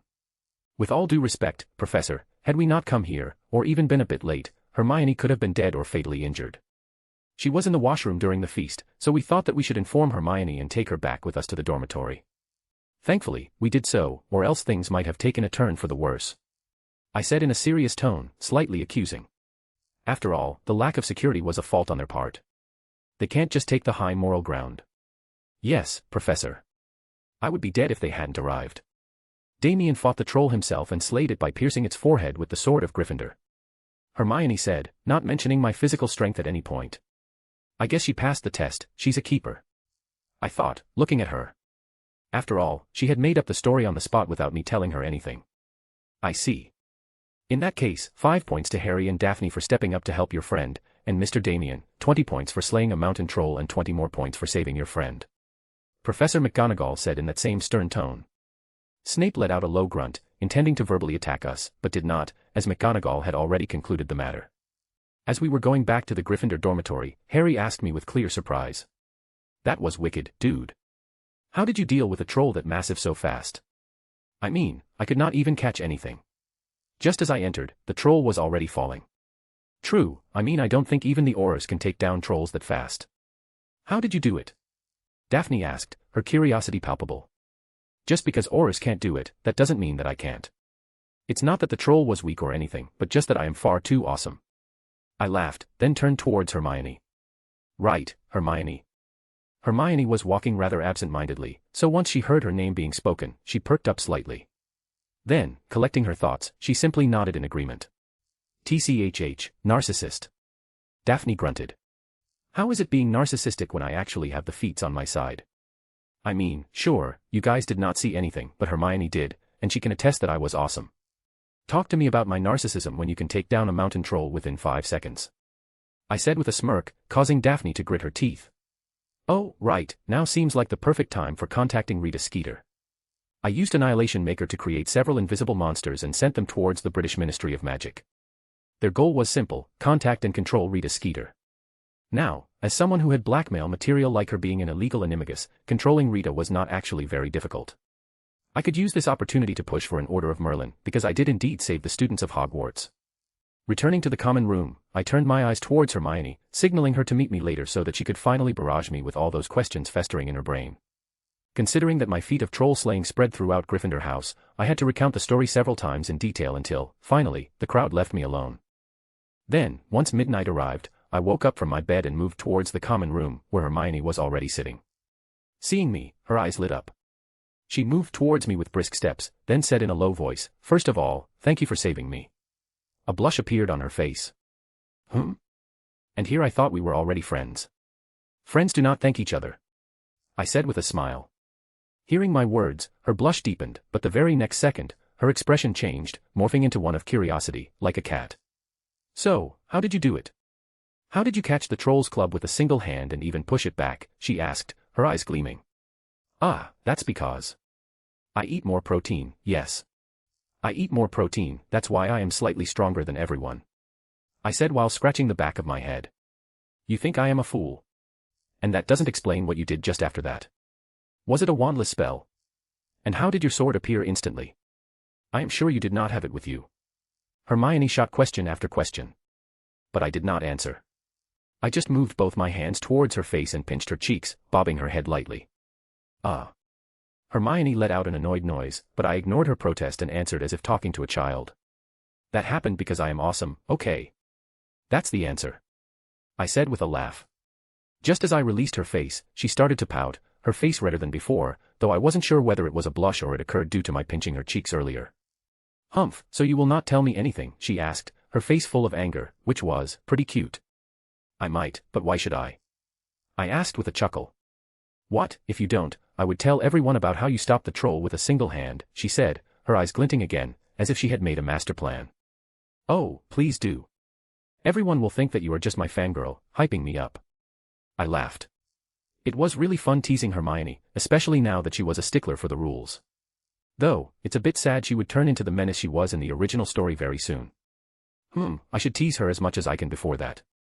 I nodded to myself. You. Humph. And she went back to pouting.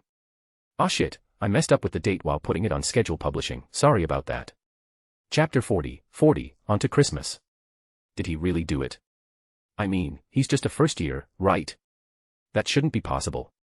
A whisper came, amongst many others. But it's true. Professor McGonagall would not have given him points for it otherwise. It's clearly exaggerated. I mean, sure, even if he can take down a troll despite being a first-year student, that does not mean he can do it in mere seconds. In the end, he's just a kid. A Slytherin student growled. Another Gryffindor from the side suddenly sneered, "Heh, what do you know? He is the champion of Gryffindor, and unlike you terrorists, we actually have heroes." You dare to say that again, the Slytherin student asked with a glare. And I stopped focusing after that. Gryffindor and Slytherin fights were basically commonplace, and there were far too many people discussing me now.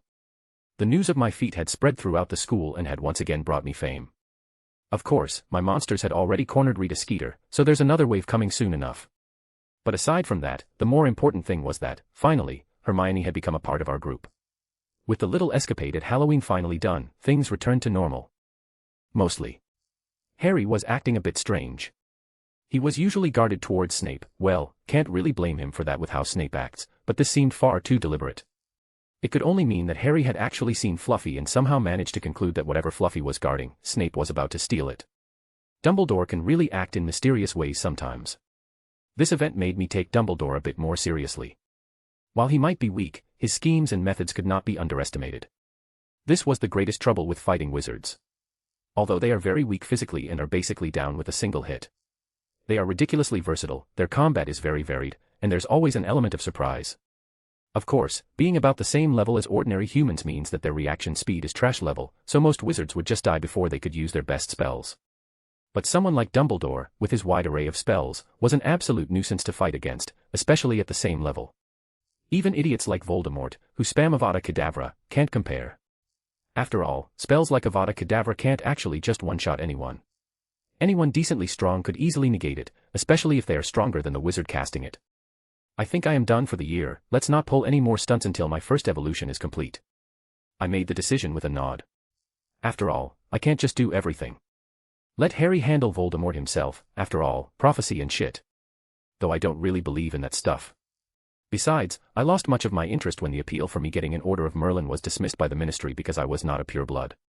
Of course, they didn't announce that, but I have my ways of knowing. Until finally, half of the first semester came to an end with the arrival of the Christmas holidays. During this time, the most interesting thing that probably happened was that we visited Hagrid, the hidden billionaire, a few times. Harry got pulled into the Gryffindor Quidditch team. I did not interfere with that because I did not want to ruin his special moment.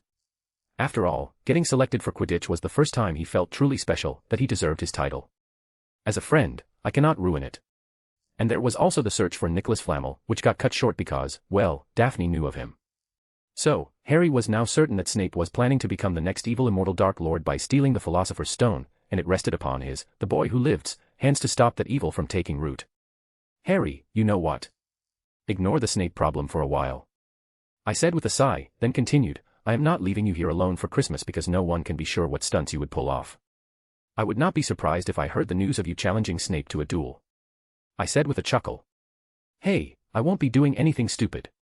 Harry protested, then asked curiously, and what do you mean that you won't be leaving me alone for Christmas? Aren't you going home? Of course I am going home, dummy. What I mean is, you are coming with me. I said with a wide smile. Huh? Wait, won't I have to go to the Dursleys? The rules specifically state that you can go home, only home. Harry said with a frown. I don't want to spend another Christmas with them. He said in a meek tone. Well, you would barely have to spend a day there before I pick you up, don't worry. My family has enough pull in the Muggle world to ensure that your uncle won't try anything funny. I chuckled. So, just go to the Dursleys and prepare to be surprised. I grinned. Hey, you can also come to my place. Unlike at Damien's, we can also use magic at my place.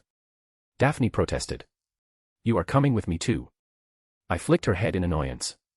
Then, turning towards Hermione, and you too. We are going to spend Christmas together this time, at my place. Never really had friends over for Christmas before, so I am sure my parents would be delighted. I said with a smile. You mean never really had friends at all before, right? Daphne smirked. I shot Daphne a blank stare. Hello, Pot. Is there anything wrong, Mr. Kettle? Well, at least she admits it. Sure, I will be there. Hermione said, cutting in on our conversation. She too had been a loner, but of course, she would not reveal that. Harry's face blossomed into a bright smile upon hearing everything because it was also the first time he had been invited over for Christmas. Heck, he had hardly ever received gifts before, so anything was better than that. And although he wouldn't like to admit it, he was indeed quite a bit sad when all his friends were leaving for Christmas and he was stuck there alone, so of course. Be sure to pick me up as soon as you can, then. The less time I spend at the Dursleys, the better, he said with a grin, agreeing to the arrangement. Chapter 41, Christmas Present. I don't even know if Uncle Vernon would come pick me up. I mean, I sent the letter, but from what Hedwig told me, they pretty much shoot her away after taking the letter. There's a 90% chance of them throwing it right into the stove without ever opening it. Harry said with a sigh. They can't be that bad, can they? I mean, from what you have told me, they can get into serious trouble with the police for what they have done. Hermione said, her tone full of concern. I mean, even if he doesn't come, I can just drop you off to say hello at your home, and then you can come along with me. Surrey isn't that far from King's Cross. I shrugged. I was totally planning on buying my own house and moving out, but Damien said that I can't do that. I mean, I can easily exchange galleons for the required pounds. Harry clicked his tongue as he said, his disappointment clear. Of course you can't. You're 11, a complete minor. You would need your uncle and aunt's help with the procedure, but I don't think they would allow it. Maybe they would, but they can't be trusted, can they? I said, leading them all to nod in understanding. The journey felt awfully short, didn't it? Daphne said in surprise as she looked outside, and we had, in fact, reached King's Cross Station. I guess we had far too much drama the last time. This is how a train ride is supposed to be, I said with a chuckle. Stepping out of the train, I saw Mom and Dad waiting for me very excitedly. They were the ones acting like 11-year-olds instead of me. Mom ran up and hugged me as soon as she saw me. "Oh my little baby, I missed you so much," she said as she smothered her face into mine. Hey. What are you doing? I struggled, trying to push her off. It was a great test of my restraint. I mean, I could not use my strength, and it felt as if Amelia could hear my thoughts, so she went even further, hugging me tighter. After over a minute of embarrassment, she finally let me go. I let out a sigh of relief and then proceeded to introduce my friends. Seeing Daphne had already made her excited, but adding Hermione. I mean, she gave me a strange proud look. Dad just nodded at me and did not say much, typical dad behavior, I guess, considering he also was indeed very excited. So your uncle did come," I said in surprise to Harry. He was a bit disappointed when he didn't see anyone at platform 9 3/4, but once we stepped out, Vernon could be seen, though with a scowl on his fat face. "I am just as surprised as you are." Maybe the fact that I mentioned that I would leave soon after arriving made them happy enough to pick me up. Harry said in disbelief. "Pick you up tomorrow morning, then," I said and fist-bumped Harry, who nodded and moved towards his uncle. He planned not to introduce the lot of us because he feared Vernon would be disrespectful. After all the goodbyes and invitations, finally, the three of us were back in our limousine, catching up with each other. "So, how is your school, son?" David asked with a curious expression. "It's interesting. I mean, although some subjects are a bit boring, overall, it's actually better than normal school, especially since I am not in Slytherin. I mean, I don't have to act like a stuck-up noble with proper etiquette the entire time." I laughed at the last part.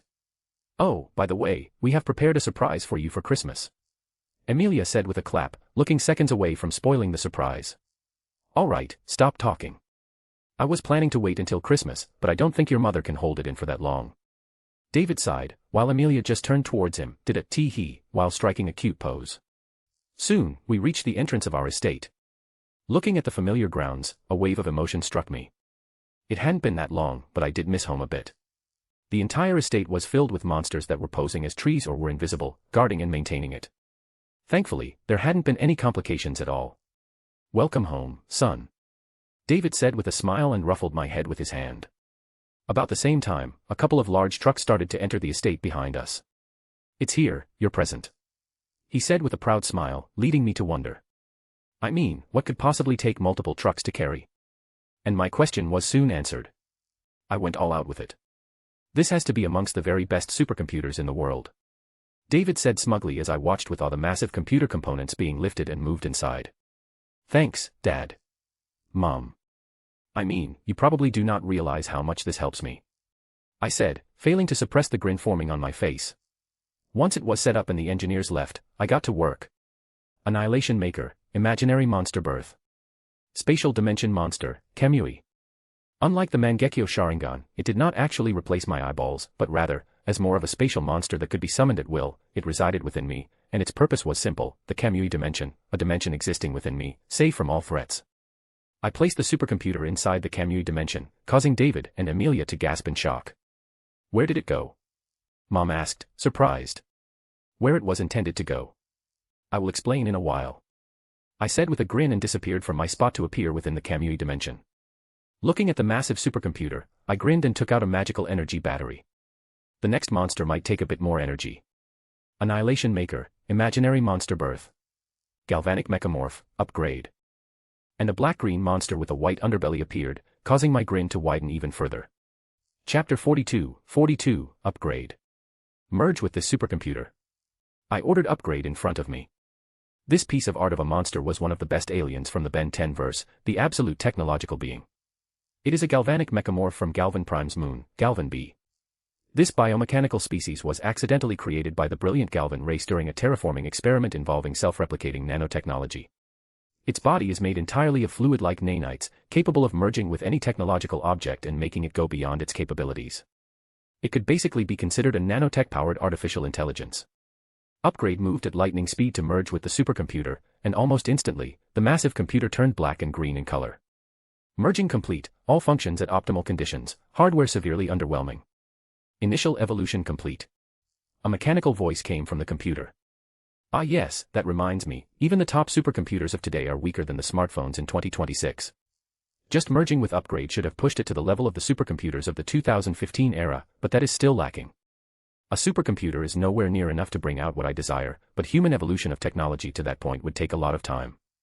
Therefore, I have created you. For now, you have a singular purpose: research and upgrade your hardware as much as you can. Supercomputers of the current era are nothing noteworthy, so evolve it. Create a quantum computer, go even further to create something like a quantum chip. I reckon as you upgrade, upcoming evolutions will become easier as time passes. I will also create a bunch of worker monsters for you to command. Whatever materials you need, you can inform me. Do not limit your evolution due to a lack of materials. I ordered, already imagining the future of Upgrade.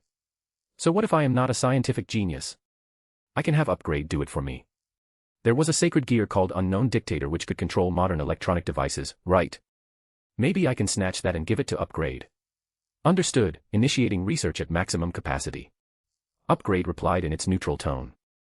I nodded, then another thought struck me. Wait, you can also do what devils do, take human technology and add magic to it. Do not limit yourself to simple technological advancement, you can use magical energy and materials too. I said excitedly. Then, I took out a dozen magical energy batteries and handed them over to Upgrade. Each of these batteries contains an equivalent amount of energy to a Satan-class being. Use it for your needs. More can be supplied if need be, and if you want a constant supply, I can create monsters for that too. Understood, analyzing magical energy, recalibrating calculations. Estimated time for first evolution, 13 days, 7 hours, 24 minutes, and 50 seconds. Yeah, I needed that shit. Now, I have my own system-like thing going on for me, which can do everything for me. Imagine when it becomes a quantum computer, and I learn calculation-based human magic.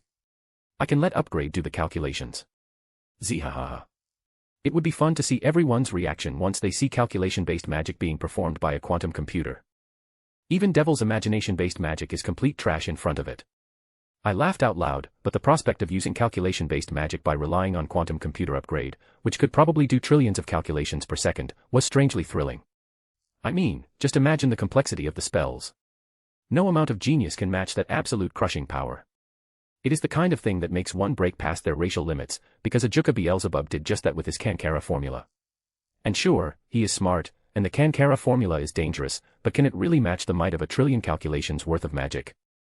And even beyond that, I am absolutely going to dominate the technological markets now, aren't I? I mean, I could create better phones, microchips, and more. This would also give me the identity of a super genius amongst humans, probably someone like Tony Stark. The more I understood, the more I realized that creating Upgrade was probably amongst my best decisions, about the same level as the Hogyoku, maybe even beyond it once it matured fully. With everything set up, I once again returned to my home, exiting the Kamui dimension. Upgrade could do the work on its own. Me being there and giving instructions would probably only complicate stuff. Returning back, I saw Mom and Dad sitting on the sofa, waiting for me to reappear. Sorry about that, I was just too excited. Everything is done now, I said with a bright smile. David just sighed. Hey, don't tell me you just gave away that supercomputer. I was super excited about it. Huh. No, of course not. I would never do such a thing. I said exasperatedly, then began to explain to them my entire plan, especially the idea of creating several inventions and establishing my name as one of the greatest geniuses of humanity. Both of them seemed genuinely excited about that for some strange reason, even more than the magic part. Heck, they nearly ignored the magic part. All in all, expect us to become trillionaires within the next 15 years. I concluded with a smirk. Holy shit, that's what I call an insane investment. I mean, that cost like £25 million, by far amongst the most expensive things I have ever bought. But the return you are talking about would literally be thousands of times more. I mean, I think I have a lot of work ahead of me. David said with a grin. You do know you do not have to do the work yourself, right? Upgrade would handle the thinking part, and we can have monsters or employees do the working part, you just have to supervise. And just enjoy your time more, maybe train a bit. There is no need to work tirelessly just to help me, trust me. There were times when I had to work hard out of urgency, but that time is long gone. I said seriously. Both my parents, especially Dad, would go out of their way, focusing much more on gathering business information in the hope of helping me. But was it really necessary? Kid, it is not that I am forcing myself, but there are just some moments, like today. Seeing how happy you were looking at the supercomputer, for me, that is motivation enough. And no matter what, if I don't do whatever I can to help you, then I would be a failure of a father. So, do not worry about me, let me do what I am doing. He said with a smile, silencing me. Chapter 43, Dudley's. -4 Privet Drive, Little Whinging, Surrey, England. The atmosphere in the Dudley house had grown rather quiet for the day.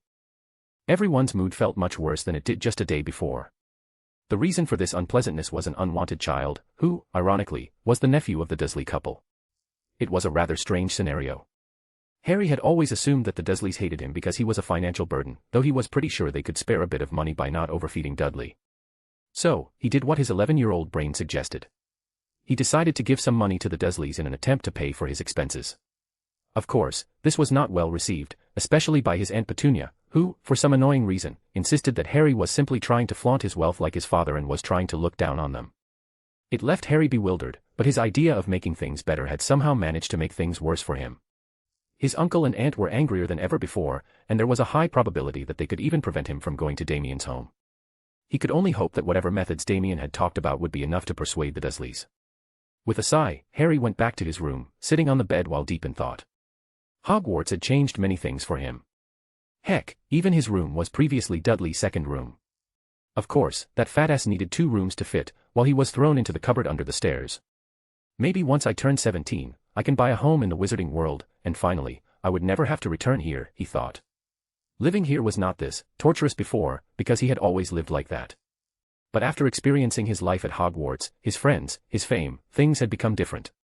Now, he had something to compare it to, and that comparison showed just how bad this home was for him. Uncle Vernon had even confiscated his wand and had it locked up in order to prevent him from trying anything funny. As Harry lay down to sleep, he could only hope that tomorrow, Uncle Vernon would not have a sudden burst of anger and shout at Damien too. At the Dursleys, Harry could not just wake up whenever he felt like it and go to the Great Hall to have breakfast. Here, as the cost of living there, because they wouldn't accept the money, he had to work instead. So, doing the dishes and some of the food preparation fell into his hands. Aunt Petunia did join in to help, but her screechy scolding made him feel it would be better if she just went and joined Uncle Vernon and Dudley at the table. Suddenly, the sound of a car horn came from outside, followed by the sound of the doorbell. The first to react was Dudley, who jumped towards the gate and checked who it was through the peephole. "Mum, there's a massive car parked outside," Dudley shouted, excitement clear in his tone. The words massive car meant that it could only be Damien. After all, from what I know, that guy is crazy rich, even richer than that prick Malfoy, though he doesn't show off as much. That must be my friend, Damien," Harry said to Uncle Vernon and Aunt Petunia.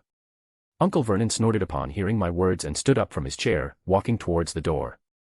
Seeing him, I followed him in panic. What if he just sent Damien away from the door? As the door opened, I could see 4 people outside. It was Damien and his parents, whom I had met at platform 9 3/4, and a guy in a suit who looked very much like a butler. "Hello, you must be Mr. Dursley." "I am Damien Whitmore. I am Harry's friend. He should have told you about me coming to pick him up," I said in a polite tone. Vernon at first looked at us carefully, then his eyes widened slightly, as if recognizing us. Seeing his reaction, a smile appeared on David's face as he introduced himself and Mom. Vernon shut down whatever thoughts he had in his mind before and eagerly invited us in. "Yo, caught up with your family, Harry?" I asked with a smile, just to annoy Harry. I could still see his hand clutching a wipe and a cup, which he was probably cleaning. Harry looked visibly disgusted at my question, his eyes asking, "Do you really want to ask that? Can't you just look at me and tell?" Was Harry working in the kitchen?" David asked Vernon with a questioning look, a frown on his face. "Of course not, the boy was just helping with the chores," Vernon said with a nervous chuckle, while Petunia, who was sitting next to him, nodded furiously. "So, Damien and Harry are friends?" Petunia asked in a low tone. "Of course, we are best buds. We are called the famous duo, but honestly, Harry is way more popular. After all, there are literally dozens of books written about the boy who lived. If we count his fans, probably almost the entirety of Wizarding Britain would be included," I said with a smile. "What?" Petunia asked in surprise. She knew that Harry was popular, but didn't know how much. "By the way, Harry, I have some connections, and someone was asking me to ask you for an interview. They want to publish your life story from your perspective, since no one can go into as much detail as you yourself can. After all your fans want to know about the legendary life of Harry Potter, especially the time he stayed away from the wizarding world," I said with a smile. Vernon and Petunia both went pale. "Want to know about his life in detail?" Wasn't that basically just ensuring that those crazy wizard fans would target them from now on? After all, who would want to be targeted by those crazy magic hobos? Their lives would be at serious risk if that were published. Poor Harry, unfortunately, wasn't smart enough to understand. He was just sitting there, confused. Want to know my life story of how I got bullied and mistreated? Isn't that basically just ruining my fame? Are you really my friend? Wanting to make that dark history public? Sigh. I guess I understand why he and Ron needed Hermione in the novel. Chapter 44, Christmas. How did Uncle Vernon agree so easily, and how was he so polite to me? And most importantly, you were joking about that interview part, right? I don't want my childhood story to be known. Harry bickered. Right now, we were sitting inside our limousine, which was another part that made Harry excited. But he had far more pressing questions to ask, so he shot them at me as soon as we settled down. Looking at the two of us, David and Amelia just looked at each other and chuckled, leaving us alone. You didn't understand anything, did you? I sighed. Understand what? Harry asked, confused. All right, my bad. Let me explain it to you. I sighed, then asked, so tell me, Harry, how was your experience growing up at the Dursleys? How is that even a question? It was horrendous. You already know that. Harry said with an annoyed look on his face. Right, and what do you think about your popularity in the wizarding world? How many fans do you think you have? I asked again in a very tired tone. I don't know. I am pretty popular, so I should have many fans. But what has that got to do with anything? I am pretty sure Uncle Vernon and Aunt Petunia loathe all things magical and do not care about my fame at all. Oh, you innocent, stupid child. Right. So, if your abusive childhood became known to your fans, and they knew how their idol had suffered, how would they feel? I asked again, hoping he would understand now. Sad, I guess. Or maybe they would finally realize that I am not special at all and stop idolizing me. Harry replied thoughtfully.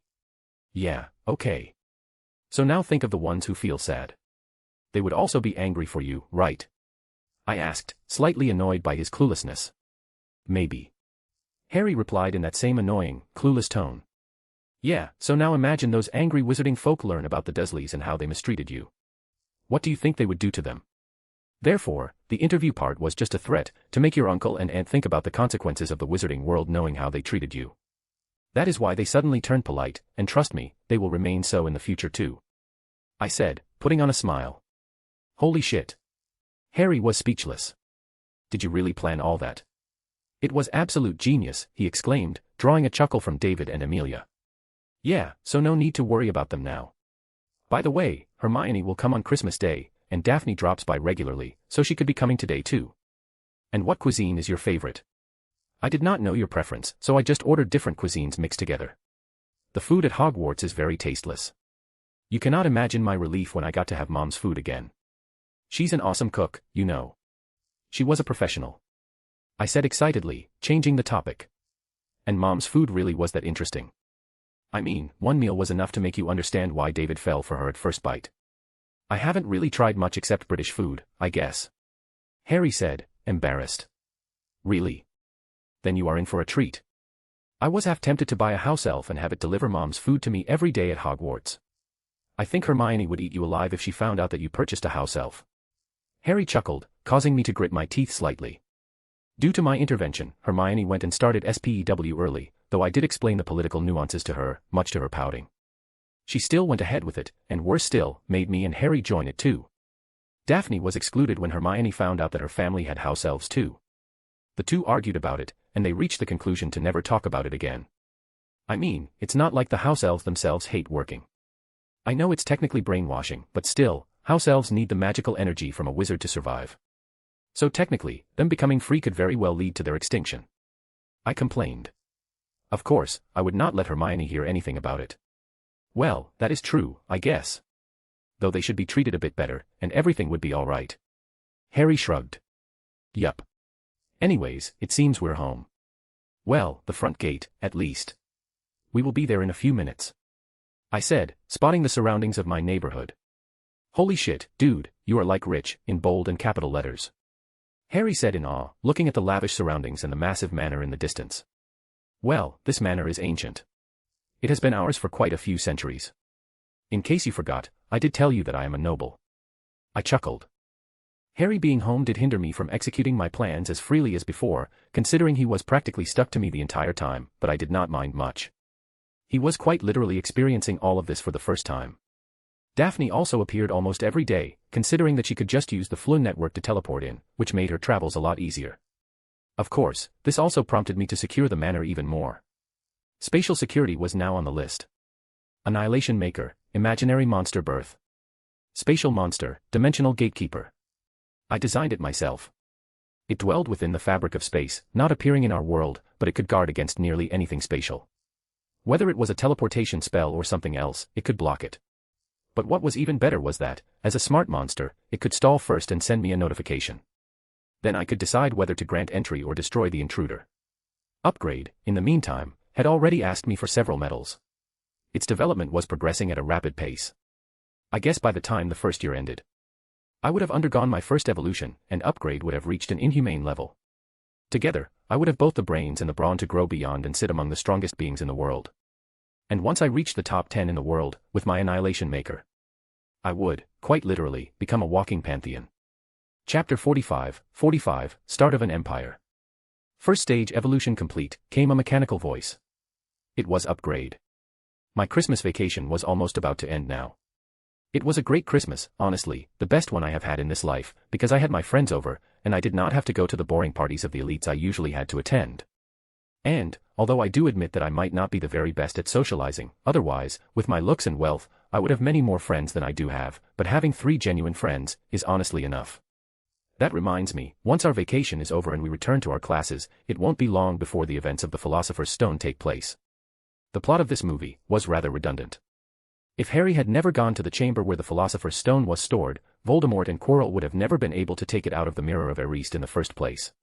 But, without those events, Voldemort could still have lingered in Quirrell's body and done something else, which would have been even more troublesome. And I was also slightly interested in the Philosopher's Stone. It was very imperfect, and there were many methods of achieving much better immortality in this world, but that does not reduce its research value. But with everything already set in motion, I was about to be completely ready for the world by the end of the first year, so before that, I would rather not plan anything reckless. So, considering that I knew Harry wouldn't be in much danger, but also considering that if Voldemort suddenly decided to use his brain, and instead of plunging at him, he just used a bombarda or something similar on him, I would have some of my monsters guard him. So, throughout the holiday, I took a break and just played like someone my age should. I mean, yes, as someone who had been an adult once, that's a bit weird. But childhood's a gift.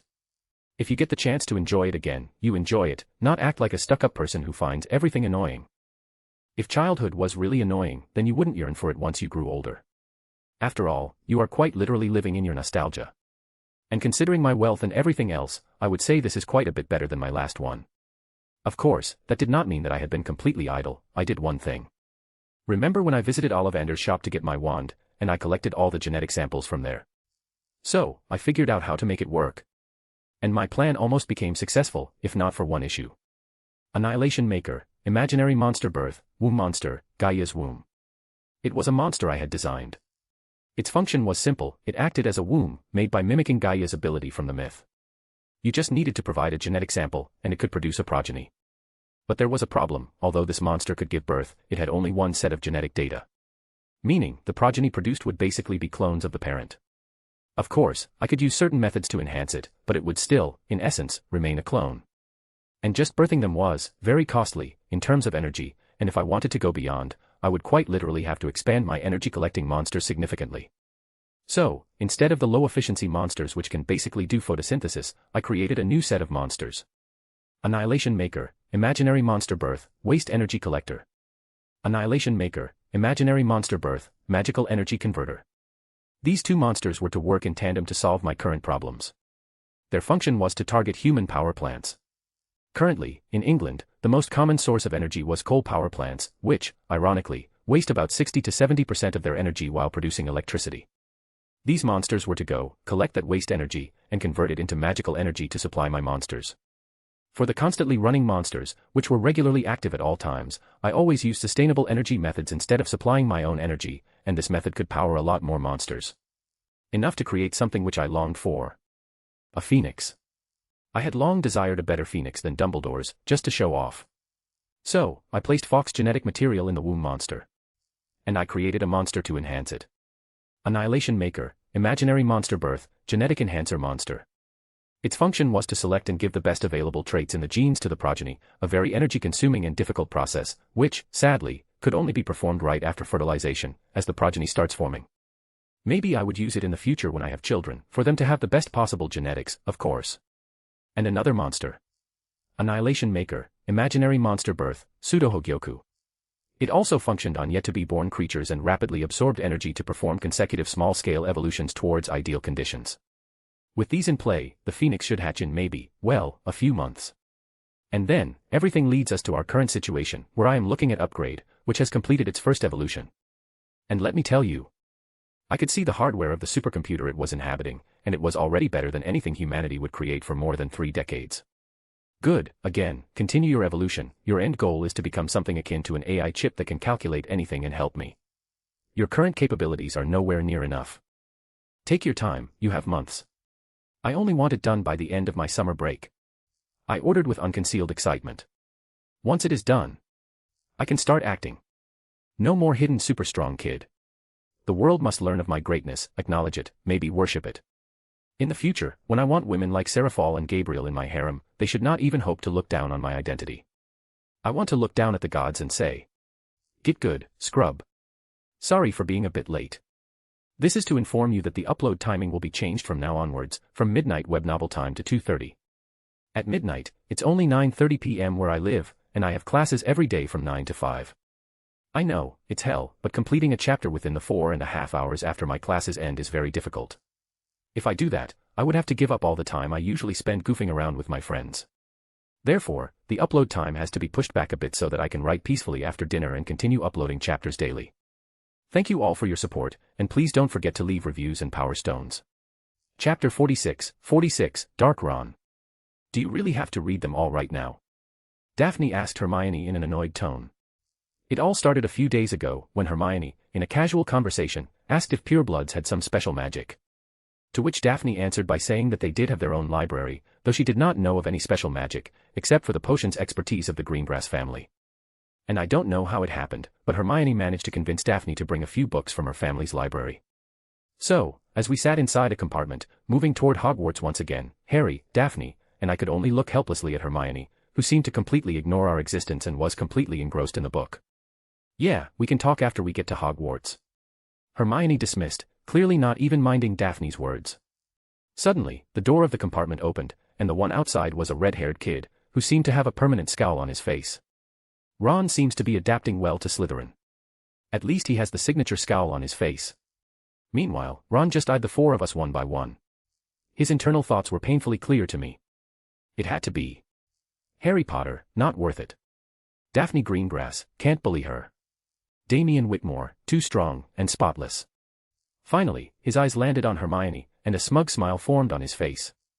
"Reading even now, nerd. What, did you steal some ancient heirloom books? I should probably keep a better watch on my set," he said, eyeing the books in her hands. Damn. Weasley really became a proper Slytherin. I think I will have to send some monsters to check out just what is happening in the Slytherin dorms. Hermione's face turned red with anger as she heard his words, but before she could respond, Daphne jumped in to defend her friend. "Really now, Weasley? I think instead of calling her a nerd, you should try studying for once. Maybe you can finally shed the title of the biggest idiot of our year. And please, you are the only one poor enough here to contemplate stealing. Besides, I don't understand what you mean by keeping a better watch on your set. Last I checked, second-hand books don't exactly belong in the ancient section." "Yes, that's my girl." I could not help but let out a chuckle, prompting the others to laugh too. Even Hermione now paid no mind at all to Ron's words, he was just a jerk anyway. Ron's face turned purple upon hearing everything. Sadly, he could not use the most common spell used by his housemates, "My father will hear about this," which severely reduced his strength. But even then, he took out his wand in anger, trying to cast a hex. Damn, even your wand is a hand-me-down. Honestly, I feel conflicted whether I should fight you or just throw a galleon at you out of pity. Daphne snickered, clearly enjoying herself. She had already seen me placing my hand on my wand and knew that Ron couldn't do shit. Eat slugs. Ron scowled and jerked his wand, but before he could unleash his spell. Testicular torsion. I cast my signature spell, targeting him. As soon as it hit, the look on Ron's face changed instantly, but before he could let out his gut-wrenching scream, another spell had already hit him head-on. Silencio. Ron clutched his balls, but it was of no use. Due to my strength, even if I used this spell on Dumbledore or Voldemort, they could only obediently scream and roll in pain. Below ultimate class, even hoping for a defense was foolish. And Ron was. I don't know, maybe even below low class. Low class means being capable of besting 10 ordinary people, which he can't do. So, facing my spell, he could only suffer. I turned back to Hermione, asking if she was okay, completely ignoring the writhing worm like Ron on the floor as tears streamed down his face, but not a single sound came out. Harry gulped loudly. Although he did deserve it, remind me never to piss you off. Daphne, meanwhile, was laughing out loud and suddenly jumped at me, engulfing me in a hug. That was awesome. Do it again, okay? She said with excitement. Of course, it had to be awesome, you set the bar too high. I chuckled back. Besides, did he really think he could get off easily after trying to attack my friends? I said with a smile. Thank you. Hermione said with a gentle smile and proceeded to sort the books and place them into the trunk, intending to talk with us for the rest of the journey. Ron's suffering ended after a minute or two. His entire face was red, his eyes bloodshot, tears and snot smothered his face, and he had even shed his pants, and his bladder gave out too. Ugh. I said with disgust. Scourgify. And all the filth vanished almost instantly. Even his clothes were back to pristine condition, better than they had been before. I should probably do that too. I murmured, and cast another spell. Confundo. With this, no one would ever know what happened here. Ron himself was confused now, but the sheer horror of the pain still lingered within him. Not wanting to waste another word, I sent a small burst of magic that pushed him out of the compartment and shut the door, sealing him outside. At least he drops by every time we are on the train to provide some entertainment. I chuckled. For me, sending Ron to Slytherin had only been a prank, but for him, his entire life's direction changed, and honestly, with the direction he is taking, if he becomes, well, a bit smarter, then he can actually become Dark Lord Ron. My prank might just turn into one of my best projects. By the way, Harry. You received an invisibility cloak as a Christmas gift, right? Now we can all go together for late-night explorations. Last time, I found something very interesting, we should check it out. I said with a smirk, trying to change the topic, but suddenly, I felt a ticklish sensation at my waist. Ow wow, are you made of steel or something? Anyways, how dare you sneak off at night alone? How could you leave me? Daphne pouted, her expression angry. Even her eyes were moist, though whether it was from the pain or anger was unknown. Chapter 47, Room of Requirements. Yeah, so I was bored today, and I felt the story was becoming slightly generic. So, I decided to make it controversial, chaotic. Now, it's like 2:45 a.m. at my place, so I'm going to sleep like a baby as soon as I upload this. Yeah, it's going to be interesting reading the comments in the morning. Mewheehee. Enjoy. So, what was the interesting place you discovered? Daphne asked in a whisper, which couldn't hide her excitement. It is a bit away, on the 7th floor. One of the best hidden secrets of Hogwarts, and one of my absolute favorites. I said with a smirk. Obviously, I was leading her towards the Room of Requirement. In the entire wizarding world, the Room of Requirement was one of the few things which interested me the most. Wizards might be trash tier when it comes to causing destruction, but their unconventional spells and methods were something highly desirable. Especially because a few touched something fundamental, something which was difficult for others to reach. The Room of Requirement was one. And, no matter how bad the subject of potions might be, Felix Felicis was an absolute goldmine, a potion I absolutely wanted to learn, mass-produce, and improve. Then there were time turners. Just grabbing one and tossing it to upgrade might result in the creation of a full-fledged time machine. Compared to these true treasures, even the unforgivable curses felt heavily lacking. After all, their effects were quite common. It was rather strange that the wizards tended to ignore the truly valuable stuff and kept themselves fixated on overglorified spells with little utility. Wait, you said one of your favorites. How many times have you even sneaked out like this before? Daphne asked in a serious, questioning tone. Her voice was serious enough to make me sweat a bit. Although there are DxD elements mixed into this world, this is Hogwarts, not an anime world. Should a Yandere really exist here? Or, is she even a Yandere? Should I test it a bit? I mean, better now than later, even if things go wrong, she can be coaxed easily. With that thought in mind, I turned towards her with a serious expression. A few times, I was exploring along with Hermione. I said, looking at her face intently for expressions, reinforcing my eyes with Tuki so as not to miss anything due to the darkness. Only you and Hermione. Together? Daphne asked, her voice instantly turning a bit quieter. Even her eyes had glistened slightly. Well, yeah. I nodded, trying to act as nonchalantly as possible, acting completely oblivious to her raging emotions. Why? I know you are pretending right now, so be clear and tell me honestly. Why? She asked again, her tone clear, her expression serious. Even in the dark, she was looking me straight in the eyes. We have reached our destination. Shall we continue our conversation once we move in? I said, noticing that we had already reached the 7th floor. But, the actual truth was, she had surprised me, genuinely. There were many scenarios I had thought of, but this was not one of them. I needed a bit of time to formulate my plans. How did she find out that I was pretending? I thought intently. After all, I was pretty confident about my acting. There should not have been any traces at all. Okay. This might just ruin it all, or it might fix it all. A dangerous idea formed in my mind, but it was a pretty steep gamble. Do I gamble? Hell yeah, I do. With that decided, I moved forward, ignoring Daphne for a while. To open the room of requirement, you needed to have a deep intent.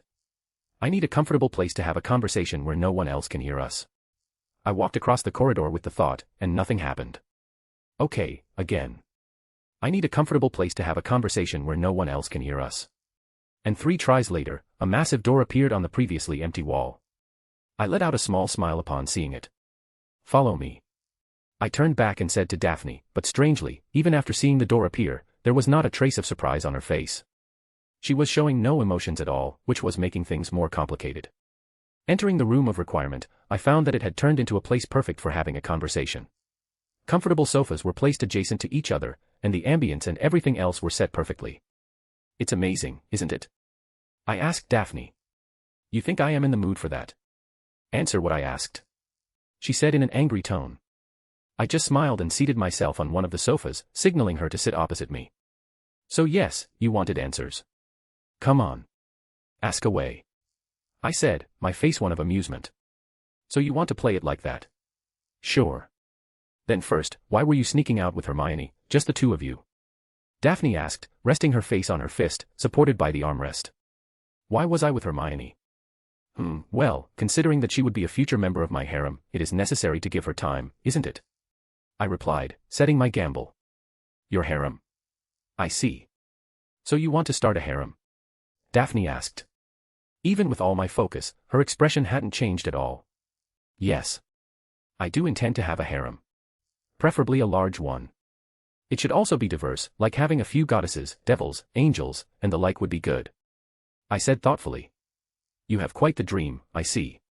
Daphne nodded. Dream? You think it's not possible? I chuckled, then continued, you don't seem surprised by the harem part, though. Please, your Hermione might find it perplexing. Good luck explaining it to her. As the heir of the Greengrass family, I know perfectly well what a harem is. But, you have just stepped into the supernatural world.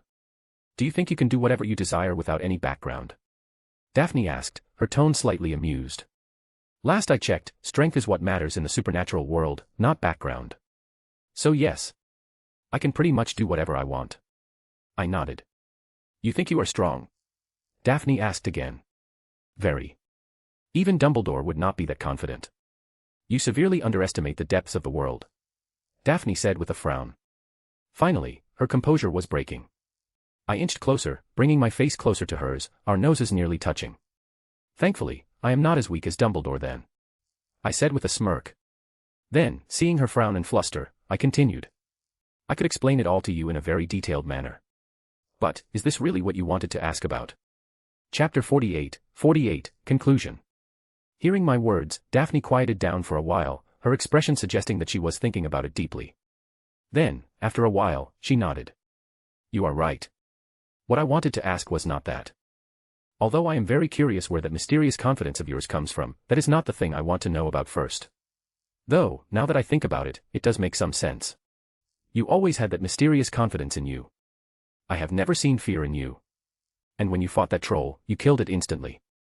I don't believe that just being the champion of Gryffindor would suddenly make you that strong. So, you must have some secrets. Hearing her words, a small smile formed on my face. Well, you are right about that, I do have quite a few secrets. But aren't you just 11? 11-year-olds aren't supposed to be this wise. 11-year-olds also aren't supposed to be planning on forming their harem, but here we are. Besides, I was trained as the heir from a young age. With the blood curse plaguing the Greengrass bloodline, and our low numbers, without joining any sides, the only thing we can rely on is smart diplomacy. Daphne said in a casual tone. Fair enough, I guess. I nodded. So, you were serious about that? The harem and Hermione being a part of it? Daphne asked again, but this time her tone had changed a bit, becoming meek and hopeful. I was serious. I won't lie to you. I said solemnly. Daphne looked visibly sadder as I said that, but looked straight into my eyes and asked again. So? What am I to you then? I smiled upon hearing her question. You. Let's see, right now, you are my best friend, and you are also the first friend I have ever made, so you are the one I trust and care for the most. A small smile appeared on her face upon hearing my words, but she shook her head. You know that's not what I am asking, right? She said wryly. What I want to know is how you think of me. What am I to you? Just a friend? Or another future member of your harem? A piece in your massive collection, she asked, inching closer to me, her eyes practically staring into mine. Ah. You want to become just a member of my harem? I asked, acting confused, which, in turn, made Daphne confused. Huh, she asked, totally not getting the point. What do you mean by that? Wasn't it obvious? I asked, maintaining my act. No. It was not obvious. Tell me everything. Now. Daphne said fiercely. Well, why would you become just a member of my harem? Didn't I say it before? You are my best friend, whom I care for and trust the most. I said, looking as if I was pointing out the obvious, and she was an idiot for not understanding that. Wait. So, I am not even in the harem? Daphne asked angrily. Tears could be seen forming in her eyes, her serious act from before completely broken. Don't tell me you don't know how I felt. I have always made it painfully obvious.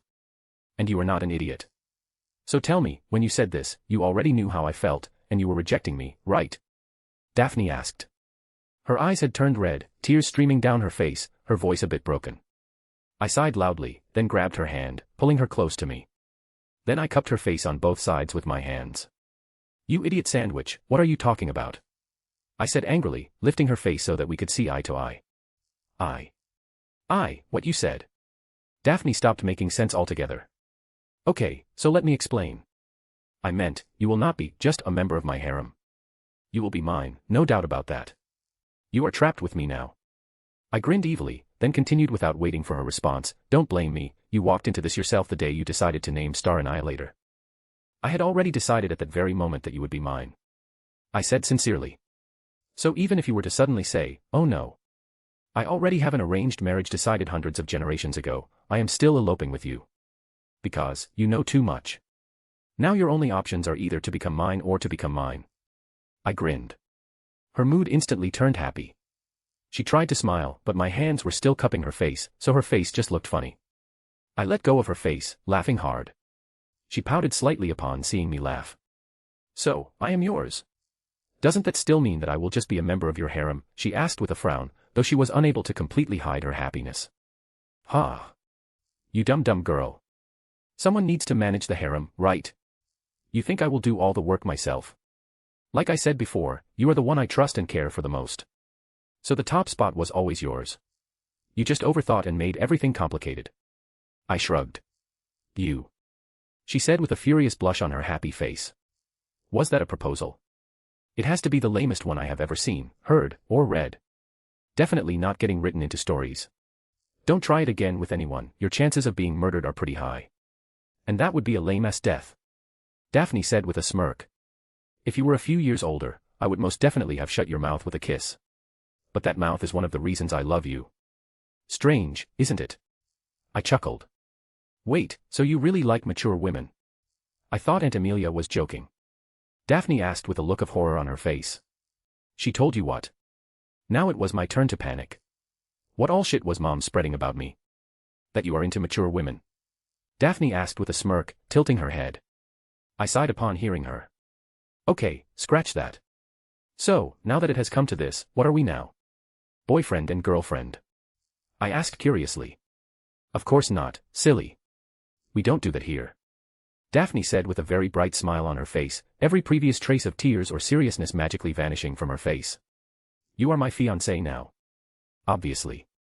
She chuckled. Could not write a chapter yesterday because I was tired as hell from 5 to 6 hour sleeps the entire week and had a bad headache. Slept for like 12 hours straight. By the time I woke up, it was time for classes yet again. Yeah, my life kind of sucks. But I kind of deserve it for maintaining a 47% attendance when 75% is compulsory. Anyways, thank you for your support. And no, they are not doing anything now, at least wait till they are 15. Chapter 49, give suggestions after reading. What? We have to get engaged. I asked in shock, because things progressing this fast was not in my expectations. Obviously. You aren't saying that you want to be with me without getting engaged, right? How scandalous would that be? She said the last part while covering her mouth. She was definitely snickering.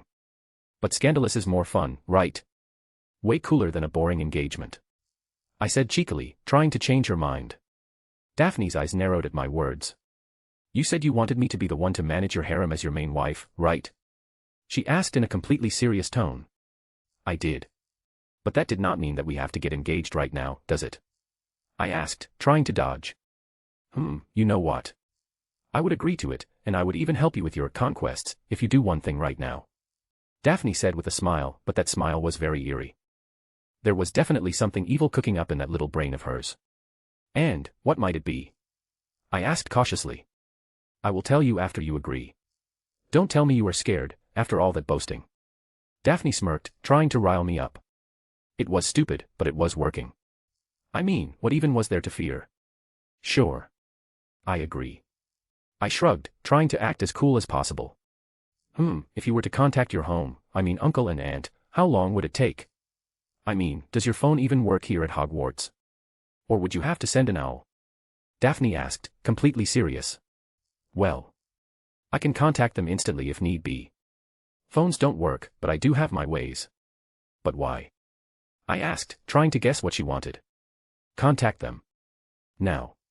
Daphne said mischievously. What? It's midnight. I argued. They would only get worried if I suddenly called in the middle of the night. Nope. I want you to call them right now. And I want you to tell them that you want to get engaged to me. I will send an owl to my parents too. But, your dare is to do it right now. I want to see you do it. Daphne grinned. Oh, you wicked, tchh. I snorted. What? Scared? Pussy. Daphne smirked. You want me to wake them up, at midnight, to tell them that I want to get engaged to you, right now? I asked again. Yes. And I also want to hear everything they say. Daphne added gleefully.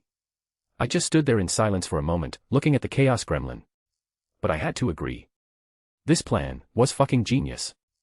If I wasn't the one getting attacked. I would have enjoyed it like hell. And knowing Amelia, this was going to be entertaining. I could understand Daphne's excitement, for the upcoming show was going to be really thrilling. But, did she really underestimate me? A wicked grin formed on my face. You want to enjoy the show? I will let you enjoy it. And I will make it memorable. So you want to see and hear everything? I asked again, confirming. Yup. She agreed. All right, I will start the call. You stay close to me. I said seriously. Okay. She happily agreed, like a moth drawn to a flame. Does she really think she can outsmart me? Suddenly, a large screen-type monster became visible in front of us, causing Daphne's eyes to widen in surprise. This monster was basically just a video call monster, and it could only connect back home. I had created many proper contact channels, just so that in case of an emergency, they could contact me no matter what. A few moments later, the call was answered. Mom and Dad both were in their sleeping clothes, and both looked slightly alarmed, clearly surprised by the sudden call, especially at such an odd hour. What happened? Is everything all right, son? Is there an emergency? David asked urgently. Return home right now. We can move somewhere else immediately. There is no need to worry about anything, baby. Mommy and Daddy will handle it. Amelia said concernedly, trying to comfort me. I groaned guiltily upon hearing their words and eyed Daphne, who looked even more ashamed, her previous excitement completely gone. No. There is no emergency like that. Well, there is one, but not what you are thinking. I clarified. Huh? What are you talking about? David asked, confused. Oh, Daphne dear. You and Damien are together. Is everything all right? Amelia finally noticed Daphne on the side and asked. Everything's okay. but there is one thing I need you guys to do. I said seriously. Hearing my words, Mom and Dad also turned serious almost instantly. Say the word, son. David replied. I want you both to send an engagement proposal for me and Daphne to Uncle William. As soon as you can. I want to get engaged to Daphne. I said, maintaining the same serious tone. Daphne's face had already gone completely crimson, and Mom and Dad's expressions were basically, huh? Huh? Are you serious, son? I mean, there's no issue with you two getting engaged, but why so suddenly? David asked, and Amelia nodded furiously. It's already too late. We need to be quick about it. I said, my face getting even grimmer. Daphne looked at me in confusion, wondering what I was saying. What do you mean, it's too late? Amelia asked, her face one of horror. It is just as you feared. Daphne. She's already pregnant with your grandchild. I continued, and hell broke loose. Daphne's face morphed into horror and shame. She wanted to shout and clarify, but no words came out. David and Amelia, well, they both smiled wickedly. It seemed they understood what was going on. But they soon regained their composure. And Mom even continued with her superb acting. How? You both are only 11. Is it even possible? And, didn't I tell you? At the very least. You have to use protection, right? Amelia asked, her face looking blank, as if frozen in shock. God, she was a master actor, and David had already wandered off. We could see him in the back clutching his head. Daphne just stuttered, trying to deny everything, but I smirked and delivered the final blow. I did try. But she argued that it is more fun without it. I paused, for dramatic effect, then, with a sigh, continued, and, here we are. I sighed and looked at Daphne, who was basically foaming at the mouth, as if her soul was leaving her body. I think I wrote a crack FIC chapter today. Which probably was a little different from what I initially planned, but I believe it turned out just fine. Please leave your reviews. I will cast testicular torsion on anyone who gives anything less than 5 stars. And give suggestions for the chapter name, because I have no clue what to name this chapter. Chapter 50, Prelude to Year 1, Daphne's Training. I think I understand you now, this is kind of interesting. Daphne murmured. Though. Voldemort's at Hogwarts. I mean, why isn't Dumbledore taking action? He should have noticed it, right? She asked in confusion. After the proposal, things changed somewhat. For instance, she knew about a few more things about me, like me having a Longinus-class sacred gear. Though, I didn't really tell her about my actual strength, so she just thought of me as being around Dumbledore's and Voldemort's level. Of course he knows. Dumbledore is a diabolical being. Like, at first glance, it may seem like what he does makes sense, but actually, it doesn't. Not really. I commented with my opinion. Right now, we were together, watching the live stream of the process of Dumbledore placing the Philosopher's Stone in the Mirror of East, and even Quirrell's involvement in the process of creating the quest for it. True. I mean, I think just an Avada Kedavra straight to Quirrell's head is bound to solve half the shit going on instead of this. I don't even know what to call this idiocy. Daphne snorted. I let out a chuckle, but did not reply, prompting her to continue. I think I kind of understand why Dad never joined a side, even with all the extra pressure it causes. I mean, this is pretty much just a choice between bad and worse. You are going to be a puppet no matter what, so it's better not to play. Again. It does not really matter much, does it? I laughed. It does, actually. I mean, I understand that, yes, wizards are pretty insignificant in the grand scheme of things, but I too am part of that insignificance, and I have to spend my life here, surrounded by these idiots. You are right. We are doomed. Daphne sighed, visibly deflating. Yeah. No. From the moment you met me, you are not merely a part of the wizarding world. You know that even if I want to, I can't just remain limited to this tiny world. My sacred gear ensures that, and you two are to leave it all behind with me. I said, holding her hand tightly, trying to reassure her. Easy for you to say. Unlike you, I am just a normal wizard. For me, even Dumbledore is an existence on a level beyond what I could achieve. Daphne's tone grew smaller and smaller. She had more to say, but did not have the heart to continue. You know. I wasn't always strong. Not all Longinus users are strong. Trust me, I have put in a lot of effort. Sure, most of it is smart work, but it is effort nonetheless. And actually, there was this one thing I wanted to bring up to you. I guess now would be the best time. I was actually planning it for the summer break, but it's better to do it now. I smiled. Daphne's eyes lifted hopefully to meet mine.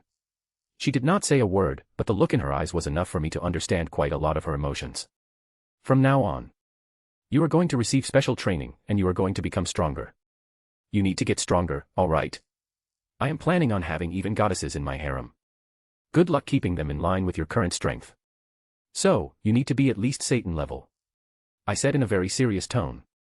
Satan level? Isn't that basically among the strongest beings in the world? You said Dumbledore, who is a legendary wizard, is actually top high class, right? Considering that this is the strength rating system of devils, above high class is ultimate, and above that is Satan, which is basically the level of the devil himself. Are you joking right now? She asked with an annoyed look on her face, which was pretty understandable. For your information, Merlin and Morgana were Satan class. I stated calmly. Merlin's shaggy beard. That's Merlin himself. If he wasn't that strong, he wouldn't be Merlin. And Morgana is the original dark wizard. Daphne scowled violently. I mean, there is one more wizard who's Satan level. I said cheekily. And who would that be? Daphne asked, confused. Me. I said with a smug smile, causing Daphne's face to stiffen, probably in shock. Are you serious? She asked in a very unserious tone. Just my magical reserves are Satan level, and I have achieved the balance breaker of Annihilation Maker. I am strong enough to destroy an army of Dumbledores and Voldemorts without having to move an inch. I smirked. So, trust me. From now on, you are going to be enhanced by my monsters. You will be experiencing comprehensive growth. Your magical energy reserves, your physical strength, senses, and even your beauty, everything will increase. Then there are more power systems like Tuki and Senjutsu if you want to learn them. Growing with the help of monsters was actually so easy that one might not even believe it. What do you mean you can just grow stronger in your sleep? Besides, Daphne had good potential. At least better than David and Amelia, according to my estimates, with the help of upgrade. With just the help of monsters helping her train and grow, she could enter high ultimate class strength. High ultimate class actually seemed to be a pretty high standard because I had performed potential testing on the students of Hogwarts, and very few, the likes of Harry, Hermione, the Weasley twins, Cedric, Nymphadora, and finally Daphne, could reach that level. The rest seemed to cap at high class. Even low ultimate class was very, very rare. Coincidentally, I hadn't encountered anyone as talented as me, because I did reach Satan class naturally, albeit due to the presence of my sacred gear, but I did reach that. What was more interesting was that all of these people would probably never even touch top high class, which meant most of the potential within oneself was actually wasted. And reaching about 50% of it was actually considered good, and this is after they received training. From this, it can also be concluded that, if all humans were to receive systematic training in magic, there might be quite a few individuals in the massive human population who could, theoretically, reach Satan class. After all, assuming myself to be the most talented human would not be very accurate. Chapter 51, Quest begins. Under the machinations of Dumbledore, the plot had a strange way of taking shape. You would reckon that all my changes would prevent things, but no, they were still happening. What made you think it was a smart idea, to help Hagrid hide a frickin' dragon in his home? I asked exasperatedly of Harry. Harry, after everything, had managed to get his detention to the Forbidden Forest, where he would soon encounter Voldemort and kickstart the quest for the Philosopher's Stone. Well, Hagrid was pretty excited about it. I mean, I couldn't say no. Harry replied squeamishly. You lost 50 points and managed to land in detention because you were too shy to stand your ground. And I don't think agreeing to Hagrid was probably the brightest of ideas. I snorted. Yeah, I know. It's just a trip to the Forbidden Forest at night with Filch. I'll be okay, probably. Harry said, his tone becoming more unsure as he continued. Well, at least you managed to drag off 100 points from Slytherin too, and Ron and Draco would be there to accompany you. I shrugged. Yay, what a merry company. Harry snorted with annoyance. He had no clue what Ron Weasley and Draco Malfoy were out there together, spying on him, but he was glad that they got punished too. You and Hagrid should be thankful Daphne's family had connections with the Dragon Sanctuary, and a governor position at Hogwarts. I sighed. In the meantime, I created a few invisible monsters to guard Harry. And, to sneak in a few unicorn blood samples for research purposes, of course. Alright, I'm off. Harry said loudly, cutting me off and running towards his detention. Dumbledore is starting his plans, isn't he? A voice came from behind me. It was Daphne. Yeah, it's starting. Just before the exams, I would say Dumbledore has chosen quite the time. I chuckled. So, what will we do? Daphne asked curiously. Help Harry, of course. We can't leave our friend alone in this mess, can we? I answered with a chuckle, then continued. Eventually, Harry returned, looking haggard, as if he had witnessed something nightmarish. Damien, it's bad. Snape's about to steal the Philosopher's Stone and hand it over to Voldemort. Once he does, Voldemort's going to return and finish me off. Harry said in a very grim tone. Well, I would actually place your odds a bit better. In case you don't remember, Voldemort attacked you in his prime when you were just a toddler, and he fucking lost. Now, you have grown stronger, and he's grown weaker. I would bet you would kick his arse quite easily. I said while patting his shoulder, trying to reassure him. Harry looked visibly annoyed at my statement. Be serious, he chided. I can't, Sirius is black, and I'm white. More white. I said in a serious tone. What the hell does that even mean? Harry asked in a bewildered tone. You will understand, all in its due time. Anyways, now is not the time for serious jokes. I am calling Daphne and Hermione. We are beating a greasy bat, Snevelis, tonight. I said and took out a two-way mirror, which was actually just a monster posing as one. I used it to contact Daphne. In a few minutes, Daphne and Hermione appeared in the common room, and Harry once again recounted what he knew. You know, Dumbledore is said to be the only one whom you know who feared. I don't think he would try anything funny with Dumbledore around. Hermione tried to console him. And what that centaur told you, it sounds like divination, which is very imprecise. She continued her point. Except, Dumbledore ain't here tonight. I stated. What? Harry and Hermione shot out at once, their eyes widening. Are you sure about that? Hermione asked. Yup. He left quite a while ago. Thanks to Harry and Hagrid's stunt of raising a dragon, he's probably getting grilled at the Ministry right about now. I chuckled. What do we do then? Harry asked anxiously. I smirked and twirled my wand playfully. Of course, we deal with it ourselves. Ready for round 2, Harry? Ready. I don't even remember how I survived the first time. Harry said, annoyed. Nah, you didn't just survive, you beat his ass hard enough that he vanished for a decade. Besides, what if Voldemort actually sucks? Try throwing a punch at his face the moment he starts speaking. It might work. I said while holding back my laugh. The scene would be funny as hell if Harry really followed my words, and punched Quirrell in the face, and Quirrell started disintegrating. Yeah, peak comedy. Frodmort confirmed. Sigh. Let's set off. There's nothing else we could do anyways. Harry sighed, and our group of 4 moved towards the picture-cum door of the Gryffindor dorms. Except, there was someone guarding the door. What are you doing? It was Neville Longbottom, who seemed determined to stop our quest before it even started. Nothing, Neville, nothing, said Harry, hurriedly putting the invisibility cloak behind his back. Neville stared at their guilty faces. You're going out again, Neville said. No, no, no, said Hermione. No, we're not. Why don't you go to bed, Neville? I will not let you through. You will make Gryffindor lose even more points. Neville said with a serious face, looking ready to fight. Harry was about to explain, but before he could do so, Hermione stepped forward. Neville, I am really sorry about this. She stated and pointed her wand at Neville. Petrificus totalis. And with a thud, Neville fell to the floor, leading me to let out a whistle, causing Hermione to break her serious face and blush.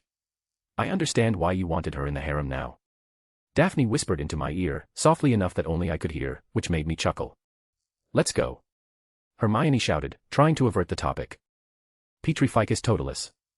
I cast once again at Neville, leading everyone to stare at me weirdly. What?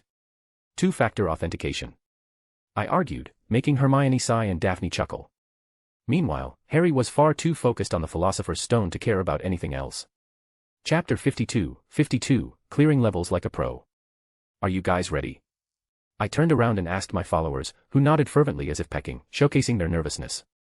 The first level is that Cerberus.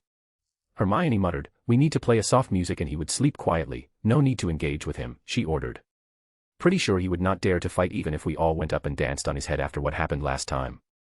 Using Fluffy as a test subject might have been a bit too much, but nothing can be done about that now. Anyways, I have just the plan. I said with a haughty smirk. Hermione, do it. Hermione nodded hearing my words and pointed her wand at the door, Alohomora, and the door opened. Harg. Harg. Harg. Came 3 howls simultaneously, from each of Fluffy's heads. The wind generated from his foul breath disgusted us with a filthy gust attack. Annihilation Maker, Infinite Rick Roll Monster. A tiny monster was created and it latched onto my wand. Fluffy's eyes fell upon me and a look of horror appeared on his massive face, which caused me to grin. I heard you like music.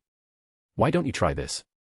I smirked, and pointed my wand at Fluffy. A sharp golden beam of light erupted from my wand, hitting Fluffy. Fluffy POV. Today was a rather cumbersome day. First, a weird bipedal creature who was significantly smaller than Hagrid appeared in the room I was at. He had a large turban on his head. He tried to stop the turban men from entering the trapdoor, but he seemed to know his weakness. A soft music filled my ears, and I could not help but fall asleep. When I woke up, the door was already closed, but as if waiting for me to wake up, the door opened again, and 4 kids entered. I let out a howl trying to scare them away. But then, my eyes fell on him. That monster.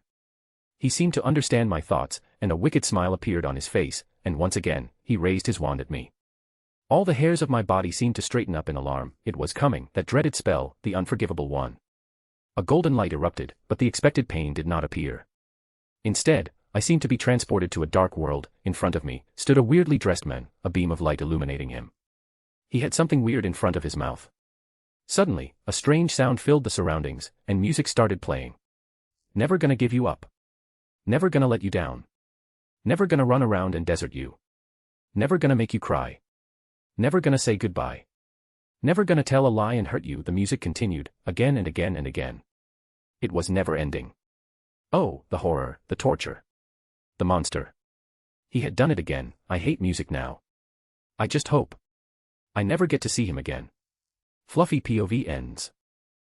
Why is he just sitting there with a blank look of horror on his face? Harry asked in a bewildered tone. Oh, I just cast a music spell on him, he's asleep. I said with a smile. Did you perhaps also added a nightmare spell to it? Because that does not look normal. Harry quipped. Preposterous, do you even know how a sleeping Cerberus looks like? It lives in hell, so of course, he would have hell-like dreams. I said, while hitting Harry on the shoulder. Let's just continue, assisted Daphne. And we moved, opening the trapdoor which Fluffy was guarding. I don't think we should jump in, said Daphne with a gulp. Inside the trapdoor was pure darkness. Simply moving in would be idiotic. We need to do this. Snape has probably already been through here. We need to move fast, said Harry with a seriously determined voice. You idiots. What was the first spell you learned? I asked helplessly. Lumos, answered Harry. Use it. I sighed. Oh, right. Sorry, Harry said with a foolish smile, scratching the back of his head. Meanwhile Daphne just moved her eyes away from me. As 4 lumos illuminated the inside of the trapdoor, the devil's snare inside started writhing and clear a path. I think the trap wasn't as well thought of as we expected. Did anyone really count on the thief just jumping in blindly? I commented, I mean lumos is practically the first spell a wizard would use in darkness, and that just happens to be devil snare's weakness. Doesn't this make the trap pointless? Jumping down, all of us moved forward until we encountered a massive golden door, and a whole lot of flying keys. Now, solving this would have been easy, but then again, let's not do that. After all, Harry can solve this himself. I let out a small yawn, and turned towards Harry. Go Seeker, take the broom and seek your key. It's obviously that golden one right there. Harry nodded hearing my words. I moved forward, and just like he had in the movie and the book, he caught the key, which was pretty easy.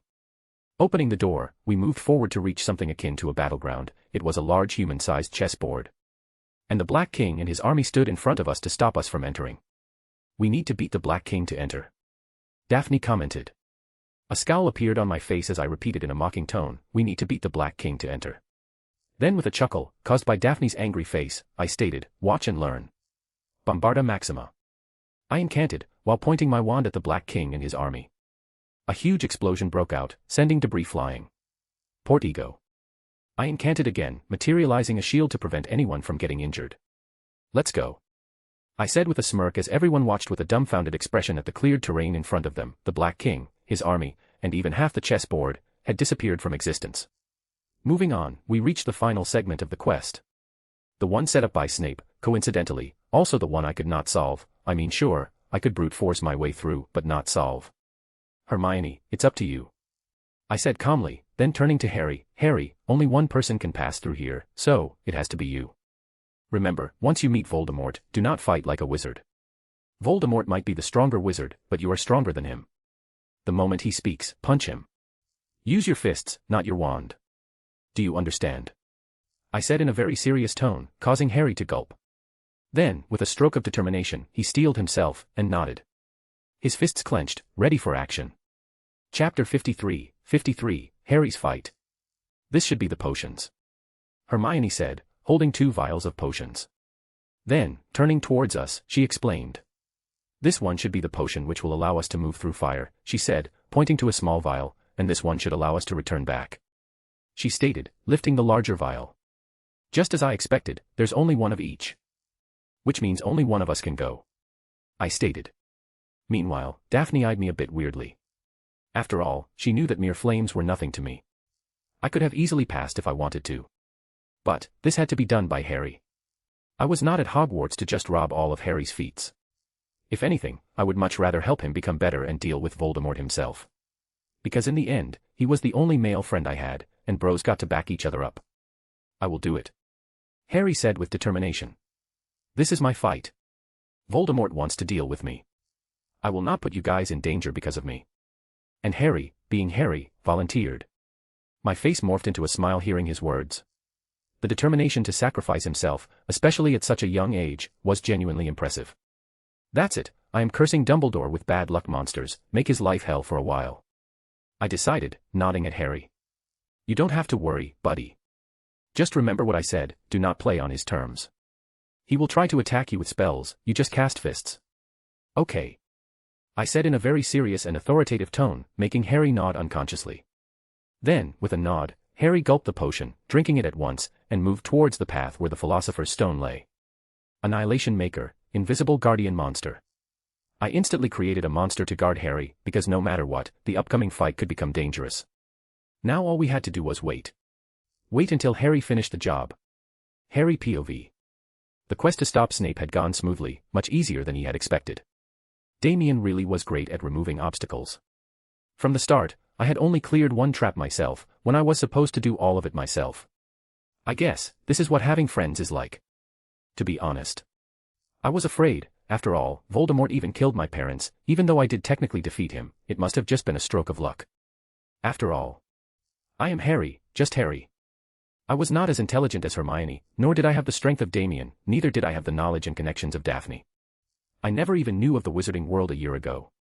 How could I be their savior? Sadly. I knew that even if I wanted nothing to do with Voldemort, he would still come after me and attack everyone around me. Now, if I still lived with the Dursleys, I would have hoped that Voldemort really did come and attack. But I did not want Voldemort to hurt my friends. I had people I cared about now. Therefore, I had to stop Voldemort. As I entered the alley, flames erupted from all sides, engulfing me, but strangely, they did not feel hot. The potion was indeed the correct one, as expected. Hermione is a genius. Reaching the final door, I took a deep breath. Beyond this door is Snape, and maybe even Voldemort. This could very well be my last moment. No. I can't think like that. I can do this. Just as Damien said, I have already defeated Voldemort before. This is just round 2. And I will win again. With that determination, I pushed the door open. But what entered my eyes was very different from what I had expected. Snape was not here. In his place was another professor, a very unexpected one. It was Quirrell. You. I gasped. Quirrell smiled hearing me. His face wasn't twitching at all, as if he had expected this scene. Me, he said calmly. I wondered whether I'd be meeting you here, Potter. But I thought. Snape. I muttered, only for Quirrell to cut me off. Severus. Quirrell laughed, and it wasn't his usual quivering treble, either, but a cold and sharp laugh, akin to a villain from a movie. Yes, Severus does seem the type, doesn't he? So useful to have him swooping around like an overgrown bat. Next to him, who would suspect PP poor St stuttering P Professor Quirrell? He continued in a mocking tone. I was shocked hearing his words, how could it not be Snape? But Snape tried to kill me. I shouted angrily, unable to accept Quirrell's words even though the man was confessing himself. No, no, no. I tried to kill you. Quirrell laughed. Your friends that day accidentally disrupted my spell. Snape, on the other hand, was saving you. My mind went into a frenzy upon hearing his words, this was bad. Quirrell was strange. I could not put my finger on what it was, but he was giving off a very eerie aura. My eyes turned towards the massive mirror at the center of the room, the mirror of Eriste. Suddenly, on the mirror, a strange scene appeared. It was me, but the me in the mirror was smiling. There was a glowing stone in his hand, which he carefully inserted into his pocket with a laugh. And just then, he vanished, the mirror returning back to normal. But I could feel something in my pocket. I moved my hands over my pocket, patting it to check if my suspicions were true. Crap. Shitty mirror, why did it have to give the stone to me? Can't it see Quirrell standing in front of me? I grumbled internally. Quirrell. A raspy, snake-like voice erupted. The boy, he has it. Take it from him. The turban on Quirrell's head vanished, and the back of his head morphed into another face, a monstrous face. That has to be Voldemort, right? Only that monster can be this hideous. I looked at the face with fear. Why, yes, master. Quirrell stuttered, but unlike his usual stutter, this one was from fear. Quirrell did not think of anything and jumped at me, trying to brawl the Philosopher's Stone out of me. I gulped lightly, looking at the approaching professor, when suddenly, Damien's words entered my mind. You just have to use your fists. I blinked once, took a deep breath, and then shouted, I cast. Fist. Hurling a punch, the hardest, strongest punch I could, straight at Quirrell/Voldemort's face, I punched so hard that my hand felt as if it had broken apart. Arghar. A miserable scream tore through the room, and on the ground, squirming like a worm, was Quirrell/Voldemort. Holy shit. Damien was right. I shouted internally. Voldemort, he really is a fraud. Notice. I will be slowing down updates on web novel for a few days. With my current schedule, I can only write 1 chapter a day. So, the updates will be a bit irregular, though I will try to upload a chapter every alternate day. Thank you for your support. Chapter 54, The Boy Who Lifted. Harry could not help but look at his fist in shock. I did not use any magic, did I? Why the hell is his face simply destroyed, was the first thought that filled his brain. After all, there wasn't a logical explanation for it, was there? Is this power the reason that I became the Chosen One? Is this my special power? Because damn, this is awesome. A confident grin filled Harry's face. The exhilaration was enough to make him forget the pain emanating from his hand. Arg. Ha. Ha. W. What did you do? What sort of sorcery is this? Quirrell worded out, barely. As for why his name is slashed in half, because of his original face, only half remained now. Of course, Harry wasn't one to listen to his bullshit. Didn't he admit that he tried to kill him? Didn't he just see Voldemort's face on the back of his head? This guy was worse than Snape. He couldn't be left alive. Harry did not respond to his pathetic squeals with words. Instead, he pulled his fist back once again. A look of absolute horror appeared on Quirrell's face, well, on the half that was left, anyways. Yeah. Horror, obvious horror. No. You can't do this. I am your professor, yes. You can't kill a Hogwarts professor. Please. Quirrell shouted, but his screams fell on deaf ears. Harry was not interested. Because Harry was having the time of his life. No more just Harry. Harry nodded. He was now someone befitting of possessing the title of the Chosen One. Dumbledore was the strongest wizard. Could he beat Voldemort with a single punch? What? He defeated a Dark Lord in a duel. Please, bitch. I did that before I could even walk. With a grin on his face, Harry once again looked at his fist. Then, H. With a shout, he drove his fist further, and much to Quirrell's dismay, attacked the other side of his face. KO. Quirrell was dead. There was no coming back from that one, Chief. He did not even have a face or head left to complain. What did remain was a black mist coming out of his body. It was Voldemort, in an ethereal form, like a ghost. Harry Potter. A raspy voice came from Voldemort, his wrath clear from his voice. I will remember this. You are going to wish you were never born the next time I see you. If it were the original Harry, he might have been scared. But currently, what was flowing through his veins was not blood, but pure, unadulterated adrenaline. A smirk formed on Harry's face. So eager to get your ass beaten. Very well, round 3 it is. After all, can't say I don't enjoy the horror on your face. You did kill my parents, after all. You deserve misery. Why, you filthy creature. Voldemort growled and fled. Yeah, fled. He was in no state to stay and engage in a conversation with Harry Potter right now. If Dumbledore were to appear right now, all his ambitions would be dashed. TCHH, ran away. Harry snickered. He knew he could not chase after Voldemort right now. Based on what he knew, he could infer that his specialty was close combat, and he could not just chase after a wizard like Voldemort. And his ability seemed to work only on evil wizards, because he had definitely tried punching Dudley and his cronies, and judging by the fact that they hadn't disintegrated, there were limits to his power.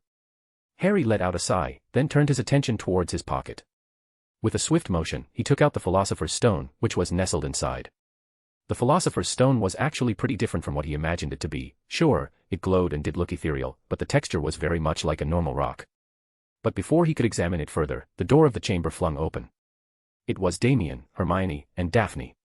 The three ran towards him. Hermione's face was full of concern. Daphne was, well, worried. As for Damien, the bastard just looked around the chamber and flashed me a wild smile. Damien POV. This is it. This is the start of the legend. The boy who lifted. The boy who gamed. The buffed one. Iron Fist Harry. The mere thought was enough to make me excited. No, Harry can't be corrupted by the frail wizard path. I need to help him. He shall become the protein god who will smash Voldemort's head like an egg. Yes, and that ancient magic which destroyed Quirrell. I need to fake it too. I need to give him a monster which will produce a similar effect when fighting dark wizards, or anything dark for that matter. Evil Slayer Harry. Dumbledore wanted Harry to become the sacrificial pawn. Let's see what he thinks when Harry destroys the Death Eaters with his punches. I would assume round 2 was a flawless victory. I asked with a proud smirk. Bet. He's not dead, though, so there will be a round 3 too. Would be fun to kick his arse once again. Harry chuckled. He really was a fraud, wasn't he? I asked with a laugh. Totally, we should completely change his name to Fraudmort. Harry replied excitedly. I just punched him twice, and he was literally destroyed. Let me tell you, it was awesome. Hey, you can't just call him a fraud. He did terrorize the entire British wizarding world. Almost every book says that. Hermione, back to her usual party pooper habits after that brilliant streak, said in an annoyed tone. Honey. The entire wizarding world is like a street. Voldemort was a street thug. Heck, the population of wizards in Britain is not even 5,000. Even if they all lived together, it would still be a village. So, Voldemort is at best a street thug, or a village dacoit. I said in a smug tone. After all, it was fun to annoy Hermione when she was in her serious rule stickler mode. Hermione just gave me a blank stare, probably gobsmacked enough to be unable to form words. It was at this very moment that Dumbledore decided to show up, appearing inside the chamber. He appeared to be quite at ease, not a trace of hurry on him. I just looked at Harry and thought inwardly, Dumbledore might try to fool you by saying that your magic was love, don't listen to him. It was fist, your fist. Punch him. Chapter 55, End of the first year. Once the quest to save the Philosopher's Stone ended, it was time for the exams to start. Of course, I had already marked the Philosopher's Stone and had a few monsters attached to it. Once I went back home, I would summon it to me for research purposes. Would have been weird if I just took it or expressed interest in it in front of everyone else. But those are not the most interesting matters to me right now. The Philosopher's Stone could wait, Voldemort could wait. Because I was finally going to evolve soon. Yeah, the Hogyoku was already nearly full, and my glorious evolution was near. I reckon that once my exam ends, it would happen. Coupled with the fact that Upgrade had evolved enough to merge with me, I would soon go plus Ultra beyond Pro Max. I think every subject other than potions will be cleared easily. But potions. Snape will be a pain, Harry sighed. The two of us were sitting together, trying to study for the exam. The key word being trying, because God knows that without Hermione, no one studied, ever. So, of course, the two of us started talking instead of studying. True. I think I will get outstanding in every subject other than potions. And it's doubtful whether I would even pass in potions. I sighed as well. Should I use a cheat code and let Upgrade help me with the exam? I genuinely thought that after knowing that the culprit was Quirrell and not Snape, and Snape actively trying to save me, I could see him in a new light. But one class was all it took to shatter that thought. He's still the same old greasy, annoying bat. Harry grumbled in annoyance, causing me to chuckle. The only annoying thing is that if I don't lock in, Daphne would score more than me in potions. She's disgustingly good at it. And you know her.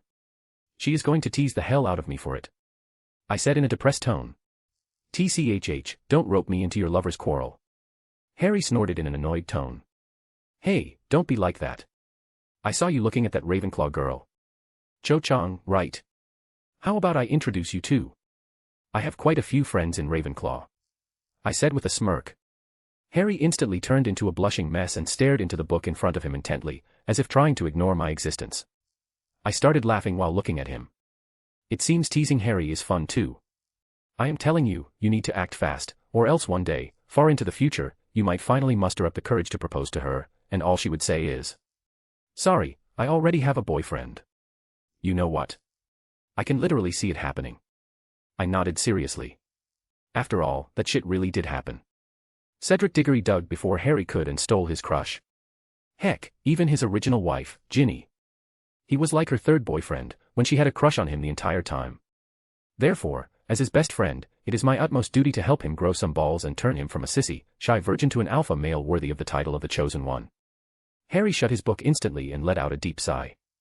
You know, we are 11. Isn't it too early for us to be in a relationship? I mean, you are an anomaly. I was genuinely shocked when you just suddenly dropped the news of your engagement onto us. As for getting a girlfriend, well, I would definitely get one later.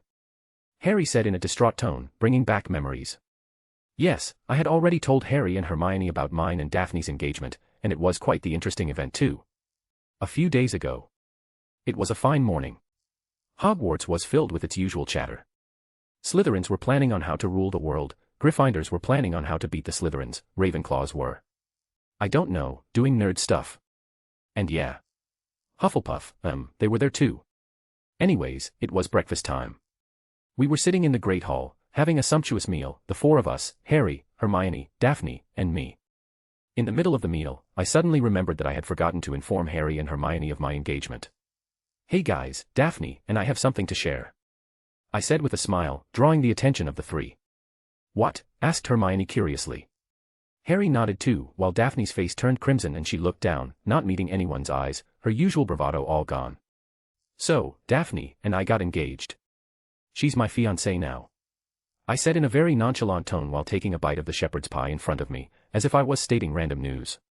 PFFFFTTTT. Poor Harry, bro was drinking water and sprayed it all out. But even poorer was Hermione, who sat there in a mortified state, hearing the news. And if that wasn't all, she was also sitting right in front of Harry, therefore, now she was depressed and wet. No, that came out a bit wrong. Anyways, Harry sprayed water directly on her, and the mortified Hermione was so shocked that she forgot to even shout at Harry. I nodded in satisfaction. The reveal was successful. Anyways, the news would spread throughout the school soon anyway, so they should know beforehand. As for Hermione, well, let's just say that it is all a part of my plan.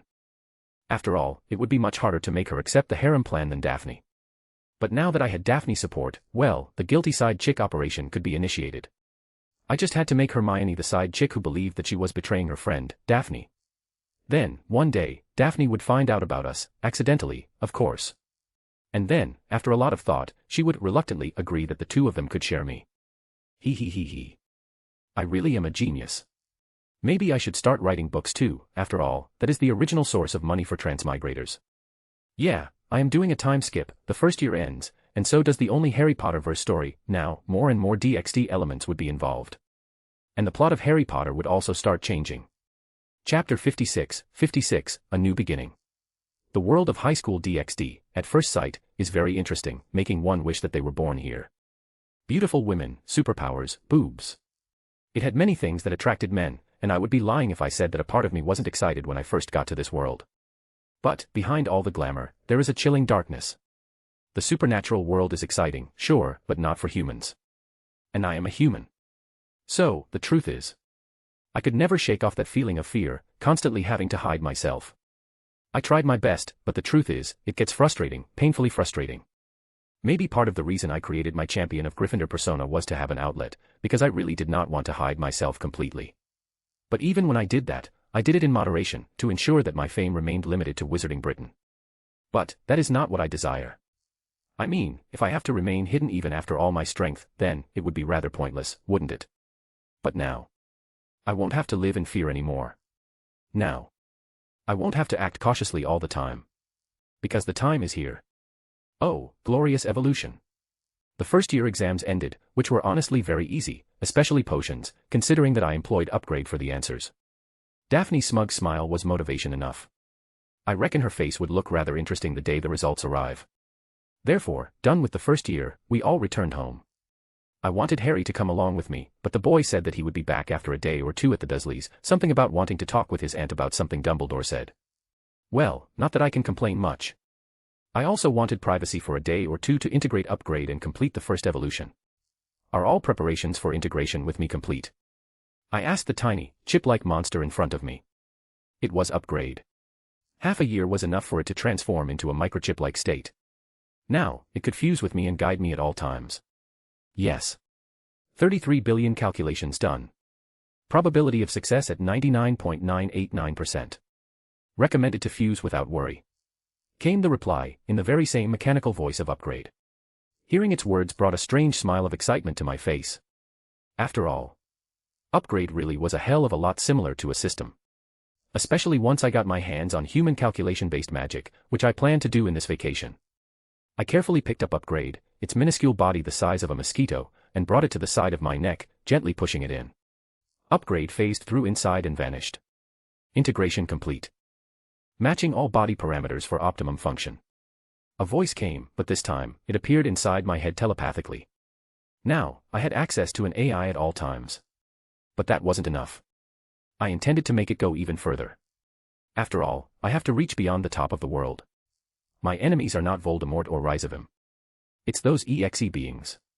If they exist, they could at some point reach this world even if I deal with Rhizavim and Issei. I needed to be ready. I decided with a resolute expression, then ordered, Upgrade, start your next objective. Scan my memories about nanomachines, and evolve to become one. That is your next goal. But the priority target is, interact with the Hogyoku and map out the best evolution path, which will have the best results for me. You know what, before the evolution is complete, devote all your computing power into that. I ordered. Understood. There are two optimal directions for first evolution. One would be to break through your overall strength and reach low-tier to mid-tier super devil strength instantly. The other would focus more on overall enhancement, removing existing weaknesses and improving you in each regard rather than just plain strength improvement. Expected strength level to be peak tier Satan. Upgrade's words put me into deep thought. So there were options. One would make me have the strength of at least top 20 level instantly, and with more energy, I could create much more monsters. The other would be more subtle. Peak tier Satan is respectable, but it is not quite at the top of the world. It is below the transcendent class, after all. But I can have more evolutions later, and from what I know from reading a shit ton of fanfics, novels, cultivation stories, etc. The second option seems to be better. Good foundation and shit. But, conversely, it could also be said that I could reach transcendent level first and then patch up everything wrong with the human body. Upgrade, in the long term, which one would be better? I asked. After all, why rely on speculations when you can calculate it? The second method would achieve better results, because when you reach transcendent level at the next evolution, all your pre-existing traits would also get upgraded along with it, which would result in a much better final result. But the first method solves all your current worries about low strength. Upgrade replied just a moment later. So, it is somewhat the same as I thought. You know what, fuck it. Upgrade. Merge with the Hogyoku. I ordered. There was a short moment of silence. Then came Upgrade's voice. Merge completed. Control over evolution increased significantly. A smile formed on my face. Devise the best possible path for growth, and inform me of every detail before the evolution starts. And you can also fuse with my body and evolve together in this evolution. Try if you can become something akin to a skill like Great Sage, or a nanomachine. I ordered. The transcendent level of strength would have to wait a bit more, but when I do reach that level, I want to go straight to at least the top 10 of the world. Bruh, I forgot to upload this chapter. Loudly crying face, loudly crying face, loudly crying face. I opened to check the comments, only to see there were no comments. I was like, that's odd. Only to find the chapter sitting in the drafts. Chapter 57, Evolution starts. Today's the day, huh? David said in a serious tone as he sipped his morning coffee, but from how tightly he had clutched his cup, it was evident that he was rather stressed. Aha, today my Hogyoku will finish charging. In about an hour and 35 minutes, to be precise. I said with clear excitement. Unlike Mom and Dad, who were unusually tense, all I felt was a sense of thrill. Although I would not be breaking through to Super Devil class level of strength just yet, the information Upgrade provided about my upcoming evolution was splendid. It had taken care of a lot of things. Especially the fact that I uploaded my memories to Upgrade. He had truly gone beyond to create a pathway of evolution beyond what I had considered before. Is it completely safe? I mean, have you checked? And shouldn't you capture some test subjects and try it on them first before trying it on yourself, said Amelia with a tone of worry on her face. Her words made me chuckle. It was good having understanding parents. I mean, can you imagine what would happen if they were the fanatical kind? I do have a stray devil locked up, I replied, remembering about the existence of the stray devil with the twice critical, but I did not have the luxury to use test subjects for the Hogyoku. But I can't use it as a test subject. Rather, the opportunity for evolution is far too precious to be wasted. I need to use it, and you do not have to worry. Upgrade quite literally did billions of calculations. The chances of success are as high as 99.9%. I explained solemnly. Yeah, but it isn't 100%, right? Amelia countered with worry. Of course it isn't 100%. Rather, it can't be 100% at all. I mean, according to what I know, it even takes ridiculous scenarios like the universe getting destroyed while I am evolving as a simulation. The fact that it is so high just goes to show how failsafe this method actually is. I laughed. It was somewhat funny seeing them get so worried. Ah, okay, then take care. And will you be done by tomorrow? I mean, Harry is coming tomorrow, right? Amelia changed the topic. Her motive was actually to figure out how long the procedure would take. She just didn't ask directly for reasons I do not know. I would be done in an hour. Besides, Daphne is coming in the evening too. But, I have already shared most of the details with her, so it's not a worry. I replied with a smile. Daphne, huh? Have you started strengthening her too? David asked curiously. I have. She's quite talented, I must say. According to Upgrade's calculations, she could reach ultimate class without the use of any talent boosters or Hogyoku. And as she reaches ultimate class, she would also have enough energy to power her Hogyoku. Although a bit on the dumb side. I have already decided her to be my main wife and second in command. Daphne's nature was what truly mattered to me, actually, because with my resources, I could make anyone stronger. Main wife, eh? David asked with a smirk. Alright, that's enough. I am leaving to prepare for the evolution. I might be in a vulnerable situation for a while. Therefore, I need to work on defenses. Do not disturb me for a while. And be on alert. I will leave a few space-type monsters with you. If anything goes wrong, or my energy goes haywire, flee at once. Do you understand? I said with the most serious face I could, prompting David and Amelia to turn serious at once and nod. All the best, son. David said, while Amelia jumped over to hug me tightly. Once I was back to my room, I let out a sigh and prepared for action. First off, I took out 10 energy battery monsters, each having Satan-class energy reserves. It was a bit wasteful, but I would much rather over-prepare. Annihilation Maker, Imaginary Monster Birth, Infinity Barrier Monsters. First was the security of the entire mansion. Then I created multiple monsters with various effects to block teleportation, prevent fate or time-based observation, and dimensional monsters which put the entire mansion in a separate dimension. For combat, I created 2 Maharaga, acting as guards. Dialga and Palkia, guarding the mansion while hiding in a different dimension. Shadow Knights. A magical Star Destroyer gun monster, which could not actually destroy stars, but had enough firepower that if it hit, it would even leave the current me nearly dead. And a whole lot more. How much time left? I asked Upgrade mentally. 10 minutes remaining. I would suggest you prepare a chamber for yourself for extra security. Upgrade replied. With a nod, I got to work. First off, I needed security. Therefore, a private dimension akin to Kamui would be the best, but if I remember correctly, there are several methods to cut through space. Heck, even humans could do it. Therefore, what I need is a multi-dimensional barrier, and the primary goal of the barrier is not just to protect, but to delay. In case an attack happens right after I start my evolution, it should still be capable of delaying the attacker until my evolution is complete. Wasn't there a charm called Fidelius Charm? I should have a book about it, considering that I bought all the year's study materials. Let's use that too, paired with muggle-repelling charms and the like. I might be going a bit overboard. But I would much rather be overprepared. After all, it's better to be a warrior in a garden than be a gardener in a battlefield. With all the preparations ready, it was time to start. The Hogyoku had already given me the signal. I could start the evolution at any moment I wished. A grin formed on my face. Are you ready, Upgrade? Yes. Came the reply instantaneously. Do it.